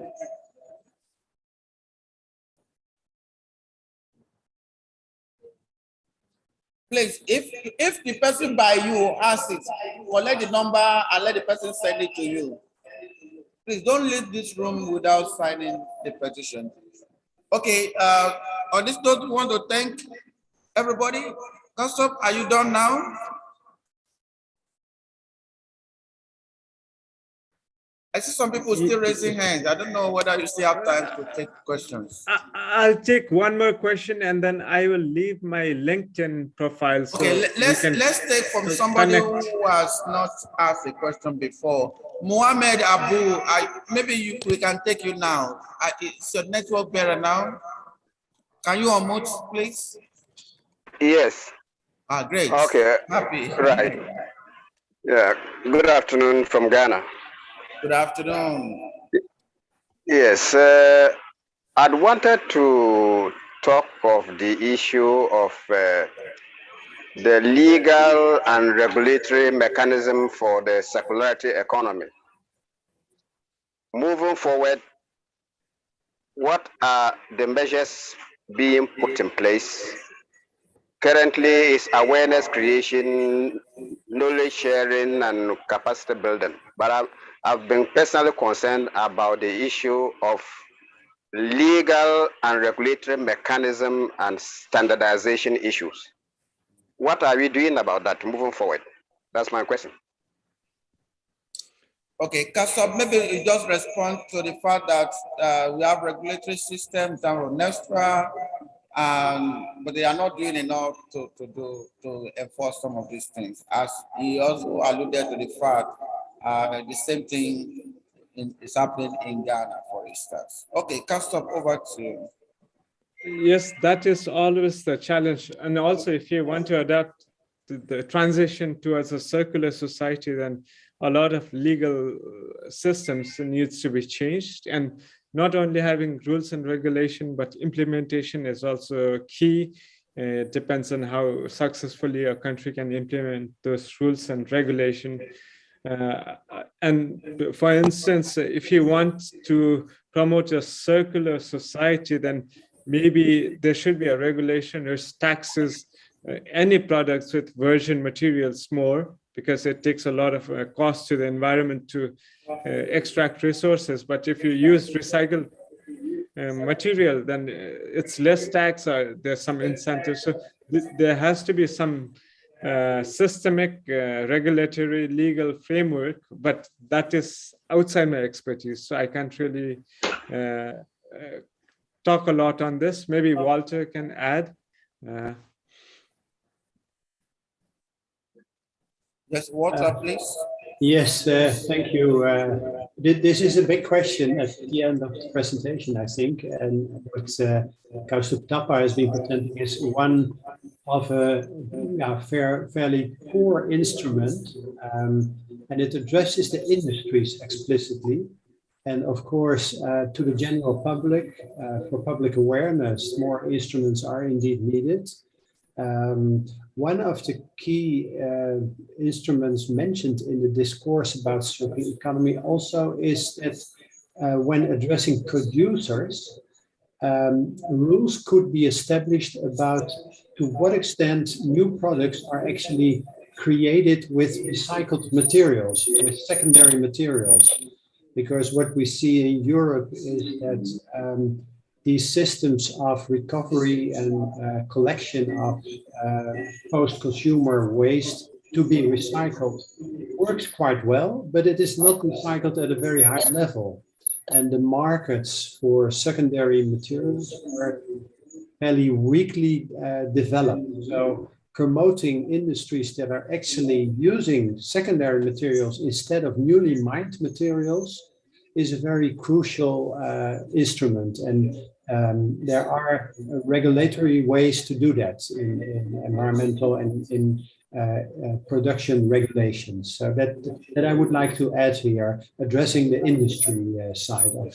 Of course, circular economy is about much more things, but in the end, the key question is how much materials are indeed in a circle, in a loop, reused. That's what I would like to add to Kaustubh's answer. Okay, thank you very much, ladies and gentlemen. That's about all that we can take for this section. And the last 60 minutes or so, we've been looking at the outcomes of the study on e-waste in Nigeria and the policy proposition on ultimate producer responsibility as against the existing extended producer's responsibility. You can still join us tomorrow. We'll still have another session on similar to this tomorrow. You can join us, or otherwise you can follow us on social media platform. But more importantly, endeavor to sign the petition. If you don't have access to it, just type petition Nigeria on e-waste. Google will show it to you and link you to the link to sign in. Otherwise, we have put the link in the chat room, and we have also exchanged the links in this room. We'll do the same tomorrow to encourage more people to sign in. But you may be asking, what are we going to do after signing this? What we intend to do is to present this before the government sometime this year, and also to present it at the platform, or there's the platform that we normally have in December among the ECOWAS parliamentarians. So I'm hoping that this will be ready for us to present to them in December this year. And much more important than that, you are free to encourage us to tell us which area we still need to focus to improve on this study, because it's just a process. We call it the Badon process on circular economy. This is just an aspect of circular economy, e-waste. There are so many other aspects of circular economy that we have considered today, and we also consider tomorrow. So we encourage you to join us as we move to the next technical sections, where we have papers in different areas of circular economy. You are free to wait for us if you are online, and for us in the room, yes, we are here at about 5 p.m. Thank you very much again, Kaustubh and Walter, for joining us. I think Pauline has left for another meeting. Thank you very much, and we look forward to seeing you again for the second session tomorrow. Bye-bye. You can clap if you want to clap. So now we'll have the technical sessions. For those who are online, we give you the right to share your screen. And for those who are in the room, I'd like you to submit your presentation if you have not already done that, so that we can use that to make your presentation. How many people are in the room to make presentation? 1, 2. Okay, 2. Please submit. Yeah, ma'am, we will take you, no problem. So we have 3.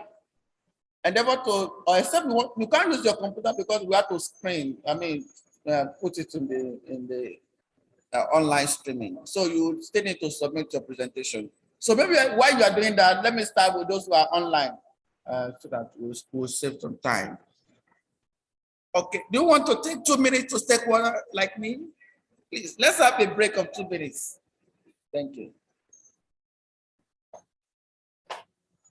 You can stand up since you have been sitting for too long. My friend there, I went out the other time, was massaging my body. Say, what is this? There's another massager there. Let me come and do that one now.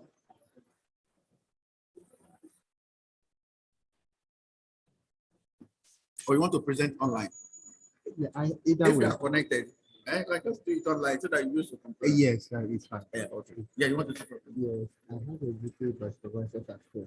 I don't know if I can present first. Yes, if you are online, yeah, I'm ready. We'll do you first. Yeah. But we need 2 minutes. Okay.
I can rest now. Thank you. So take the stage. Okay.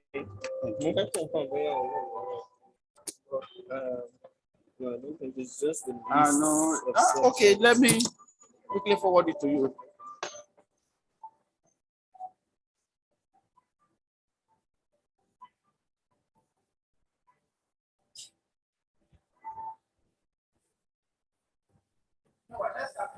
Okay.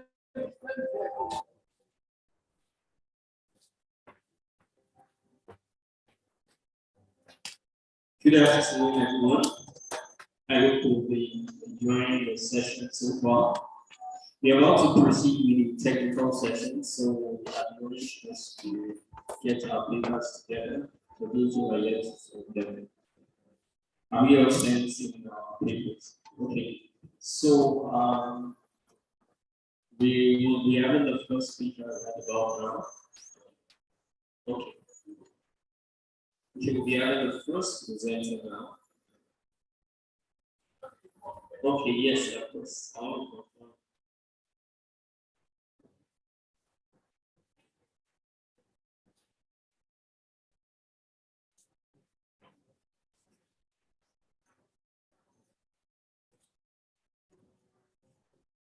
All right, so this session will be having papers for the technical session, and the first person to present is Chinedu Miracle Nebo. Chinedu will be talking on current status. The time. Right. Changing will be taking the current status, emerging challenges, and future prospects of industrial symbiosis in Africa within 8 minutes. Thank you.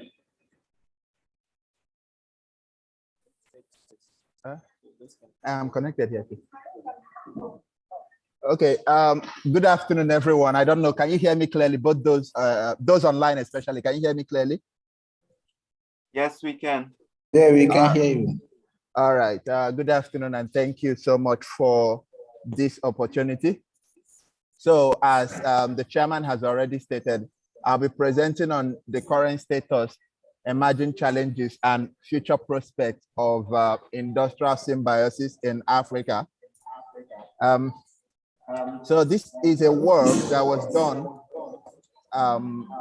by myself and some of my colleagues in the policy analysis and research group. Yeah, it is a research group made up of young people across Nigeria in different universities in Nigeria. And myself, as already said, I'm a PhD student at the Open University Business School in Milton Keynes, United Kingdom. Yeah, then these are also the other contributors. So this is the table of contents. You have the introduction, the methods, the findings and discussions, and the conclusion.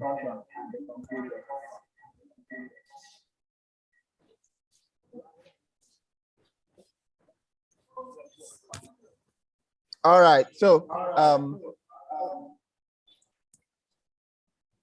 okay, so first of all, we talk about urban municipal wealth. I believe the whole essence of circular economy is how to utilize the entire resources and reduce waste and byproducts in the economy. So if we look at the incidences of waste disposal in Africa, you find out that there is so much wastage, and this waste is not converted to something relevant. If you take a look at the major cities in Africa, you find out that urban municipal waste is quite huge. Of course, the municipal waste could be divided into the solid and liquid waste, but the solid, which is organic, exceeds 56%. And when I talk of organic, as you can see from the picture there, it comprises of so many organic substances, which when converted can be utilized as a form of energy or can be recycled and used in different other forms.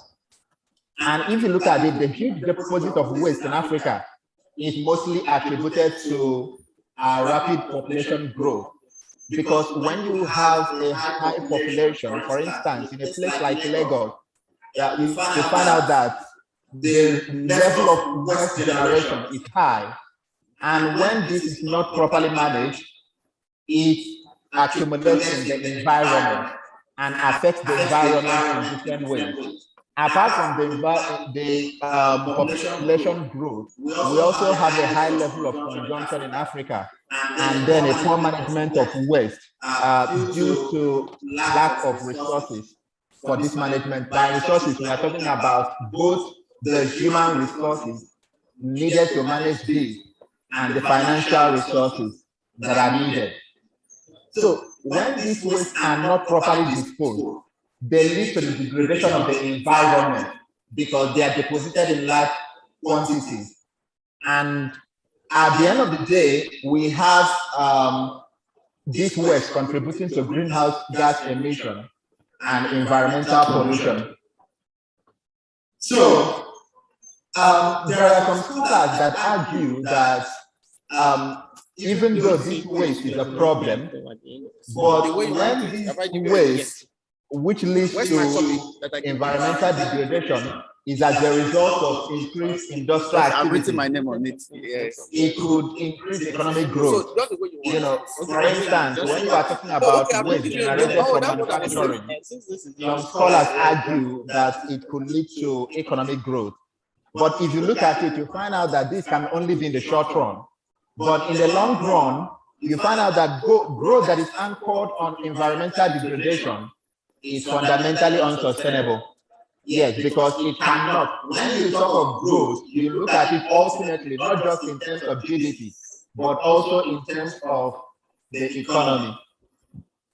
So for a rapidly growing population, the adoption of a circular economy model is one of the efficient ways to actually manage this waste, because by then, this waste would be utilized in the other industries for productive activities.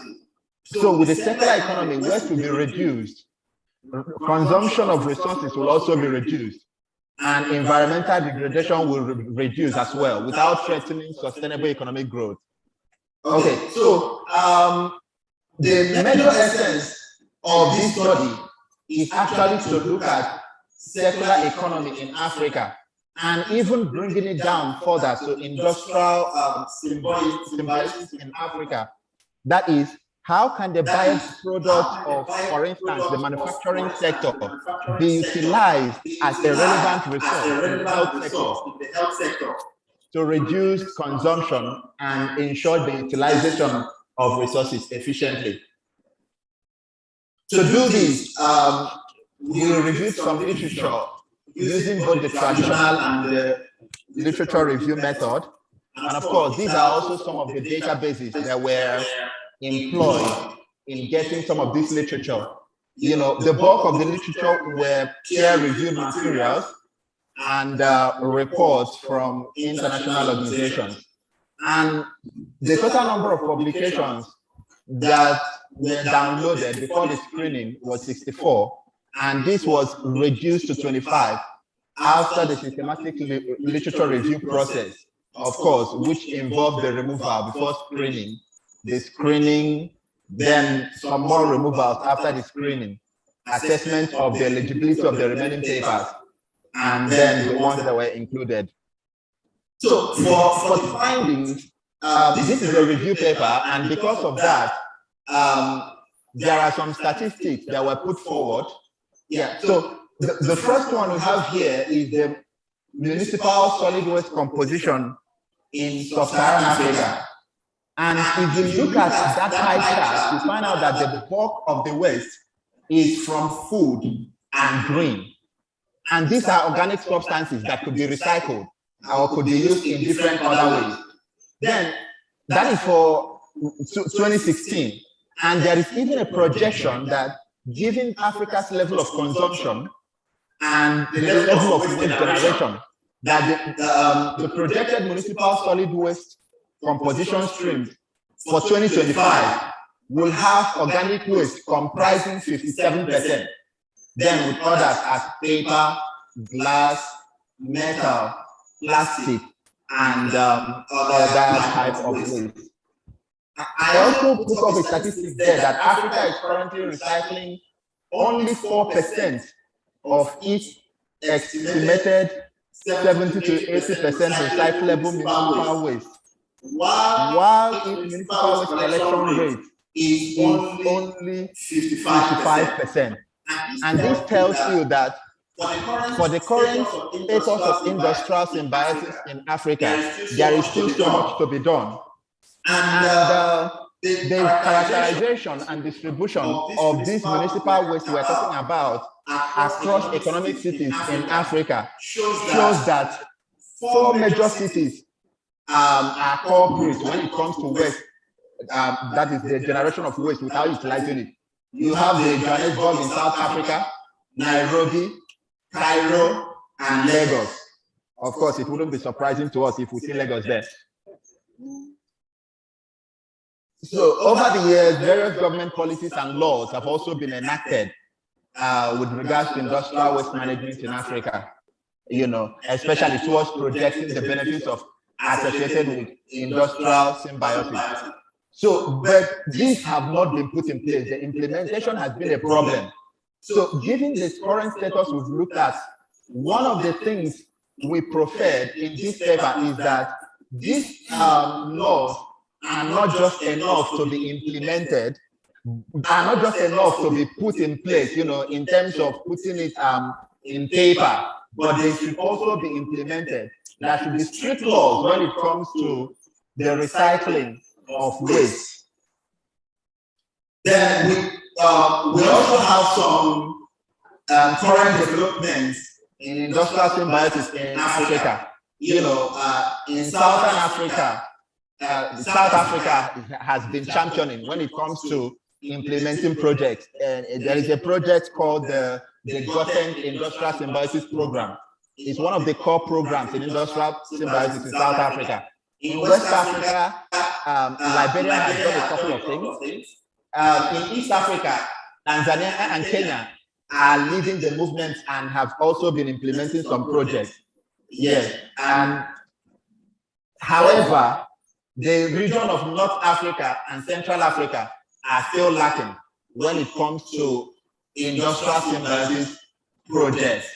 So as we can see from this record, there are so many African countries that are yet to embrace circular economy idea, either because the government is still focusing on crude oil or because the resources are not there to push this to the next level. So this study is basically on industrial symbiosis in Africa, and at least it helps to show us that there is still so much to be done in terms of industrial symbiosis in Africa. So future studies could as well concentrate on facing the challenges of mitigating the full implementation, quantifying environmental, economic, and social impact of industrial symbiosis cases in Africa. Because sometimes if you don't show the extent of damage that waste generation is causing in Africa, it becomes difficult, or people don't get the clear picture on why it is important to implement industrial symbiosis. So doing all this would be to, it is important to determine the practices' contribution to the country's sustainable growth and development, because ultimately we are looking at Africa's development, and of course to facilitate the dissemination of findings among various stakeholders to foster new industrial symbiosis relationships. Thank you. Thank you very much. Our hands together for Chinedu. Please let's give him a round of applause. We keep a lot of stories to the door in Africa. We'll be going to the next presenter. I would like us to note down our questions for each paper that is presented. We'll be taking a round of 4 papers, and after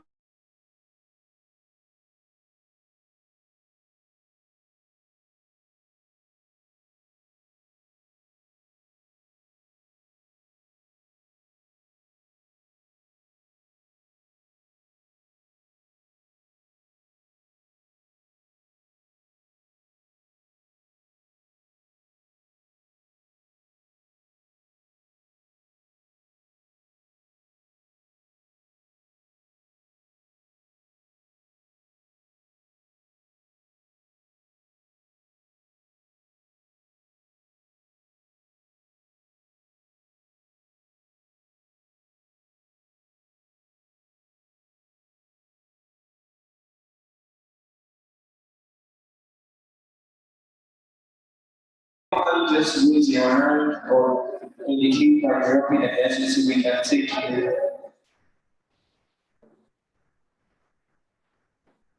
Okay, if I don't want to tell you online, can we take from Richard and Moody? Is Richard with us?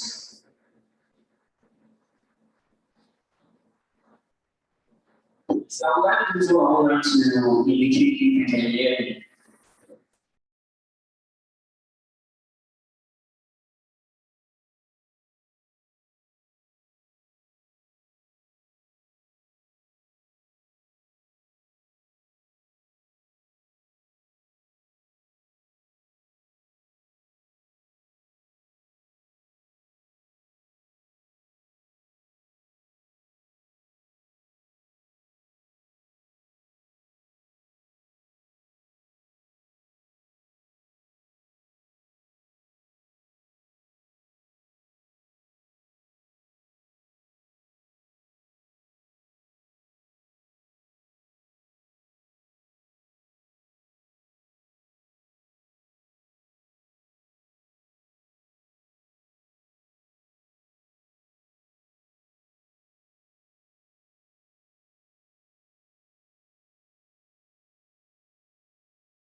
Hello, everyone.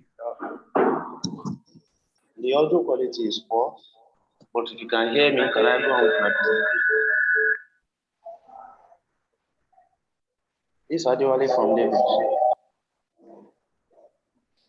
Yes, Adewale, you are on now. Please confirm if you can hear me.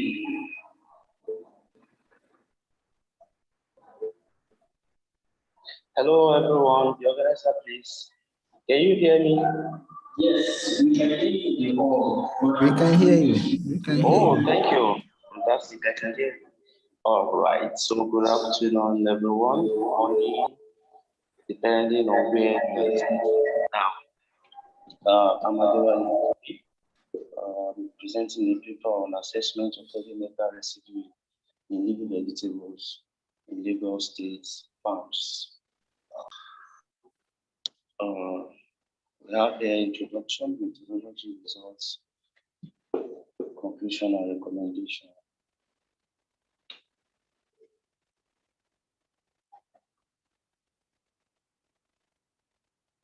So we all know that the circular urban agricultural economics proposes a viable option for the current linear economy that we have. That is the issue of taking the resources from the environment, making use of them, and then becoming waste. Urban agricultural economy proposes that this can be changed, and then we have a circular form of economy. Adopting urban agriculture, there are opportunities for recycling and reuse of waste in form of organic manure, and then the reuse of wastewater for vegetable production. As we do this, the issue of food safety is a major concern, especially when we use wastewater and then some form of organic manure because of food contamination, especially in leafy vegetables that we consume here in Lagos. And so there are three important vegetables that are commonly consumed and cultivated in Lagos State. That's amaranthus, the celosia, and then the cucurbits oleaginous. These are the three commonly consumed vegetables in Lagos. And in this city, if you go to some of the big farms, these are these three vegetables that you find there. But the issue is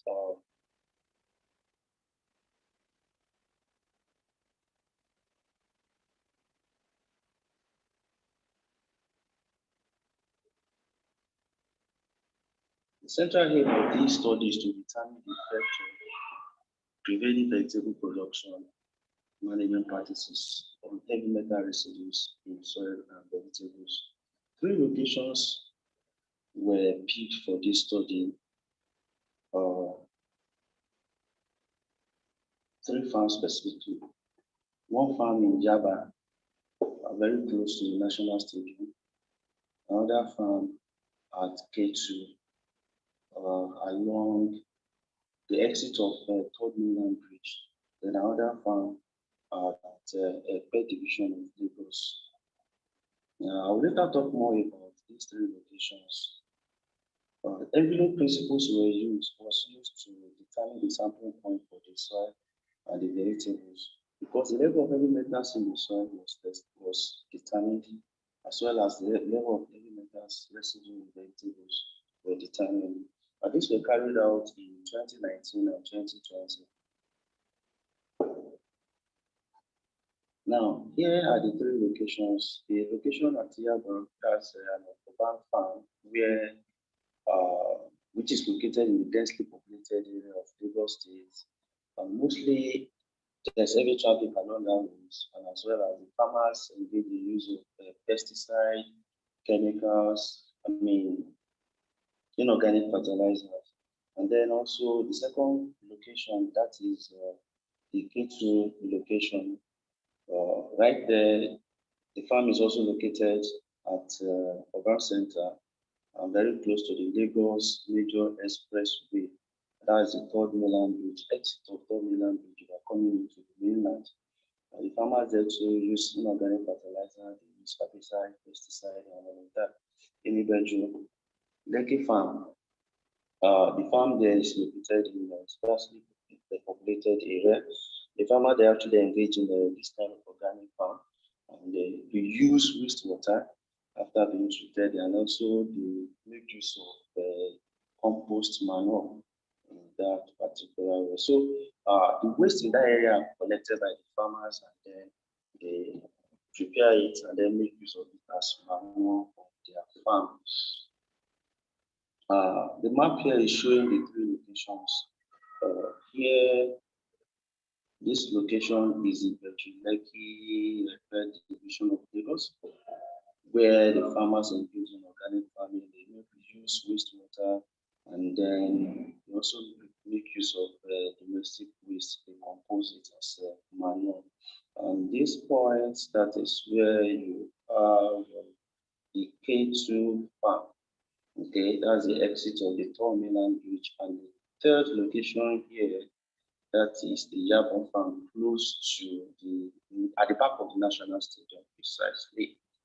So these are the 3 locations used in this study. Now, the result obtained from the study shows that the chemical properties of the soil, the pH, you can see the pH and the average 6.2 for pH in the 3 locations. This is for Yaba, this is Yaba, and then K2, and then the Lekki farm. And then the nitrogen, the TOC, and organic matter in the soil are also shown in the diagram, in the charts on the screen now. Then talking about the concentration of the elements in the soil, the sodium, the potassium, calcium, and magnesium, and the 3 locations are also shown in the charts. The level of heavy metal residues in the soil also was checked and then determined. You can see for 2 heavy metals were actually checked for, because they are the heavy metals they are toxic, all other metals are toxic, but this one has a lot of implication on the health of the oceans, because these days we see a lot of people hospitalized.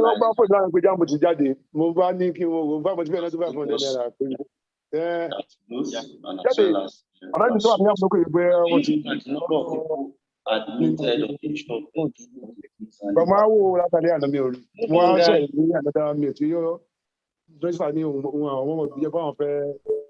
so sorry, there is interference. I can't even hear myself.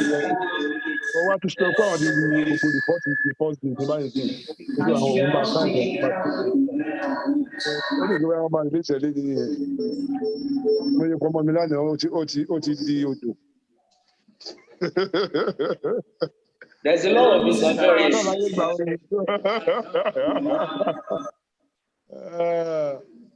Hello.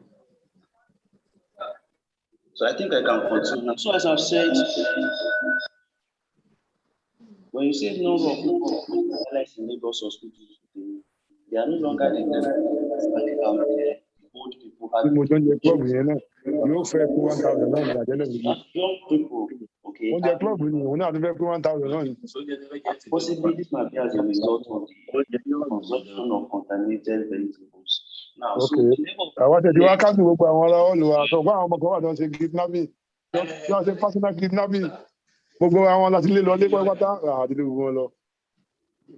there's a lot of interference at the back. I cannot even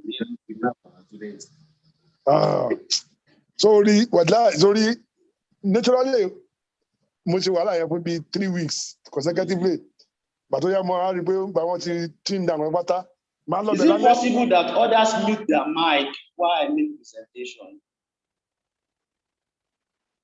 So we can see the level of lead at the 3 locations. The Yabara Study Center location has the highest level of lead, followed by K2, and then in Lekki, where organic farming is actually practiced. And then the level of cadmium in the soil also for Yaba That's why we have the highest level of cadmium, and then followed by the two other locations. Then coming to vegetables now, for Amaranthus hybridus, the level of lead in Yaba, you can say is 0.5, and then followed by K2. And then for cadmium also in Amaranthus, Yaba still has the highest level, followed by K2, and then the vegetative farm. For Celosia argentea, the level of lead there is also shown in the chart, as well as the level of cadmium. Yaba always have the lead. You can see it for lead also in Celosia argentea. Yaba has the lead. Hello, Peter, a minute. Okay. Because of the noise, most of the things you said weren't caught. So could you reiterate to the 2 slides ago? Two of this, I mean, just go back 2 slides that you presented. Okay, so thank you. As I said earlier, 3 locations were studied this work. The first location is Yarba, that's the exit of Third Mainland Bridge, and then the second location is, Yaba, that's at the back of the National Stadium, and the second location, Yaba, at the exit of the Third Mainland Bridge. In all of these 2 locations, the farmers are engaging the use of pesticide and inorganic fertilizer. But the location at Lekki, the farmer there use wastewater. The farmer there also make use of waste from household. They compost them, and then they apply them to their farms. And so the level of heavy metal residues in soil and vegetables were checked in this study, and then also the chemical properties of the soil were checked. The pH, the nitrogen, the TOC, and the organic matter in the study location are shown in the charts on the screen. And then also the concentration of elements in the soil, the sodium, the potassium, the calcium material, the 3 study locations are also shown on the screen now. And then for the heavy metals in the soil, the 2 heavy metals were checked, lead and cadmium. For level of lead in the soil, Yaba has the highest level, followed by K2, and then Ibejuleki. For cadmium, Yaba also has the lead, followed by K2, and then Ibejuleki. Now, for coming to vegetables, remember I said 3 important vegetables are commonly consumed and cultivated in Lagos: the Amaranthus, the Celosia, and then the Cucurumus oleaginous. So for level of heavy metal residues in Amaranthus hybridus, Yaba study location has the highest level, followed by K2, and then the same thing for cadmium. That's for Amaranthus hybridus. So let's see for Celosia argentea. Yaba again has the highest level, followed by K2, and then the same thing for cadmium, the Celosia argentea. Hello, Peter. Sorry, you have to round up now. Just have a minute more. Thank you. Okay, so then the Cucurumus oleaginous, the level of lead and cadmium are also shown in the chart on the screen. And then tests of between subject effects were carried out as 2-way maneuver to check for the factor responsible for the metal. So vegetable type was higher than 0.05, and that means there is no significant difference in vegetable type. So vegetable type is not the cause of the high level of heavy metals in the vegetables, but location by vegetable type shows that 0.001, which shows that there is significant difference, okay, in level of heavy metals based on location by vegetable type. And then the basic correlation prediction was carried out, and here my conclusion. So location of farms and management practices influence the amount of heavy metals in vegetables and soil, and farmers are advised to reduce the use of pesticide and chemical fertilizer, and also they should ensure that they cultivate in field that is far away from expressway and industrial area, And then Lagos State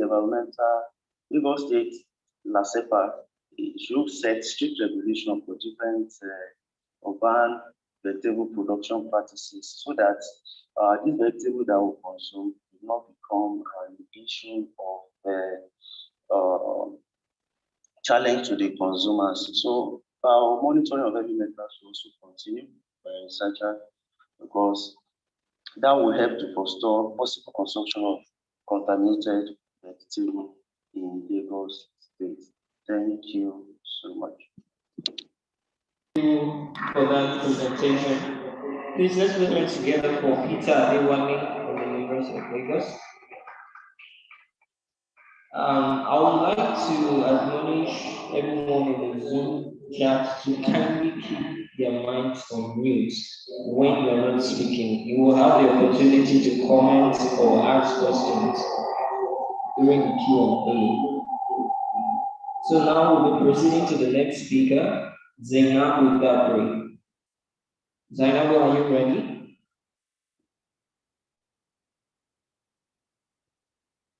I noticed on the platform a while ago. Zainabu Dabri, are you still there? Okay, if she's not there, can we have Gedli Buddha? Yes, please. Gedli Buddha, are you okay? Yes, I'm coming. So Gedli Buddha will be speaking on industrial symbiosis and integrated farming systems in Africa, a case study from Uganda. Gedli, I'd like you to please go from your introduction to your methodology, then majorly focus on your findings so other people can catch the crux of your presentation. And you have just 8 minutes. Please confirm if you can hear me. Yeah, can you hear me and you see my slides? You can hear. Thank you. So, Gedli, you have the floor. Great. Then thank you very much for having me here.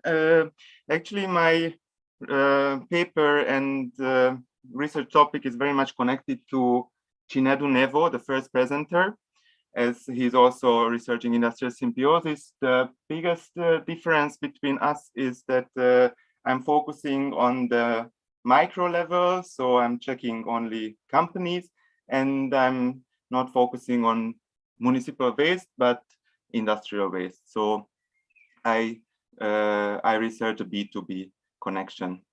By the way, I'm Gergely Buddha, sorry, I'm a PhD student in Hungary, in Budapest, and industrial symbiosis in Sub-Saharan Africa is my broader PhD research. And now I am presenting to you an ongoing research project about a farm, Amelia Agro Farm in Jinja in Uganda,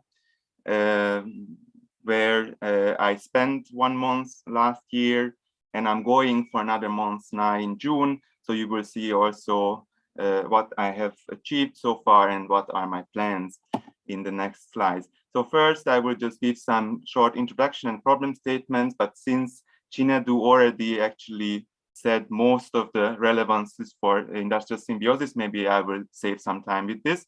Then I tell you my research questions and the methodology, and then I present the already existing research results based on last year's visit. We cannot see your screen.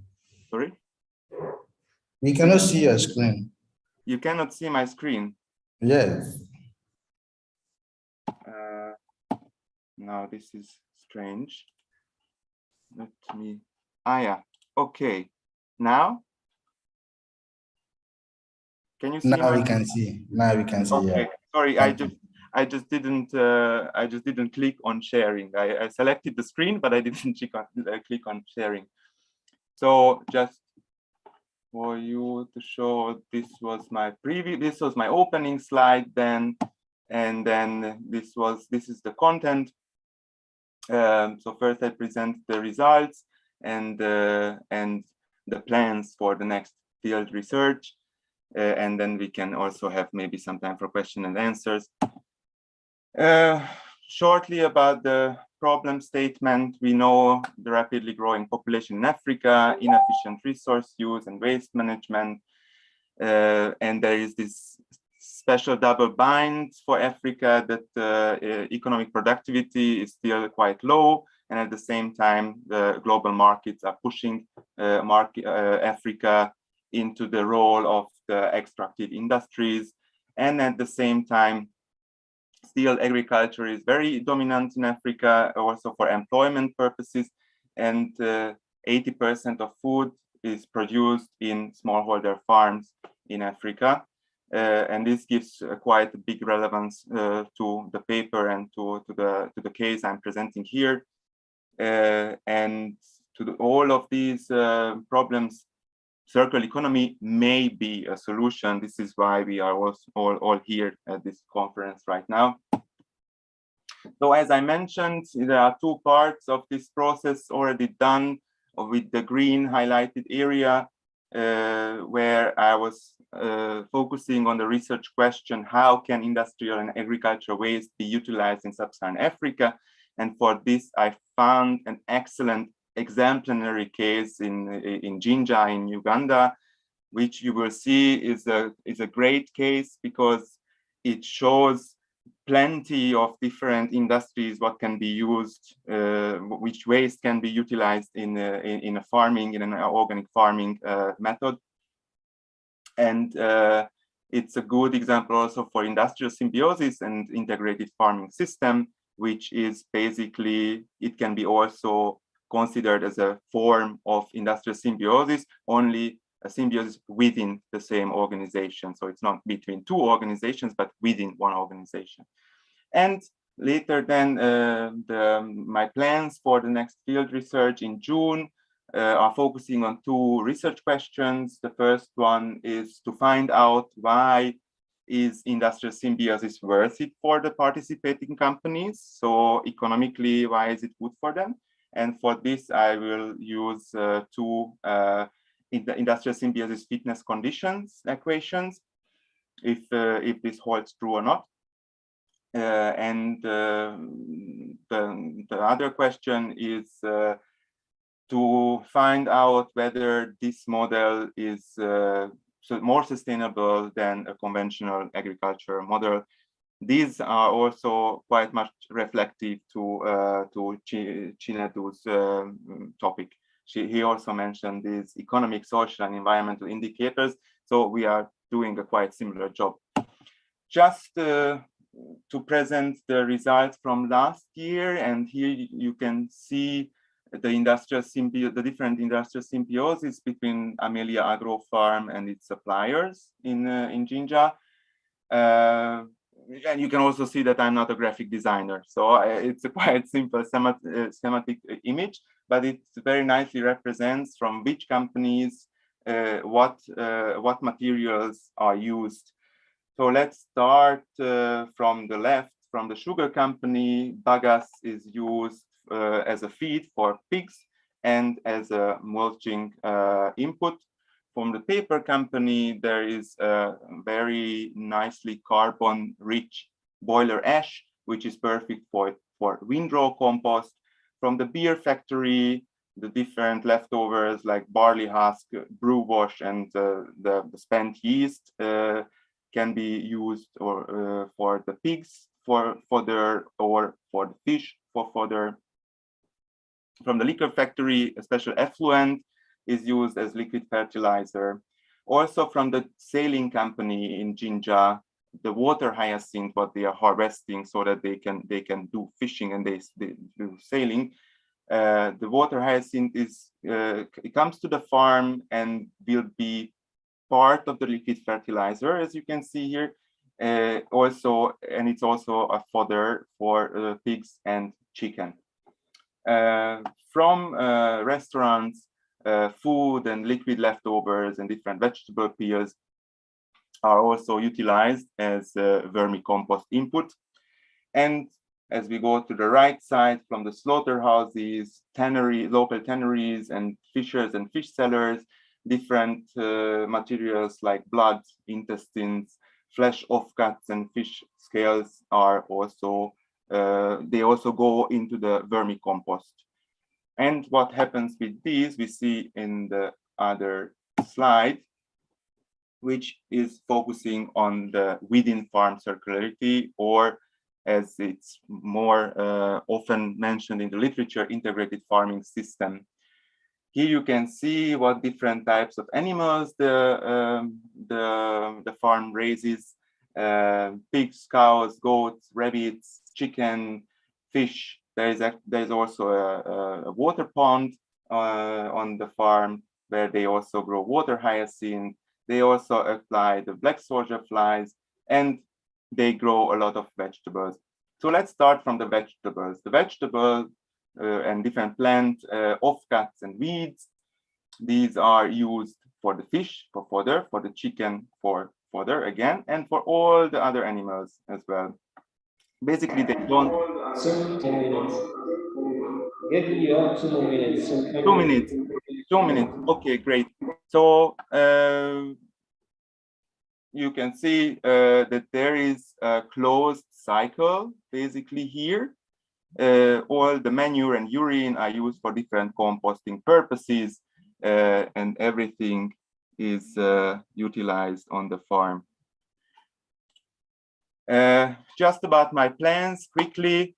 As I said, in June, I tried to find out why different companies are participating in industrial symbiosis. And for this, there is a supplier and a buyer fitness condition equation. And I want to prove these equations based on company interviews. Here are the main statements below: that supplier companies will establish or stay in industrial symbiosis relationships as long as its cost related to the waste selling will be lower than its cost related to landfilling. I mean, it's quite obvious from an economic point of view. For the buyer companies, they will stay or establish industrial symbiosis relationships as long as their costs related to using waste materials are lower than its cost related to using virgin materials. And if we would have more time, I could also tell you what different factors I included in the equations, but you can also see, or you can ask me later. And the third research question of this paper is that whether this model of Amelia Agro Farm is more sustainable than a conventional model.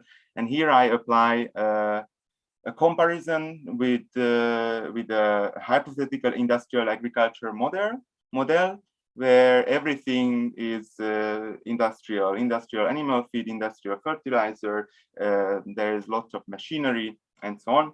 And here you can see what different indicators I try to measure in this comparison, including the industrial fertilizer and feed to be used, the price of this, the leasing cost of machinery, fuel consumption, other costs, personnel needed. I mean, that's the most effective social indicator, wages, and soil nutrients and carbon content. So that's the plan for June. Thank you very much for your attention. I'm very keen to find partners in Africa. It's quite hard to research Africa from Europe, but if anyone is interested in cooperation, I'm absolutely open. Thank you very much. Thank you. Please let's do that together for Jeffrey. Let's do it together. I was about to say, if you collaborated with anyone from Uganda, we would like to hear Tom Dennis speak to some of the issues later in the Q&A session. So we'll proceed to the next speaker. The next speaker will be presented by Mosi Tulukwe, and also Mosi into the transformation from brown to green economy in Nigeria. Please, I would like us to note the circularity. And I want you to be taking note of some of the elements So let's have don't forget to be taking the questions, don't forget to display your questions after this webinar so that you have your question close. And for those of us who are on Zoom, please drop your questions. Hello, Toby, can you hear me? Good afternoon, everybody. Good afternoon, everybody. The title of my presentation is Transition from Brown to Green Economy. It is for Nigeria. The brown economy is thriving and is affecting society and has more effect on developing country, and Nigeria is inclusive. The effects can be seen on the aspect of we have more drugs, biodiversity loss, inflation side, the foreign resources are depleting, and there is loss of fertility among others.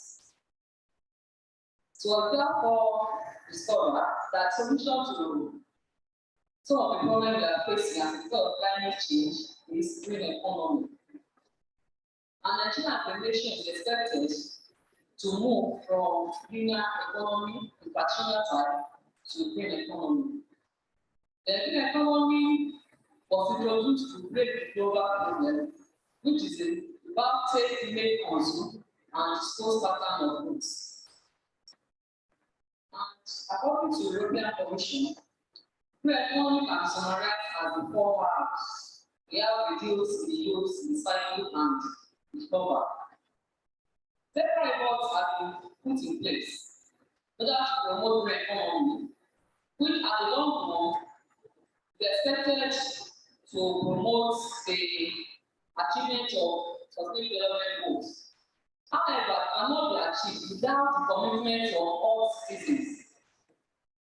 People are expected to have adequate knowledge of green economy and the need for education. Education has been established as the most potent weapon in promoting changes of any area. Likewise, green economy is also applicable to green economy. If an average citizen will embrace green economy, there is need for people to be well informed, and the need for this topic. University lecturers, especially teachers and educators, are expected to have positive impact on their students. However, there needs to accept them to know if the teachers and educators have green knowledge, attitude, and values, and to know for this study. Because you can't give what you don't have. The study is descriptive in nature, whereby 172 teachers and educators were examined through the online interface, the online study.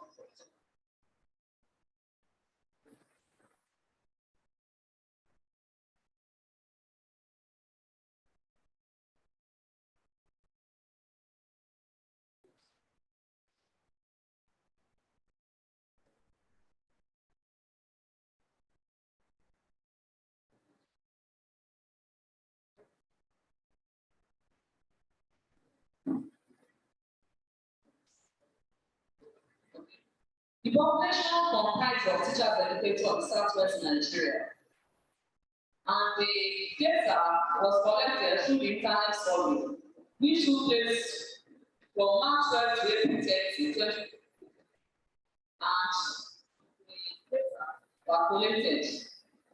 The establishments were validated and found reliable with the reliability coefficients as displayed on the slide. Collected were analyzed using disclosure statistics of frequency counts and percentage. The results show that in one of the questions, teachers, educators, that is lecturers that are teaching undergraduate and faculty of education and college of education, they were asked whether they have had a boundary product before. 68% of them PPS that they have talked about it. Why the 5 31.9%. They also have about their source of information on environmental friendly products.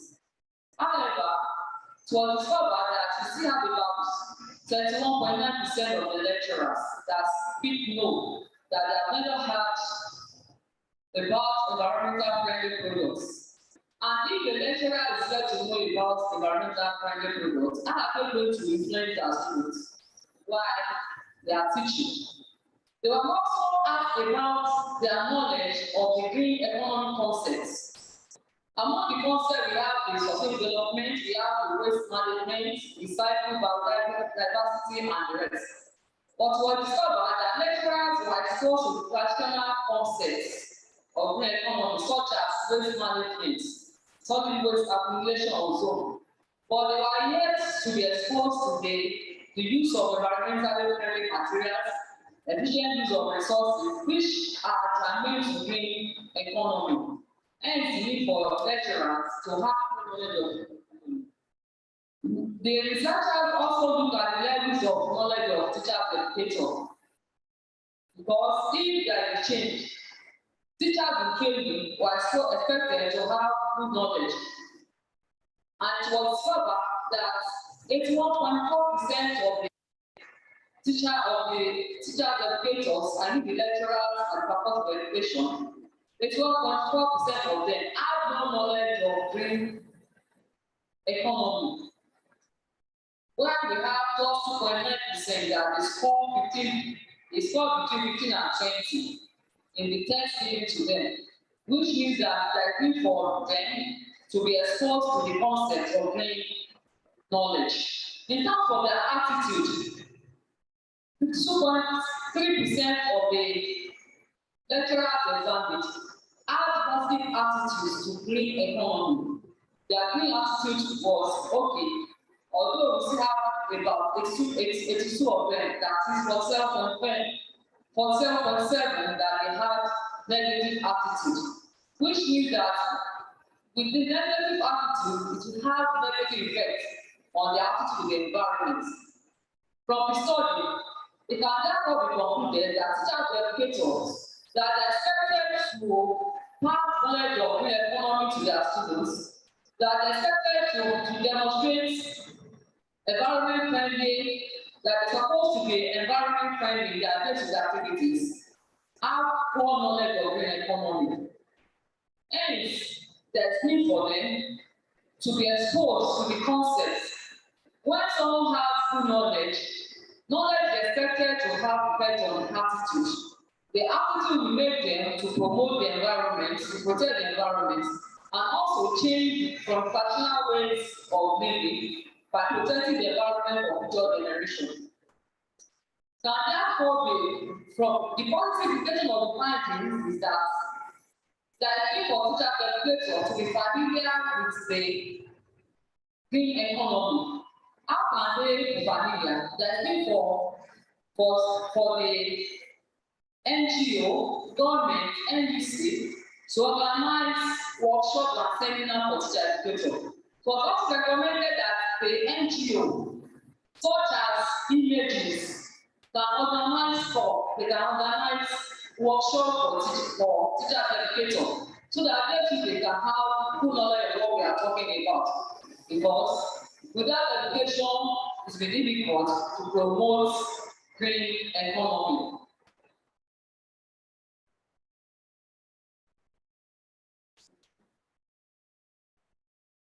To promote green economy, it can therefore be concluded that you can only give what you have. If teacher educators were not well equipped with green economy concepts, it will affect the future generation. Teachers and in training will find themselves in school at the long run, and when they fail to have the adequate knowledge to affect the way they handle their subjects. Therefore, the teachers should be able to transfer the knowledge, the right attitude and right values about the environment to their learners by demonstrating through teaching, demonstration, and practical changes. Thank you for listening.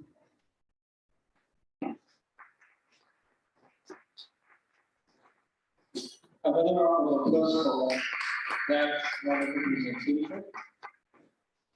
Comments before we take the questions and answers. I would like us to please note down some of the issues that were raised. We have 4 presentations so far. The first is from Chief level, discuss the current status, emerging challenges, and future prospects of industrial analysis in Africa. The related papers to lead was by Jenny Buda, who talked about industrial system farming systems using the African case study. We also listen to Peter Adewa's access cost of access biodiversity in Lagos and now we just listen to the presentation by and the diversity on transition from ground to green in Nigeria. Since my last one was talking exactly about transition from brown to green in Nigeria in oil reality. Now those are presentations goes around the whole idea of circularity, how sustainable our practices, how environmental friendly and what are the definitions or the boundaries of knowledge about practice, circular economy, and green economy. I would like to have a question from the house, then the house. We'll take the online participants. So please, if you have a question, please drop it in the chat room. But right here, if you have any question there. Okay, maybe I answer some questions while we prepare the questions. So I have a question for you, Chinwe. I don't know if you're still around. Okay, we'll take the questions later on. How about Peter? Peter, are you here with us?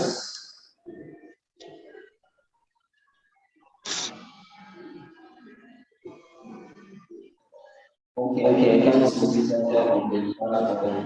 So maybe we'll take Peter's question to later on. Okay, that takes me to Jeffrey. Jeffrey, I want to ask you this question, and I want other people from Uganda and any other person who's familiar with the farming systems and the areas can respond to it. Now, you talked about the models of that free integrated farming in Uganda, and you looked at the symbiosis between pests and some animals. Now, when we look at the environmental consequences of some of those industrial practices, we found that it is quite, counterproductive or counterfriendly. Okay, I think briefly from something I once said about disincentivizing the use of fertilizers. And in the African economy, I remember in Nigeria there was a game where fertilizers were encouraged and were even subsidized by the federal government. So that is to say that there was an institutional support for the use of fertilizers.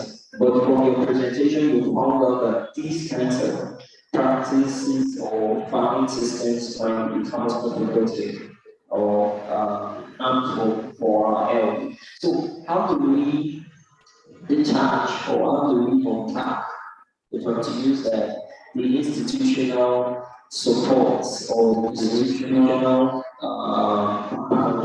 that are used to farm to practice this method?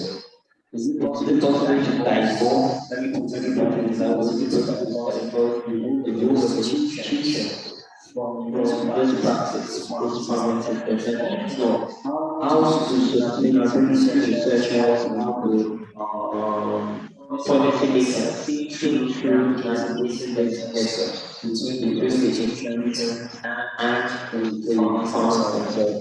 Are you people that question? Jenny, are you there with us? Hello. Okay, but in case it's not there, I'll reiterate it. Oh, okay, Tom, do you want to say something? Because I wanted you to comment on the paper that you discussed about that. Yeah, so can I go on with my presentation, please?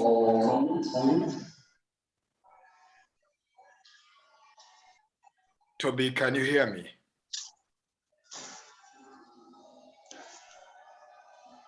Hello?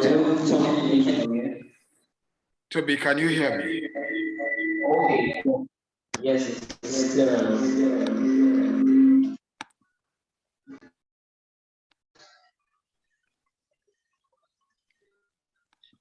Can everybody see my presentation, please? Presentation now. Please, 40 minutes. We are taking the second round of presentations. We are still on question and answer. Tom, we are still on the question and answer. I thought you wanted to react to the question I asked. Oh, sorry.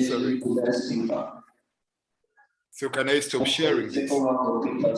But we are taking some questions now. And I asked question. I was asking generally how possible it is to diagnose institutional practices, institutional support for those farming practices, those farming systems we talked about. Because when you have the government supporting the use of fertilizers and even subsidizing it in some cases, it's difficult for you to now tell farmers to stop using fertilizers or to pull away from some of these practices that are detrimental to the environment. So I wanted someone to react to it from you guys. I thought that's what you wanted to do. But if you don't have any other person who's asking a question or making a comment, maybe we'll just proceed with the second round of videos. Do we have anyone from here who wants to ask a question? Okay. So hopefully, Julie will join later time in the response to that question. Now, for the second round of the presentations, I want you to kindly make use of anecdotes. Tom, are you with me? Hello, Tom, can you hear me from there?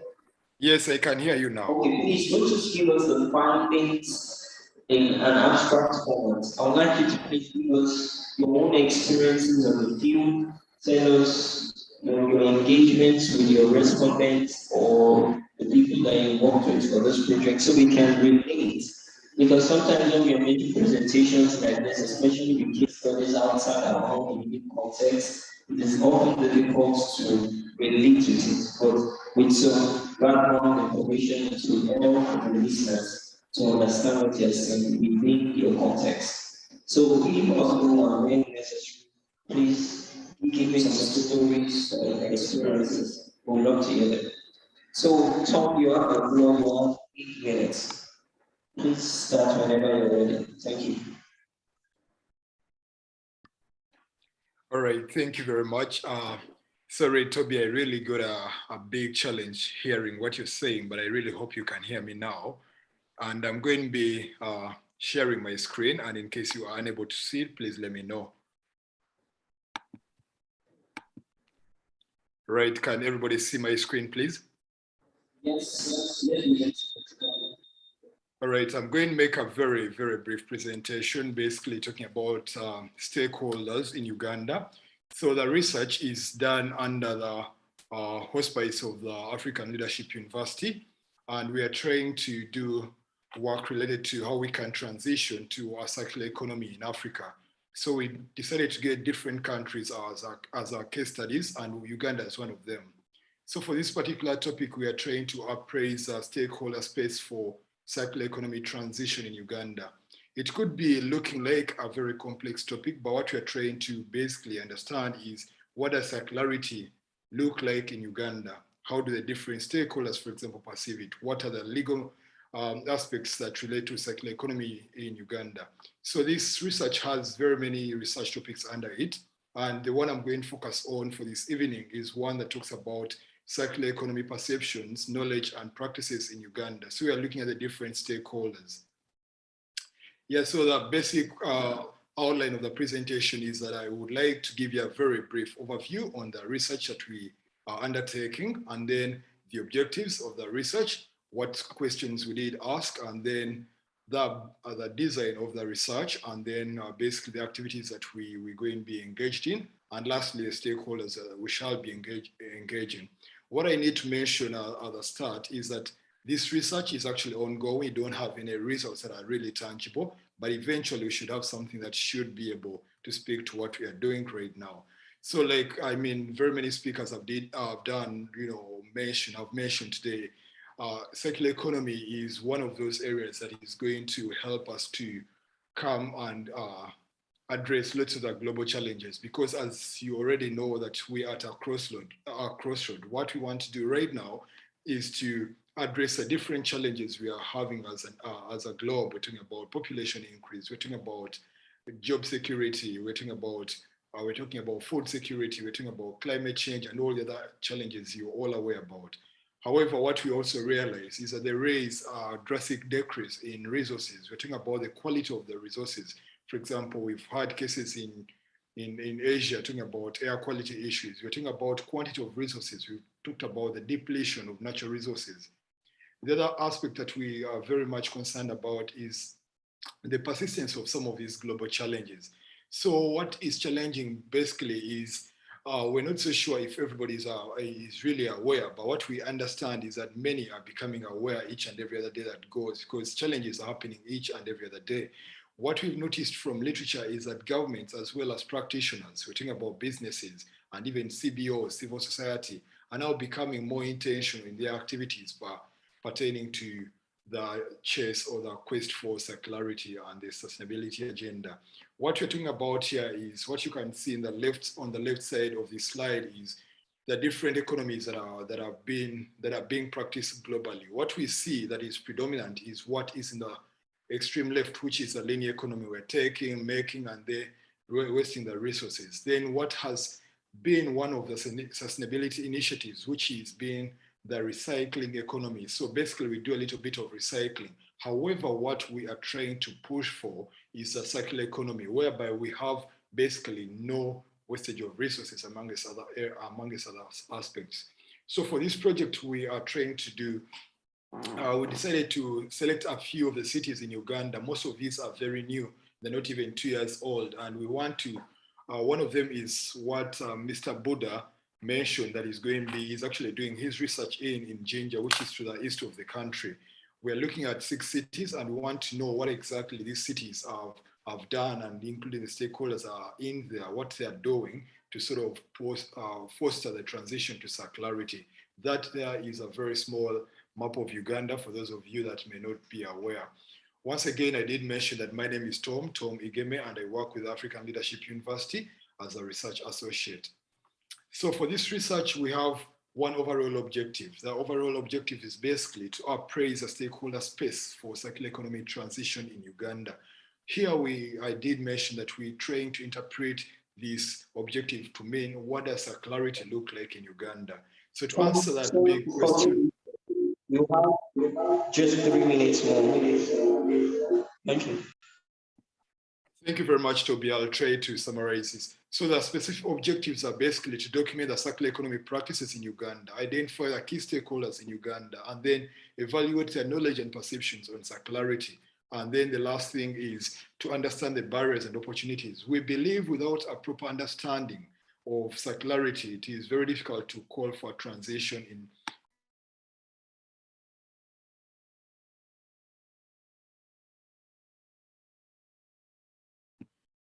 Sorry, again, the research objectives I did show before. Ooh, sorry again. Yeah, these research objectives do speak to the research questions that are here. For example, we're looking at what circular economy practices exist in Uganda, the key players, their roles, their linkages, and how they do perceive circularity in a whole. Then lastly, we want to know the motivations, opportunities, and barriers for circularity. I have a very basic research design to help those that are non-technical stakeholders in this forum to understand what we're doing. We've done a literature review. We shall go out and collect data using quantitative and qualitative methods, and then we shall be analyzing that data to understand exactly what circular economy does look like in Uganda. The stakeholders we're looking at people from from academia, research, and then the think tanks. We're looking at the central government, we're looking at local leaders, we're looking at our businesses, NGOs, civil society, and then we're also looking at international development partners and then the industry experts. So the activities, I did mention that we've done a literature review and we continue to review a lot of literature because we think it helps us inform our research. Then we've also held a bit of stakeholders. Here, the aim was to basically map out the different key stakeholders in Uganda pertaining to circularity. We shall now be sending online surveys. That is something we are doing right now. And then also doing field visits to understand from these different people what exactly they do and how they could contribute to circularity, or how they do understand circularity anyway. Then after that, we shall do an analysis of the data. Then with that, we hope to come up with an academic publication and then a roadmap that could help inform circularity. Yeah, so this is what I wanted to present, and I hope you can have more questions, but I mean, because of time, I thought I could end here, but I'm very happy to engage anyone who has ideas on how we could move this talk to the very end. Thank you very much, and thank you once again for the invitation and then the acceptance of this research. Thank you very much. Together for that presentation. We'll be taking another paper now, but I would just like to remind us also on the Zoom chat, if you have any questions for any of the previous presenters, can be dropped down. We'll read them directly. Same applies for anyone who wants comments. All right, so we'll move to the next paper by Ademisola Kanyode. She'll be speaking to us on the utilization and effectiveness of digital tools among students in tertiary institutions in Nigeria. Utilization and effectiveness of digital tools among students in tertiary institutions in Nigeria. And this is something related to what Tom just spoke about. You know, how can we begin to look at those stakeholders that are important in transition to the circular economy? And one of those stakeholders are higher education practitioners, higher institutions, universities, lecturers, and what have you. And for us to be able to transit successfully to the circular economy, we need the higher education industry. And we don't just need the higher education industry, we need them to actually drive the agenda for transition to circular economy. So we are still waiting for the next speaker. But before she speaks,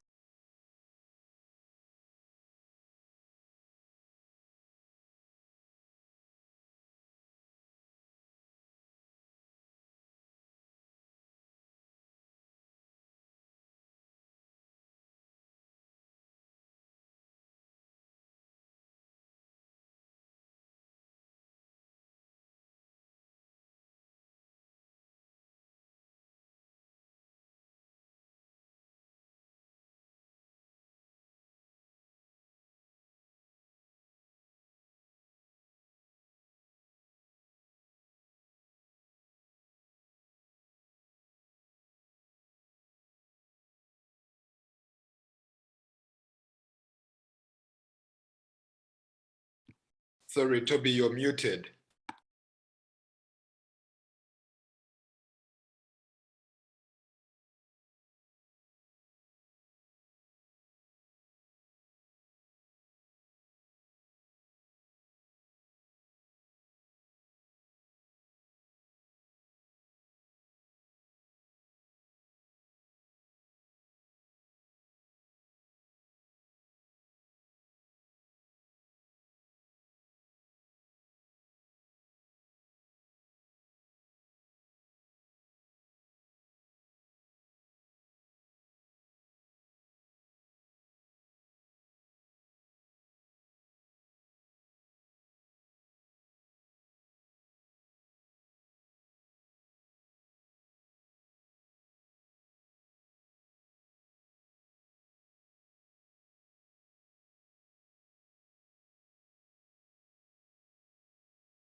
Hello, can you hear me? Hello.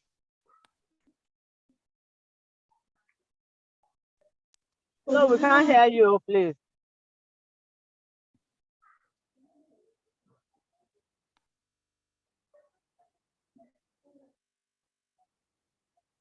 Hello. Sorry, Okay, Tim, we can't hear you.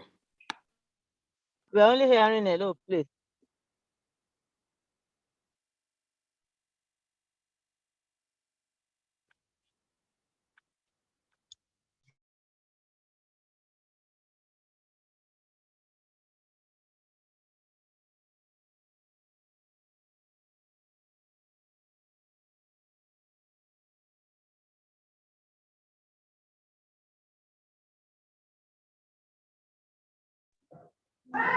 Hello. Please, we can't hear anything. Who is supposed to present the paper? The presenter is already making a presentation. However, those of us on the platform can't hear anything. Okay. She's muted.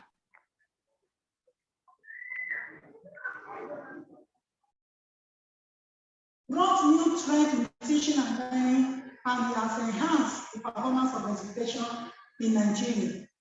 So the utilization of these digital tools among students make it to be easy e-learning, and an opportunity of online and various global technologies were being integrated into the classroom. So the introduction is also emphasized that usage of digital tools as a learning technology tool for new normal in education in Nigeria. So in time, digital tools are often used to refer to a new form of learning in our community. So we can see that we have a lot of digital tools used in teaching and learning, and these have been a part of the development in the sustainable in the agenda of 2020 NDS, because most of students are adapted to using some of these digital tools in their daily lives. They incorporated them as e-learning to add to their face-to-face transitional learning. So we can see some of these digital tools have been used among teachers, lecturers in the education sector. For example, the teacher use question.org tools as a digital to ask questions and answer during the lecture period. You can also see a Brazil digital tools and animation. The student can use it for animation of their work, video video. So one of the days that technologies have been meant for industry. So it has been part of education, and we have to encourage it. The study and back also on the conceptual framework, which we have been seeing in the slide. So research questions were raised because the research study is on the qualitative analysis. What is the level of utilization of digital tools, and what are the influence of these digital tools with the academic performance of students? The top research question is what are the challenges facing the students in the usage of digital tools. So many review previous studies, citations were being recorded in the research work, and some of the authors said, according to Okafor 2018, Carol Michelle 2021 said that the ICT the tools have become part of life transformation, and digital tools are ICT compliance. So with the usage of these devices and networks, such as computing, mobile, phone, and internet, have been integrated into the education sector. So the methodology for the study is that the researchers employed the descriptive survey, and it was adopted as a quantitative analysis study. The populations were the undergraduate students in the 3 selected institutions: University of Ibadan, the Polytechnic, the Mustafa and College of Education in this Oyo State. Purposely, the researcher deployed 1,000 students as a participant in the study.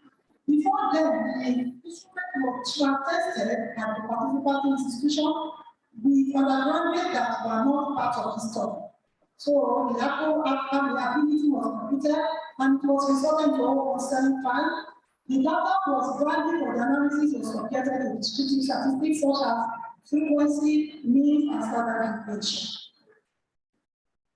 So the results and discussion were being tabled as referred to the research principle. The utilization of digital tools among students. So the students you can see in the table that the digitalization tool is some of the questions that we ask is that they answer that make use of virtual mode to receive lectures. Some students said I make use of internet. Some said I make use of ICT resources to retrieve, to stop, and to share my projects. Some of them even agree that internet receive information from lecturers. They make use of digital tools in order to authenticate information gathering. This shows that the level of utilization of digital tools among students in tertiary institutions in Nigeria is very high. So another questions that the students answer is that what are the influence of these digital tools on academic performance of students in tertiary institutions in Nigeria. So the digital tool helps to define another question. Use of ICT is retrieving lecture for me, then performance better in computer-based tests.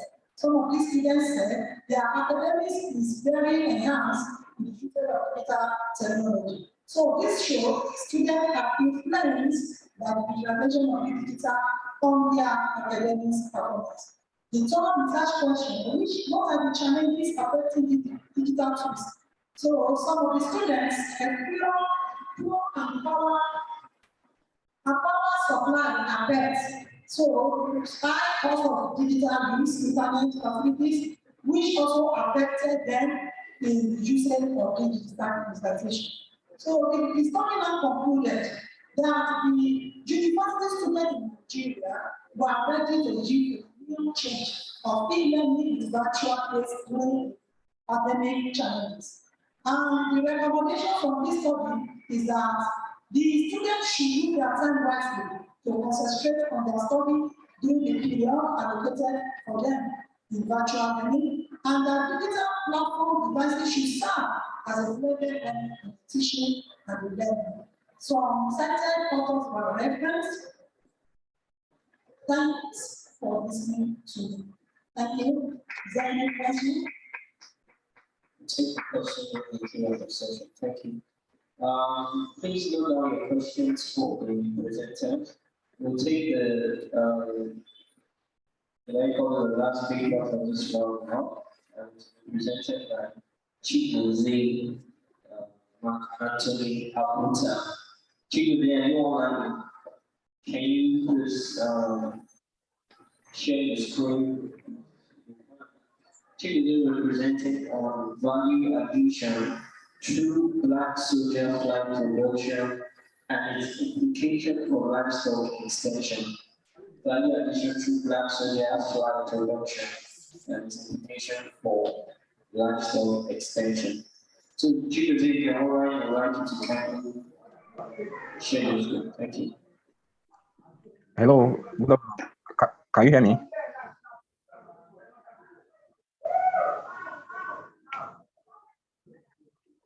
Hello, good afternoon. Can you hear me?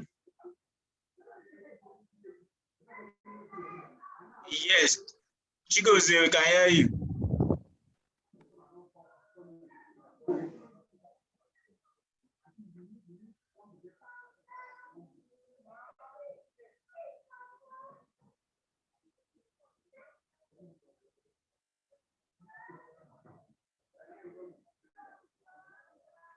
Okay, can you see my screen now?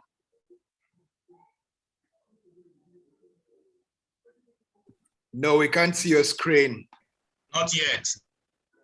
I've started sharing it, but I don't know whether it was reflected. Can you see it now? Not yet. Maybe the admin should allow you to share your screen. Okay, okay. Maybe.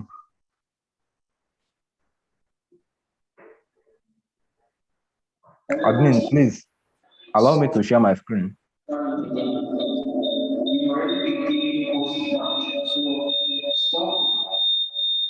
Hello? Yes, Yes, I can hear you. Have you seen it? Okay, okay. So I am Abuta Chigozie from the University of Port Harcourt, and I'll be presenting the paper titled Value Addition through Black Soldier Fly Production. Hello? Yes, we can't see your screen yet. I'm suggesting you stop it when you start again. Okay, let me stop it and retry it again.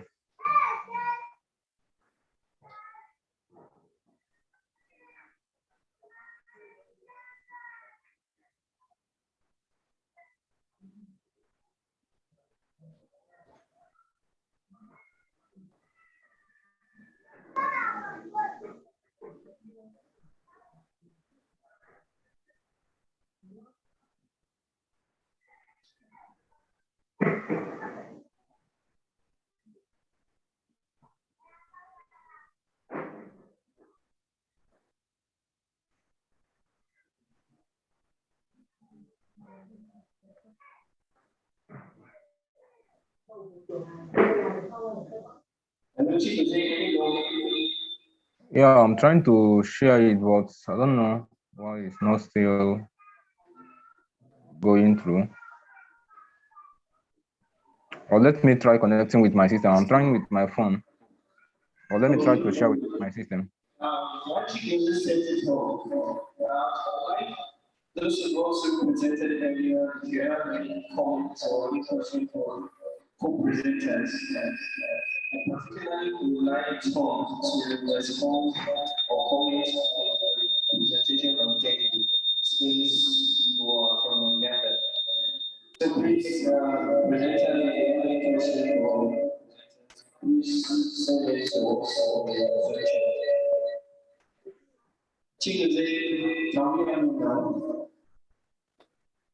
Yes, I can hear you. So I'm trying to share with my system now. So I'm launching to connect with my system because I was using my phone. So okay, you can say for you can forward this to us so we can yeah, I forwarded it already. I forwarded it to the email address in the morning. So whose WhatsApp can I send it to there?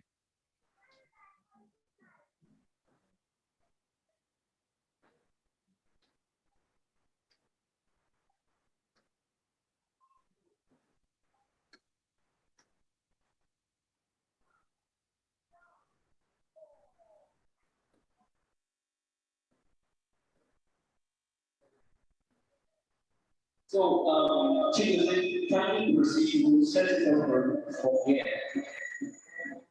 Is that clear? Okay. Yes, so start with the presentation, we'll check for you. Okay. So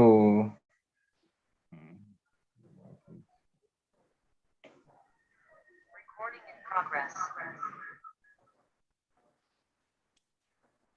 okay. Can you see my screen now? You're already sharing it, so you just continue. And you have to less than 8 minutes. Thank you. Okay, so I'll be presenting the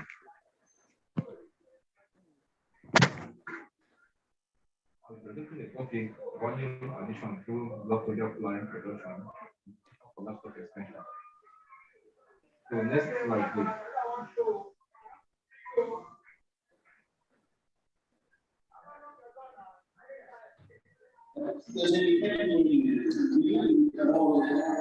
Hello. Okay, yes, it's better. Hello, can you hear me? Yes, it's better. Continue, please. I can hear you now. Okay, so I will be presenting the work value addition through block project line production, the implication for livestock extension. So next slide.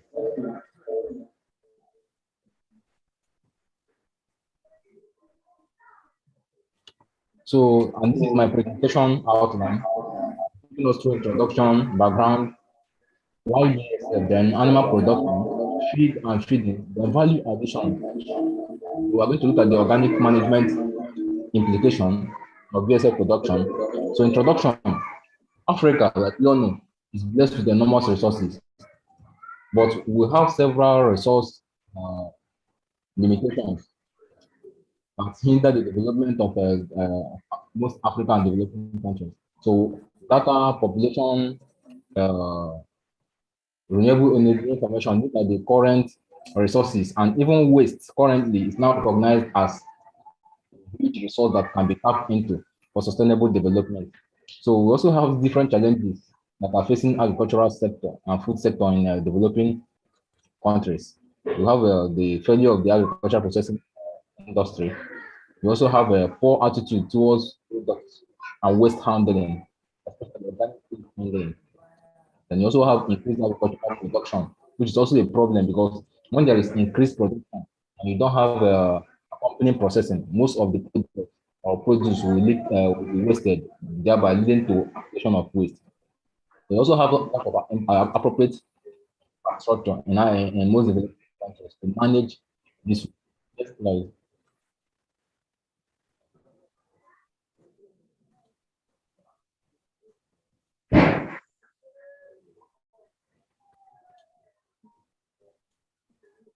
next slide, please.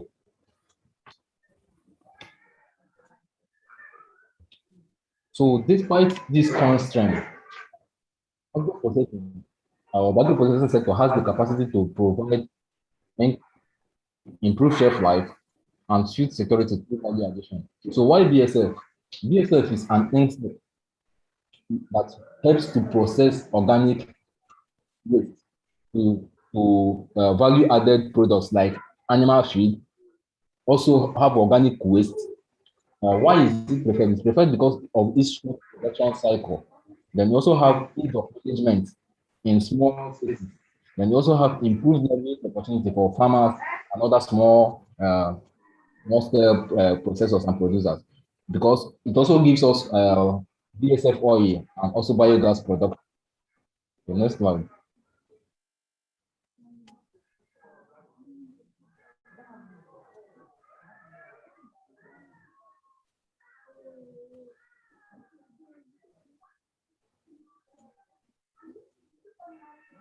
So we have the animal production and feed sector supplies about 36.5% of total protein intake by humans. But this, okay, we have different subsectors in the animal sector. You have cattle, poultry, sheep, goats, and such has shown that the cost of feed.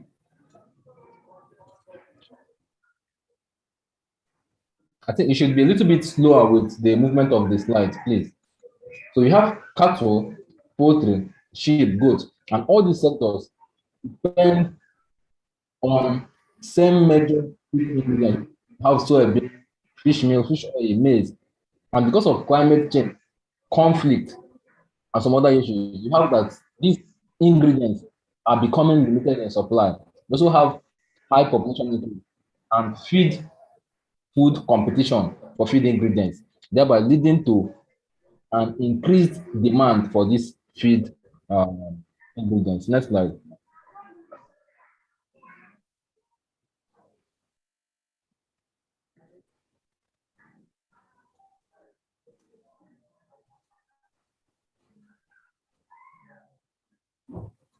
So research has shown that the cost of feed is a growing problem for small-scale farmers, and any challenge or changes in the feed sector affects the achievement of sustainable development goal 2 and may lead to increased hunger because feed contributes about 60% to the cost of production. Next.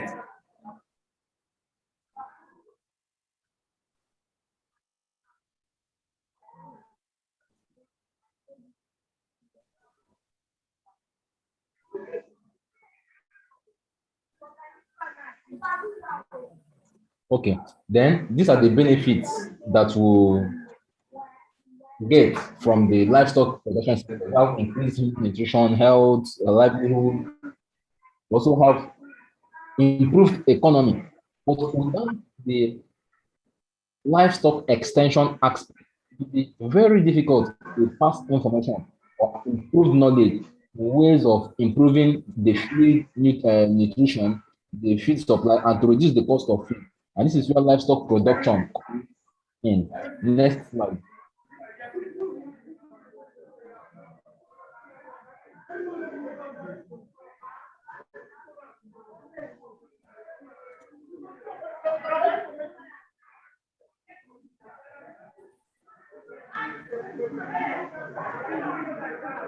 So BSF value addition can actually help to bridge the gap between increased organic waste generated by the agricultural sector and agricultural processing sector to animal feed, which is or animal feed ingredients, which is relatively scarce, especially the high protein content. Most animal feed industries use fish meal and soybean as a major protein component.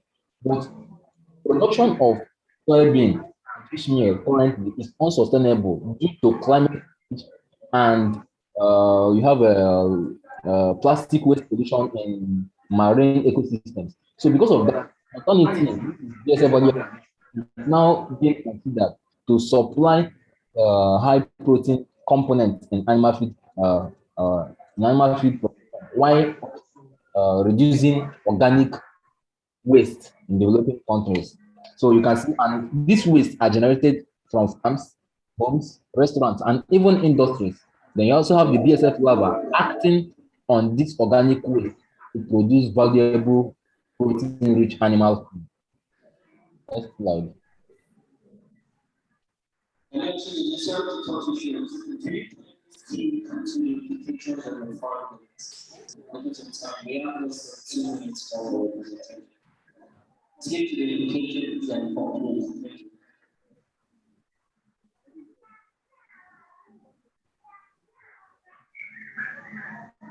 Okay, this is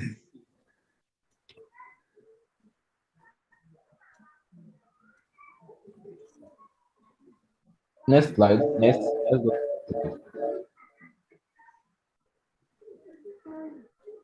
Yeah, so the implication is that we have unsustainable exploitation of the major feed resources, just like I mentioned before. And because of this, there is an increase in such alternative for fish meal and soybean, which is BSF, black soldier fly. Next slide.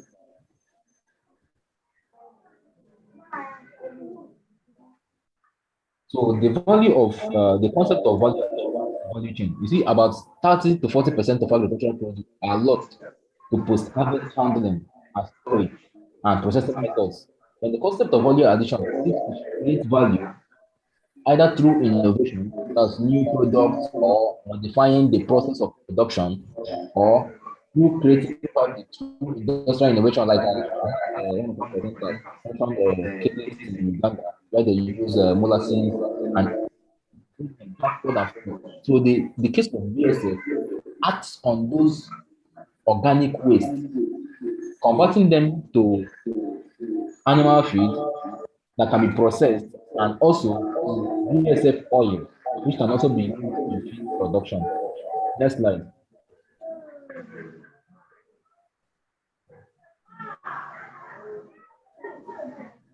So these are that can be used for value chain improvement, and it also applies in the case of BSF production, changing the physical state. That's from the lava state, it can be dried and ground to powdered form and pelleted.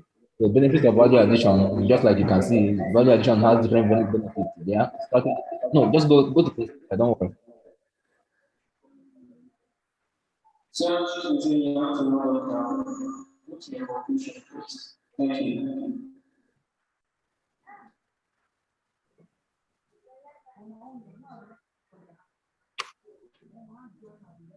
Hello.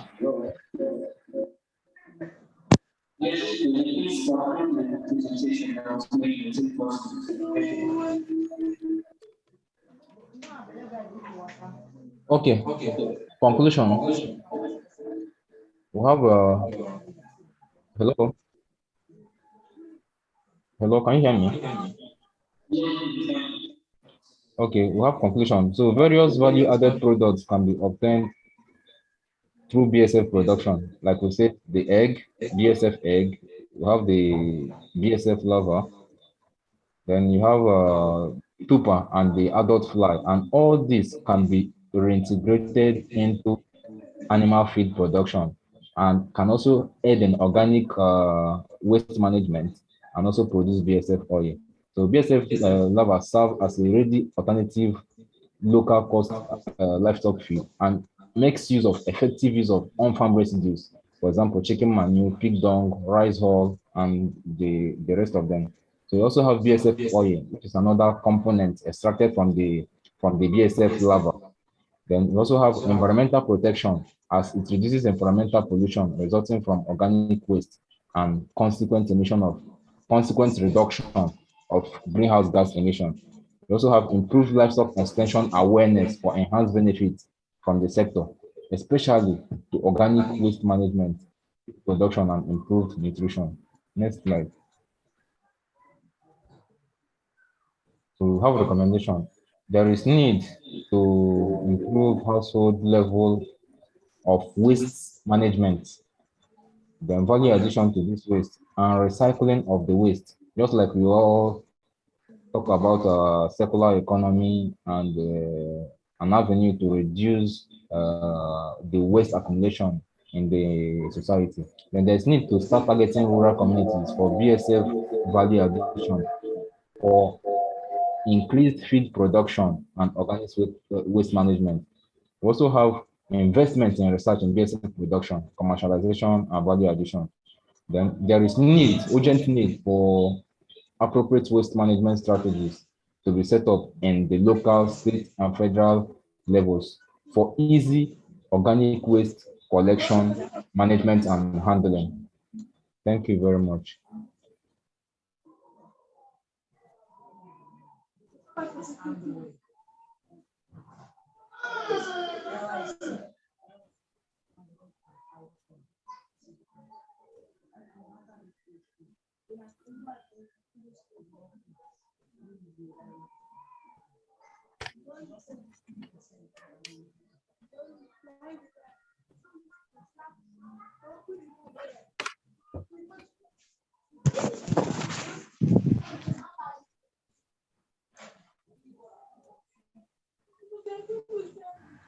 When there are students that are less privileged, and there are some students that cannot afford just 1,000 naira to do.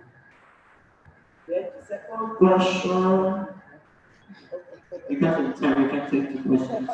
The question was, how do we address the inequality in the access to energy or access to electricity, considering the fact that some students can't afford to power their laptops, their phones when there is power supply or lack of power supply. And as we know, in many African contexts, we suffer from this problem.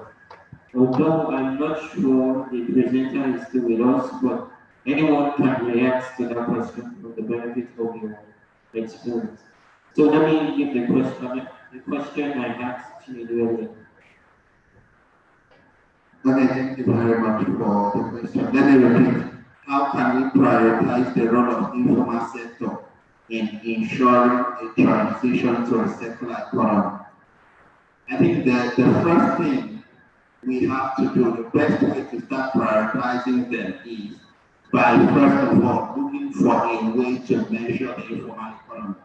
Because if you look at it, the informal sector is the sector that is mostly not measured. The roadside organizer, the mini bus operators, the construction workers, all these are not measured. There are no ways to find out how they to the secular economy. Measuring how without measuring their cost. The way, the truth is that you take people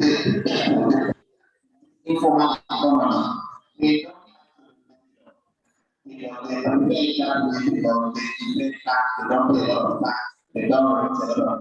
But if the government provides a way to measure this informal economy, it could be direct or indirect. One of the indirect tools of measuring the activities of the informal economy, first of all, looking their costs, for instance, their electricity consumption, and all those things. So if the government can put a way to measure the activities of the informal economy, then it's easier to talk about how they can contribute to the community. Thank you. I remember the newspaper commissions reports like that to assess how many people operate in different sectors in economy, and issues like that, even as the African Development Bank and so is an ongoing and I hope that many other governments can begin to look for our economy. Now, just a quick reaction to your question of access to energy or any resource for that matter is always unequal. But the government, in providing certain incentives, can bridge that gap between those who can have access to it and those who don't. For instance, there was a bill that was passed in Abuja, I think, sometime late last year, that the users of generators must be taxed, although the tax is primarily for emissions. But from what I found that those taxes are actually also supposed to be invested into production of energy for whatever needs. But these are questions that we will keep asking in countries like us and like ours.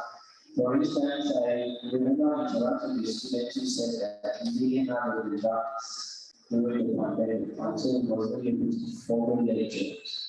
And although the university made provisions for students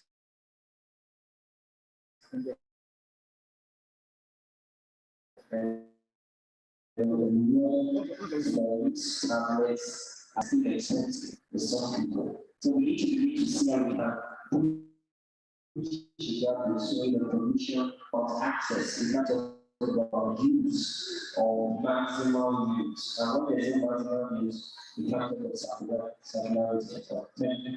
We have a very what is it? Yeah, applications are problem and incentives are very important to create that opportunity.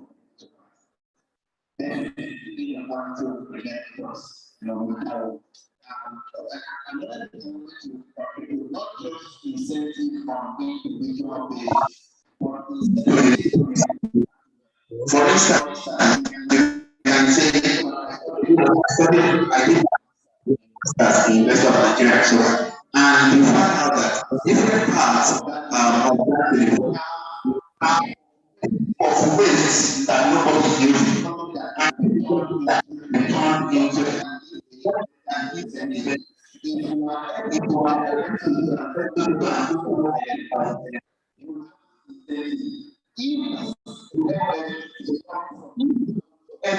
is coming from the same source. You have this incentive. You give the right form of that renewable energy certificate of any of them. It will encourage. We'll say the last thing now, but actually, formal. How do you like your repeating norms already? Can you indicate your presence or characterization of cashew growth share priorities? Can you indicate your as a source of sustainable energy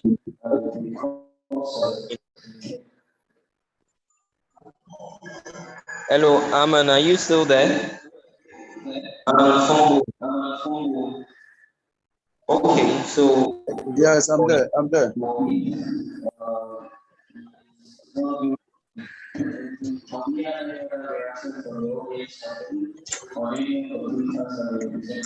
Especially the one on, I think there's an open question on the presentation at the top.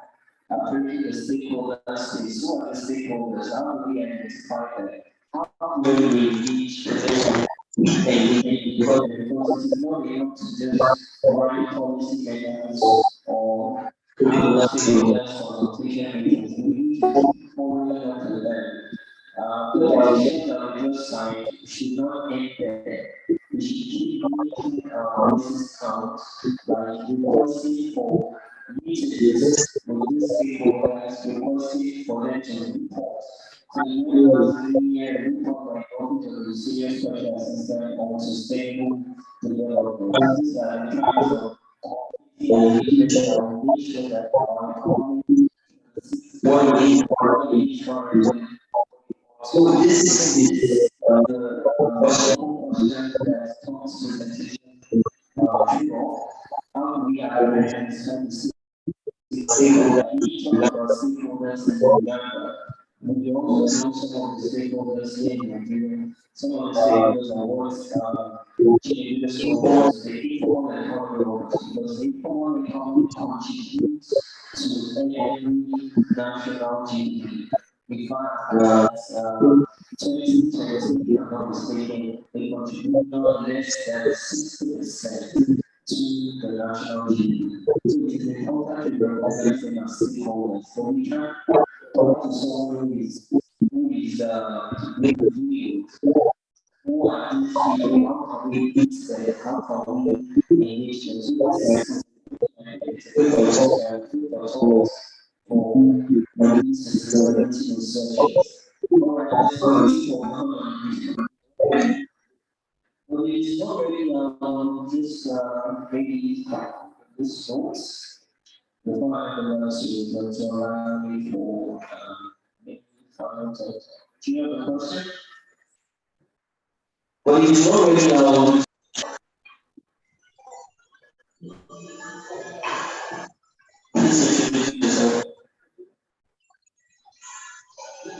Okay, thank you so much. I want to comment on the last question that was speaking about stakeholders and not how stakeholders. What I realized that there's researchers will go and collect a very good research somewhere, and then who is starting findings either in a conference like this or maybe writing in a published paper in the journal. But this does not really benefit, you know, the community. And then after you do your findings, you take those whatever find the people of the report is the beginning. The first that these are the people who have interest in what I am doing. These are the people who are interested in making processing and engage them from ground, from zero. So that even when you feel you're connected, your research and your back, like you update them. But in most cases, if we come at last minute and engage them, they will not be interested. We may not get that kind of support we expect. And sometimes for monetary reasons. So it's like so people they just involved in them should start from planning, go to the field, get your research findings, and also they be updated every time. If they work with us on every step, there's not that whatever help we make. So that's what we want to get is achieved at the end of it, or for the government or individual.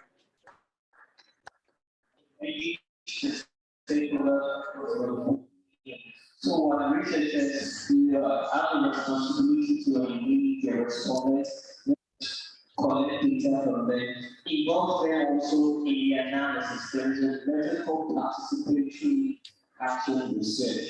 The level needs to begin to think of how to involve our respondents in the analysis of the data we collect. That way they will be willing to contribute to the final outcome. So we always say alternatives have common onboard. Common please your own you have very 8 minutes for rest and that. Time proceed. So please,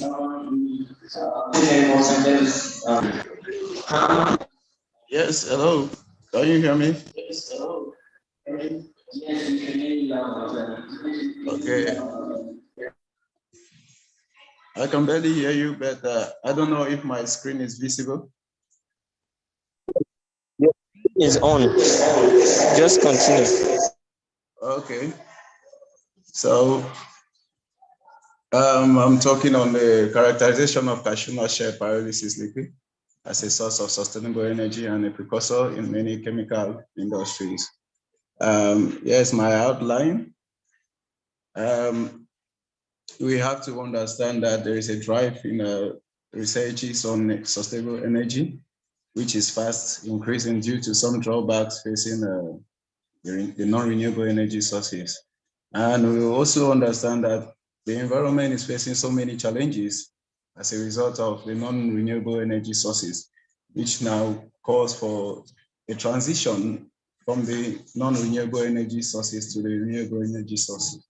So going by that, we have to also get this information that Nigeria as a country is among the greatest producers of cashew nut in the world. The ranking from as of 2018 ranked it 14, the fourth in the world. And we also understand that there is so much income generated from this cashew nut as a business for the country. We have to also get to know that as much as they produce this cashew, it becomes a challenge after processing the waste. What next? What do they do with the waste? And 70% of the waste from cashew nut processing industries is made up of the cashew nut shell. And research has shown that cashew nut shell is a source of biofuel, it's a source of energy when transformed into cashew nut shell liquid. The process we used in this research for this conversion was the pyrolysis process, which involves the introduction of the feedstock and the process condensing and then giving us reproduct, which includes the biogas, the bio, and the biochar. And the reason a statement of problem, we have to understand that, as earlier mentioned, when this waste is produced, it is not easily degradable due to the toughness of the cashew shell. And at a certain point, it amasses and becomes a problem to the environment. Even when it is burned, it produces fumes which are not good for the human, it's not good for humans.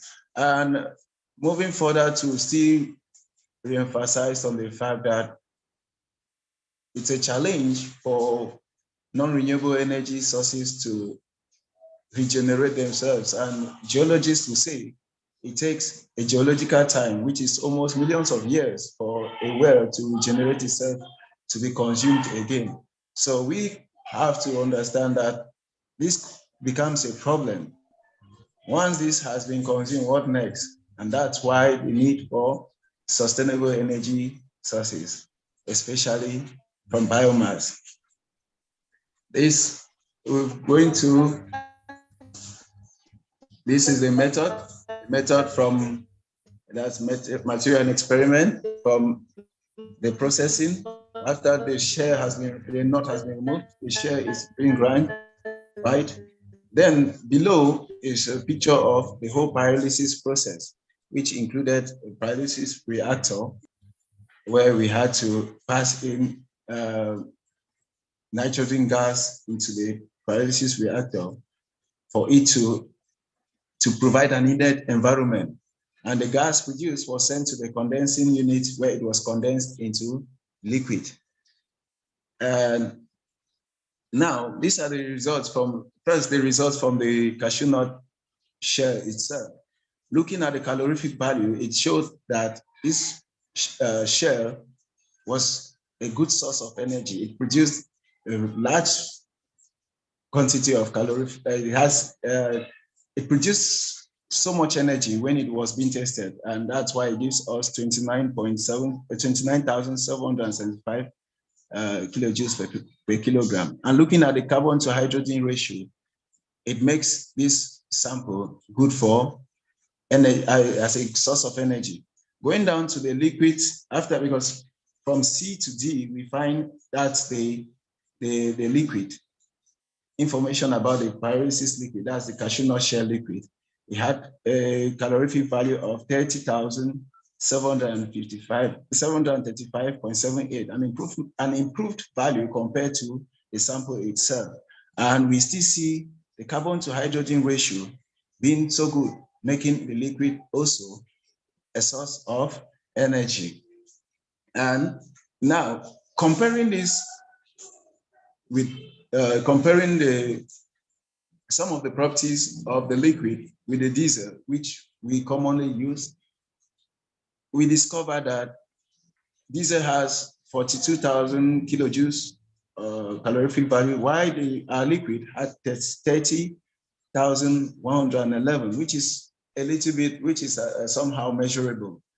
But we also understand that we're looking at the viscosity very high, and the density and the pH. So showing that there's so much to be treated on the liquid for it to be good for good as an energy source. This is the FTR showing, and this is the GCMS.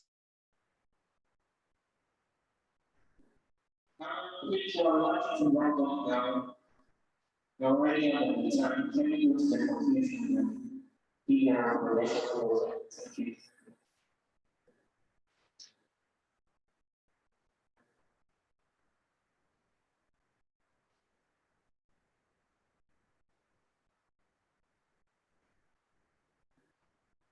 I'm going to tell you on me to slow down. Which one's your conclusion and we already understand so we can see what they say this to the population for food.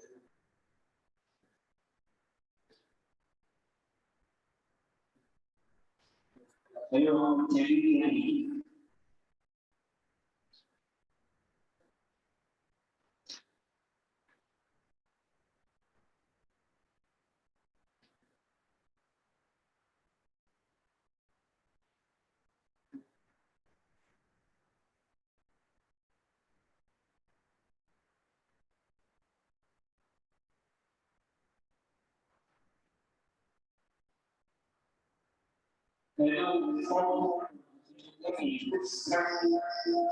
Conclusion down so we can conclude this session.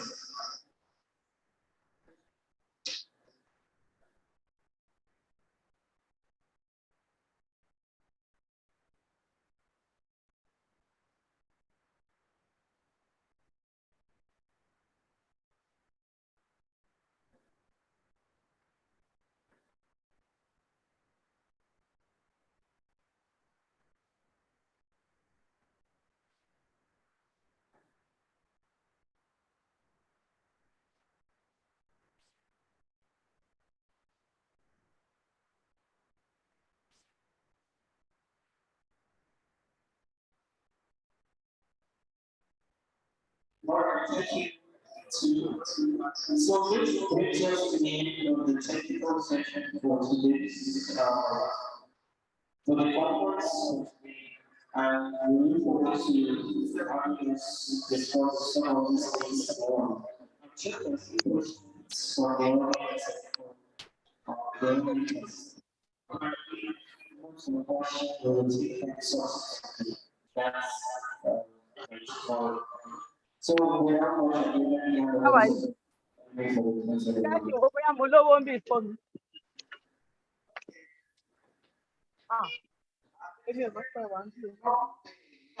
Today, okay, what we did yesterday will be lost today. So what is today?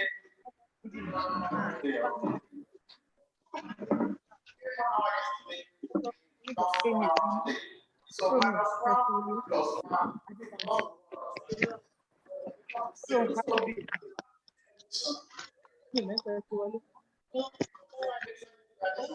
you for your patience. Very educative today.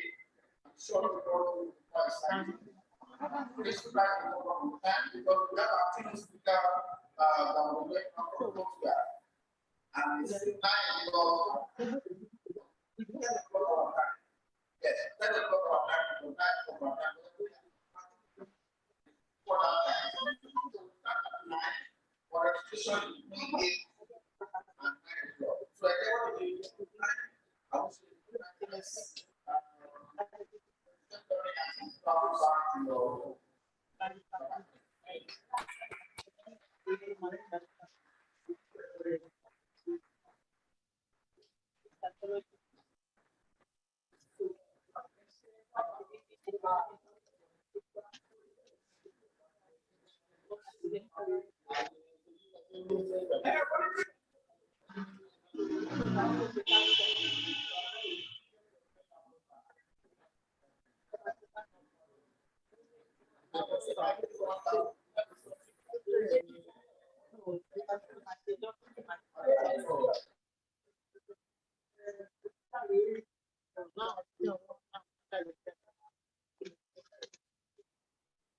I thought